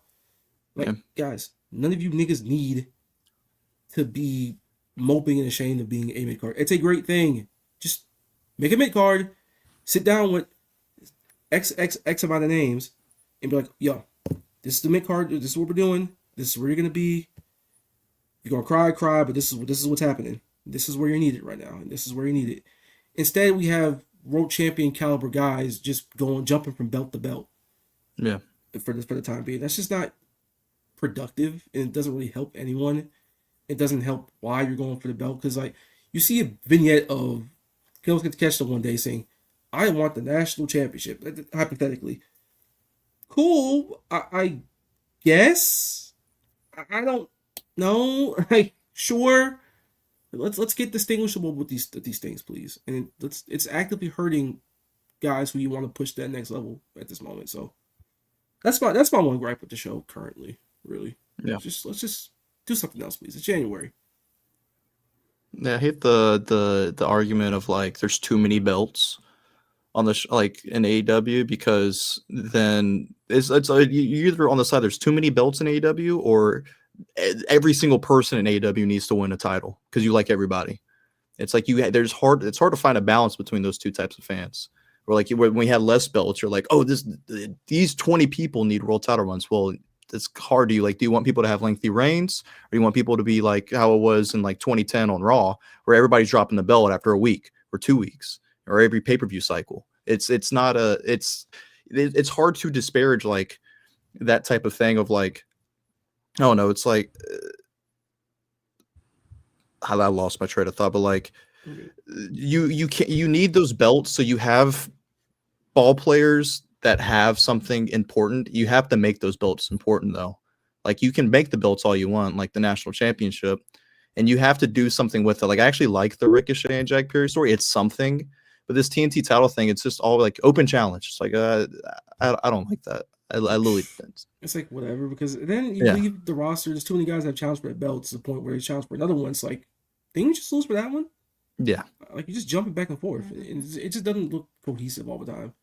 And the national championship stuff, I think it's really cool that he's primarily defending the belt outside of AEW, which is a good thing. But then you also have MJF like going to indie companies doing the same shit. So it's like this belt is exclusively, for the most part, been outside of the company. But MJF's like also done stuff outside the company. It's just kind of a jumbled thing. It's not a giant gripe, but it's kind of hurting the disparity between the belts for me sometimes. So let's just, get there. 100%. Yeah. And speaking of which, another set of championships. Yeah, let's go 0 for 3 on this one. Why not? The nail in my coffin, bang, bang, bang. The World Tag Team Championships. WeeZee, don't cover them eyes. No. Don't do that. Nope. Get that shirt off from away your nose. Just come outside. Come to the stage. We have to talk. FTR versus Davis and Doyle. It was a cool little match. Even though this was also the whole, like, disparity of who's who that's going on with AEW at the moment that Tony gets a little too cute with. Davis and Doyle just beating the shit out of FTR and they're having a competitive match. That's cool. But who am I really supposed to root for? Because I have Stokely doing heel stuff on commentary. And then, no. Bring your ass back here, WeeZee. WeeZee. Come back here or you're fired. I'm here. No, I had to go grab something. What you have to grab? He threatened us. Just say that call came from the bosses. Dex Harwood, huh? That's what we're doing. Get out of here, man. Get out my face. Damn it. So are we going to talk about FTR being unsafe workers? Because they injured Jake Doyle, and Jake Doyle got injured in this match, and it kind of fucked up the finish, and we later finally had he tore his bicep. And then Jon Moxley, as get back for him for getting jumped earlier, just beat the shit out of Mark Davis on the outside, and FTR retained. Yeah, cool. They still have those belts. They're terrorizing my belts. They're disparaging and shitting all over my beautiful tag team belts. Remember Bro Dito with those? Like, it wasn't even like the most focused reign of all time, but they had matches every week that were sick, and people were behind it. People had no real complaints. Yeah. Then there comes FTR. They got to win those belts again. What are we doing? I think they had to rush this match. I think as soon as Doyle tore his bicep, I think that's when as soon as Tony got the word, that he tore his bicep, I think he sent Mox out there like immediately. He was like, "Go out there. We just got to end the match. Like we had everything set up for this, but just go ahead and end it." I felt like it was really because it was like right out of commercial break. They were like, "All right, to the finish." I would have loved to seen Davis and Doyle win the belts if Doyle didn't get hurt. So it's unsafe workers, unfortunately. Yeah, we might have to have a discussion about FTR in the big 2026. We did have that discussion. You late to the party, my boy. Hey, I had to keep my hopes alive, man. I was hoping for something good here, but hey, man, somebody on this channel earlier was asked to condemn the acts of FTR, and just wouldn't do it. So you know what we're gonna do? We're gonna primary Ibu, and thank you, WeeZee. You saved yourself from also getting primaried. So FTR bad. Match was unfortunate. Get well soon, Jake Doyle. It's really unfortunate. Mark Davis. Is there a more cursed man in AEW than Mark Davis right now? No, honestly, it's tough. It's real tough. Like, he comes in, Carl Fletcher becomes a star, so Ozzy Open's dead. He gets hurt a couple of times.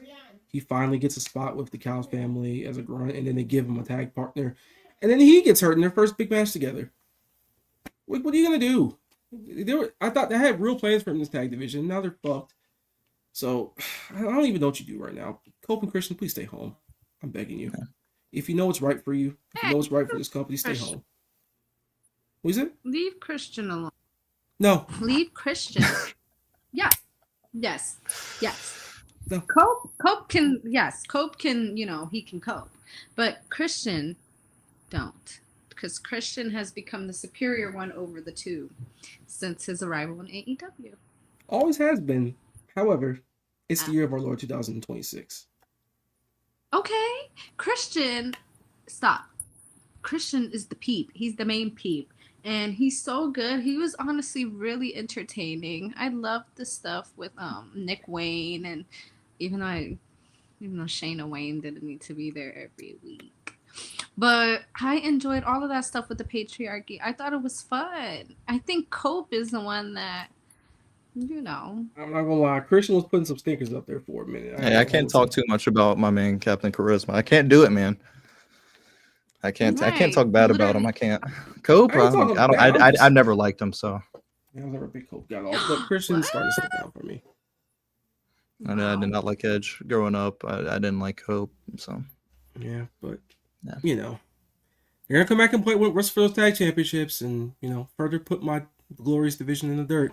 But the Young Bucks, they dropped a nice little vignette before the match, and they look like they're back. So you know what? We got the tassels back. We taking over this division again. I'm locked in. They should just make that match next week and just kill FTR and hold the tag belts. I'm not gonna lie, them holding tag belts and having bigger matches and then actually getting the babyface run they should have gotten would be pretty sick. Yeah. Just don't run the match so soon, I will say though. But FTR bad, tag division on life support again, unfortunately. Get well, Doyle, Cashwell, you're an unsafe worker, and we'll be having a conversation about you soon. You'll be hearing from my attorney. You should just let him do the top rope awesome bomb. Like, it was that spot. I'm like, just let him do it. Just let him do the top rope awesome bomb. Like, man up and take the bump. No. Hold that thought. Be right back. And to think he was threatening WeeZee's employment at Self Made. I had to go run to my living room and grab the FTR, the Dax figure, so I could throw it and chuck it. Because we're done with FTR. Like, I'm a big Jake Doyle guy, so like that upset me. Yeah, FTR needs to. Yeah. The jet speed should have been one that built. I used to love FTR. Especially because they were very vocal about supporting Mercedes and everything when that walkout happened. And they just were, I always liked them. But I don't know. This just doesn't stick with me. Yeah. It's a rough period for them. I don't know what they can do to fix like what they got going on to the audience's eyes. Like I assume Tony just absolutely loves them and wants them to be on TV every week and wants them to have the tag belts, but there's a disconnect there with the fans, I think. Or like the fans just like don't care anymore and they're just tired of seeing them. Yeah, I think that the fans are just oversaturated with FTR. And it's like, at least with the Young Bucks, like you're guaranteed to be entertained, whether it's them being just stupid and foolish and funny or giving you a bomb match. You don't really get that with FTR. It's like the only entertaining part is Stokely, and then the matches are okay. But I feel for Stoke because he's doing really good work and he's started with Dax Harwood. But best part about the program, yeah, they're bad. They suck. Drop those belts soon.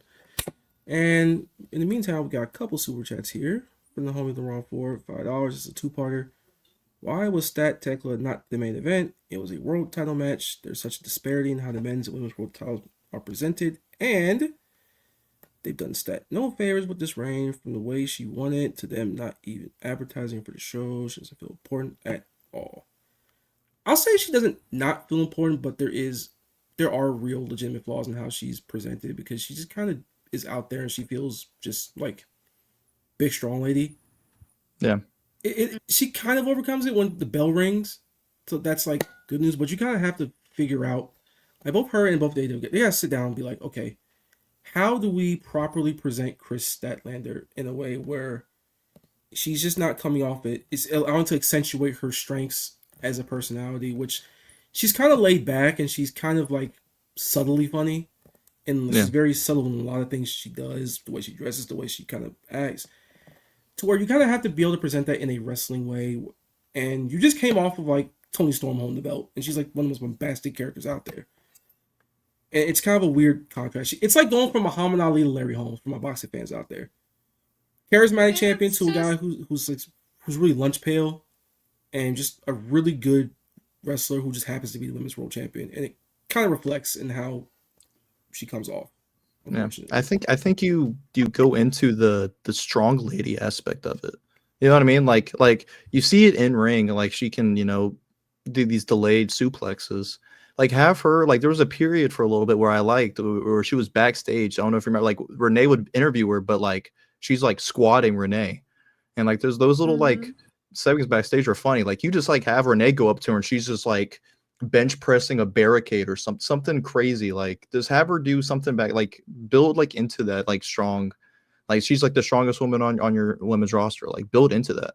Yeah, like lean into that. That's a better way for her to come off as like sure of herself instead of just having her talk, because she's not the most confident talker ever. Yeah, like, it just is what it is. Unfortunately, just have her do more physical stuff instead of just talking.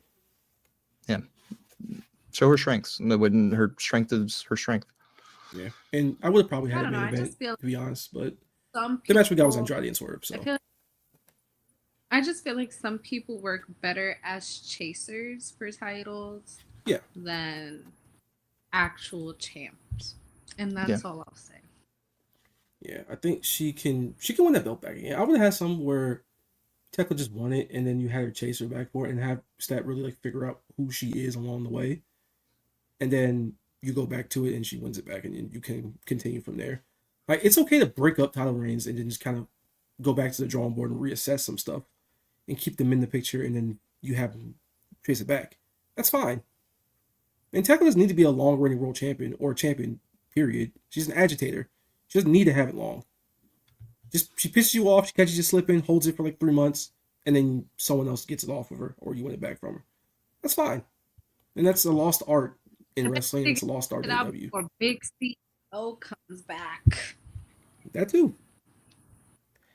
What do you do with her when she does come back? Do you give her like a faction or something, or you kind of have her just be on the warpath? You know, I think what they're gonna do, and I feel like the reason why she even is always retweeting like, I'm not coming back for all the titles, I'm coming back for souls. She done got all the titles. She's just missing the big one. I think it's going to be good to see her just serve classic after classic and just be mean and ruthless and claw her way to the peak of the mountain.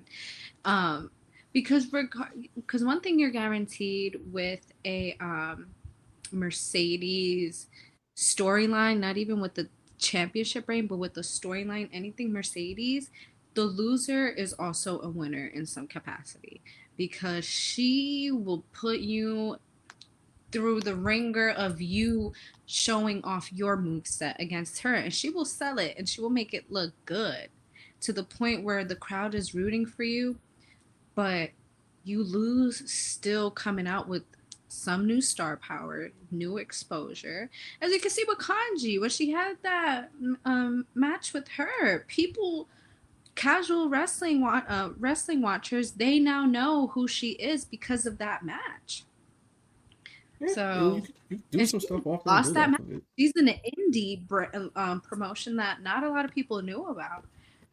So I'm just interested to see what it's like when she comes back, because people like Mercedes and Tony and like Mina Shirakawa, and I would even say like Megan Bain, and even though I don't like her, Burger, when they do come. It's just, I'm just saying an example. Excuse me, when I'm sorry, I have a cold. My fault. Go ahead. I have a cold still. Who are so polarizing in any way, it's like, you know that they'll be good no matter which way they come back, and that at some point they're gonna get that rub because they can sell it. I think the problem with Chris is she's good chasing, but as a champ, she doesn't know how to sell it, because once she has the championship, it's like, okay, yeah, she has the championship, that's it. There's nothing that she's like, there's no fire under her, and that it factor is gone. So I don't know. I would go to the drawing board, and I would try to find a character for her that would work and that can evolve, not just the gimmick. Yeah, let's try to make sure her strengths are accentuated best and not have her just hung out to dry necessarily, and just kind of see what we can do with that. But you know, there's that. Again, we're kind of coming down towards the end a little bit here. You know, keep leaving super chats, leave likes on this video. Been great for part 2 of this self-made doubleheader. We're having fun here, and we're about to get to the end of the show. And we left off with the Andrade match and him winning, and he's gonna wrestle Kenny Omega next week for a chance to go to Grand Slam, Australia, and wrestle the number 1 contenders match for the World Championship. Backstage, we have MJF getting a backstage interview, and then Kenny just pulls up in the strip, viciously pulls meat out and says, "Hey, bro, You know I'm coming, right? You know I'm gonna beat your ass for that belt, right? And then MJF just scurries off.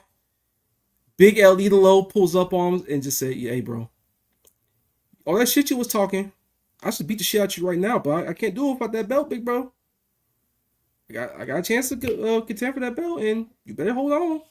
And what were they chanting when he pulled up on him? What were they chanting, WeeZee? Idolo. Idolo. Idolo. Idolo. The whole whole Austin, Texas was idoloing. Idolo. Idolo. Your motherfucking ass. Idolo. Shout out Austin, Texas. Y'all telling me he can't be a star. He can't be a top guy in America. Man, y'all hear them chants? Y'all hear the screens they was setting? The minute he pulled up on MJF, they believed. And that's what you do. He's a star. You have him look like a star. You have him do his thing. You let him win. And lo and behold, people take him seriously. Full concept, I know. Then MJF scurries off again. Brody King pulls up on him again. He just tries to get to the car.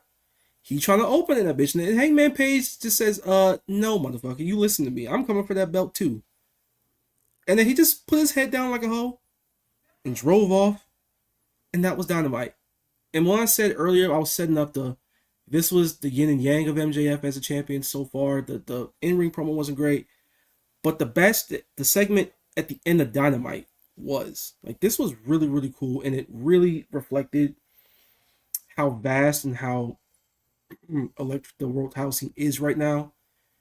And so many people gunning for him for so many different reasons. But the one being, I want to be the world champion. It's simple as that. Like, there's no real anything else other than this is the top prize in the sport. You talking about we ain't the best wrestlers in the world unless we had this championship. Okay, I'm gonna beat you for it. It may not be today, it may not be tomorrow, might not be in Australia, might not be in Revolution. But we gonna get you. You gonna get yours, Maxwell. And he's playing a good job of a heel champion, knowing that the walls are closing in on him quick. And it's gonna be fascinating to see how he ends up reacting. Does he just kind of put on the facade, or does he just like lose his mind progressively after every title defense where he's not better than these guys? All this shit talking about I'm better than you, you know what? No, you're not better than Kenny Omega. You're not better than Hangman Page. You're not better than Swerve Strickland. You're not better than Brody King in the ring. You're not better than Andrade. And the people want all these guys to get their opportunities, and they're scratching and clawing for them. And when they finally meet, it's just you and me. Can't call the cops. Can't call your mama. She don't even fuck with you in kayfabe, by the way. What you gonna do? You gonna be a man, or you gonna bitch out? Which is it, Maxwell? Facts. Oh man, I think other than the promo from MJF last night, I think everything else from MJF in that final segment was great. Just knowing like he has to. You can run as long as you can run, but you can't hide. Like they're here. You can't get out of every single situation. Somebody's gonna get you. Somebody's gonna get you. Whether it's one of these three men or somebody we haven't seen yet. It's somebody's coming. And Brody King on your ass next week, brother. You better strap up. Yeah, I think that's an interesting one. Because I think Brody's gonna sneak one on Max. Yeah. So. There's a universe where either Max just like at the buzzer manages to pull one out. Yeah. Or he just says screw this and just gets counted out or something, or Brody King just brutalizes him to the point where he can't get up. And then you gotta see him again in Australia. And Max, you have to actually really tighten up the boots and really gotta go to war there. Because the championship's actually on the line this time and it's not an eliminator. So that's a cool thing for television. While the Kenny stuff is building up in the background, a possible rematch with Hangman Page, Andrade may actually get that shot. Like, you don't know. Like, there's a lot of stuff, and there's a lot of bullet points here on the table that you can go in so many different directions. And I'm locked in for every single last one of them. And we still got Big Ospreay in the Hyperbaric Time Chamber. Speaking of which, Anwar, gifted a self-made pro membership. Shout out to you, my boy. You got left a comment for us. Love what y'all doing with the show. Thank you very much. Give me your dream own files for the men and women. When should Swerve go full dark side? Okay. For the men, this is assuming Osprey is cleared by the time the Owen starts. I would do Osprey, obviously, in the final. And heel Swerve, I'd probably think would be the idea. Because I think Swerve should turn heel in the next month or two. Because it's steadily building up, the tension with him and Kenny Omega. And then where's Hangman fit into this? Where's Kevin Knight fit into all this? Because he was getting in Kevin Knight's ear talking about, you're still the future. But then Kevin's like, no, I am the now. And where does that go? How do you follow up with that? Swerve lost last night, so he's probably frustrated. And he lost his chance for the moment to get a world title shot soon. So I think babyface Swerve, heel Osprey, I think is the play for the men. For the women, I'm actually not quite sure. Women's is hard. That's what I'm thinking about. I can't think of anything. Yeah. It depends on who debuts, who returns. That's It really depends honestly who's gonna be champion. Yeah, that also. Because if it's a babyface by the time, I think Tekla will be in the Owen final. I'd do it. I think you dark horse it. I think you have Jamie win. That's just me. I don't know. But I know Jamie and Alex Windsor are gonna be a tag team and go for the tag belt, so that's probably out of the picture. But now. Who's best? Boring. This Alex Windsor hatred you have is crazy. I can't lie. Do you maybe do, even though Willow is TBS champion, do you have Willow in the Owen final? Well, there's precedent, so I mean, wouldn't shock me. I never dropped it before then, but there's precedent. Willow, maybe a Willow Tekla final. But like I said, it depends who's champion. I think because if they still have Snap at that time and they just do the rematch there, which would be kind of wild to me personally. Tekla Stat and All In wouldn't be a bad idea. Yeah. So for the men though, I think you're right. I think Swerve Osprey makes sense. I wouldn't be surprised if you do, Osprey's the wild card, and MJF is still holding the belt going into Double or Nothing for the Owen, and I think you do. MJF is like getting by everybody. He beats Kenny, he beats Brody, and he's just sneaking by all these guys. He's finding his creative ways of still holding the title. But there's one man that he cannot beat and he can't run from, because it happened last year or the year before. I'm sorry, 2024 in Wembley Stadium was Osprey. Osprey's the wild card. Osprey wins the Owen and challenges MJF for the world title in Wembley, where MJF just couldn't beat Osprey. And that's Osprey's big crowning moment is the world title in England. I think that makes sense personally. And I think you could do Osprey Swerve, or you can even do Osprey. I think Bandito would be sick. Osprey Bandito in the final. That would be awesome. I think that was just like if you're just booking if you're booking storytelling, you'll have Swerve, but you're booking for the match at Double or Nothing. You're like, all right, let me see it. I have a half a hair to be like, you should probably expand the Owen this year, because the world housing is so hot right now. There's so many wrestlers that have gotten chances and people are really ready to see in that spotlight. Like, what is it? 8 people right now? Yeah, it's 8 people. Yeah, I think you could expand it. Expand to 12. Why not? Yeah. Gives you more TV also on top of that. You could also do like since you'll have 12, yeah, you could do like 6 matches, and the 6 matches of that. Yeah, 6 matches doing pay-per-view and stuff like that. Still do the final with Double or Nothing, unlike you did last year. And it can work out, and it gives you more opportunities to have cool matches on television with stakes in the lead up. So yeah, it's all fine. Yeah, Tony versus Tekla. I actually didn't think about this, but I think Tony and Tekla will win in that case. But then again, it really depends on who's debuting, who's returning, because this is the beginning of the year. By the time that rolls around, the landscape of wrestling can change so much. Because that's going to happen in what, end of April? Because usually it happens right after Dynasties, or it happens during Dynasty. That's like middle April. Yeah, so. Like middle April. Yeah, you can do that. There's time. A lot could listen. Hey, you got people showing up at midnight when their contract is. Yeah, yo, for real. You literally never know.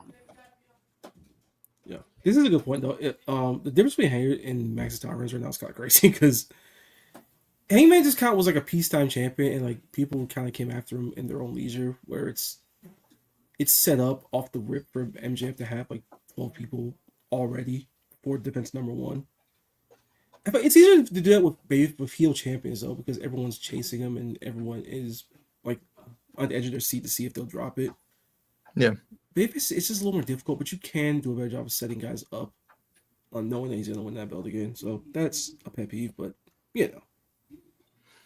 And yes, I would put Kenny on if he's healthy and if he wants to do it, put him in it. Yeah, 100%. I think that'd be sick. Yeah. So that was pretty much Dynamite. We are near the final destination. Here's the last call for Super Chats, everybody. Keep liking this video. Appreciate the support. Appreciate everybody staying locked in with us this whole time. 4 hours is a lot of content. But hey, y'all right. Y'all the best community in the game, man. We appreciate the love, appreciate the support. Thanks. And also, I got a question for y'all. How much does it cost to get into the Self-Made Discord? $5. That's it. Just easy $5, man. Easy $5. It's $5. Y'all saw that one that had 10 subscriptions. Okay. So If I say upgrade to 10, you know, recommend a match for us to watch. You know, in the Discord. You know, if you're really generous, drop that 100. Become a Paragon. Recommend matches, a show, TV show, a whole pay-per-view movie. You do it whatever you want with that Paragon. You can do an Ox battle, and anything. That's the glory of it. Even a gaming session too. You can do gaming sessions as well. Yeah. Shout out to Capital Tier Man on here on the Self-Made YouTube channel. That's about $5 as well. I can watch the homies play games, Arc Raiders, Fortnite, you name it, 2K, hanging with Holbert, backup Hangman Radio. You call in and give your thoughts on the state of wrestling right now. Maybe even do the whole out of hotline that WCW used to do. Might give you some results. You never know. Facts. Yeah, use your money wisely. And now that we're at the final destination, I think it's time to read out the winner of this week's Real Music Match of the Week. And to no surprise, the winner was Swerve versus Andrade. Big Pressure versus the Real Latino Man. There's no shock of anyone here. Great match. One of the best TV matches of the entire year currently going. Still happy that Andrade is getting the opportunity to really show what he can do and show how big of a star he can be and always has been. We're locked in right now. World title scene's great. Everything else could do some polishing. FTR can drop those belts. But, yeah, world title scene good. And ladies and gentlemen, this has been a great part 2 of the Self-Made Doubleheader. Destination Dynamite's been great. Appreciate everyone who stayed with us this entire time. Like I said before, 4 hours is a shitload of content for anything. But y'all are the best people. Y'all are the best community. Exactly. Best community in the game, man. We love y'all. We appreciate all y'all support. Y'all got any final words before we head up out of here? I'm just excited for next week, Dynamite. I'm ready to see Andrade Kenny. I think Brody MJF is going to be really good. Appreciate Jack Perry would be nice also. Yeah, that I actually think that's going to be a really fun one. I'm just excited to talk about the show next week too. And that's it from me. Yeah, Jana, anything else? Same here. So fun having a 4-person crew. I know it's gonna be the trio of us next week, but I'm really excited. Shout out to everybody who sent super chats, who gifted memberships. Shout out to everybody who subscribed to the Patreon. I'm literally on Patreon all the time. Shout out to everybody who's subscribed. And shout out to everybody who supported Self-Made since day one. It's been amazing seeing the journey, and it's only going up from here. So thank you. You already know. What we say around these parts? Self-made shit. Self-made forever. You already know. Hey, man. Appreciate everyone tuning in. Back next week. Dynamite's in Vegas. Has a nice little card up there. Kenny versus Andrade. Pull your fans out because it's going to be hot. We there. And see y'all next time, and enjoy this outro. Peace.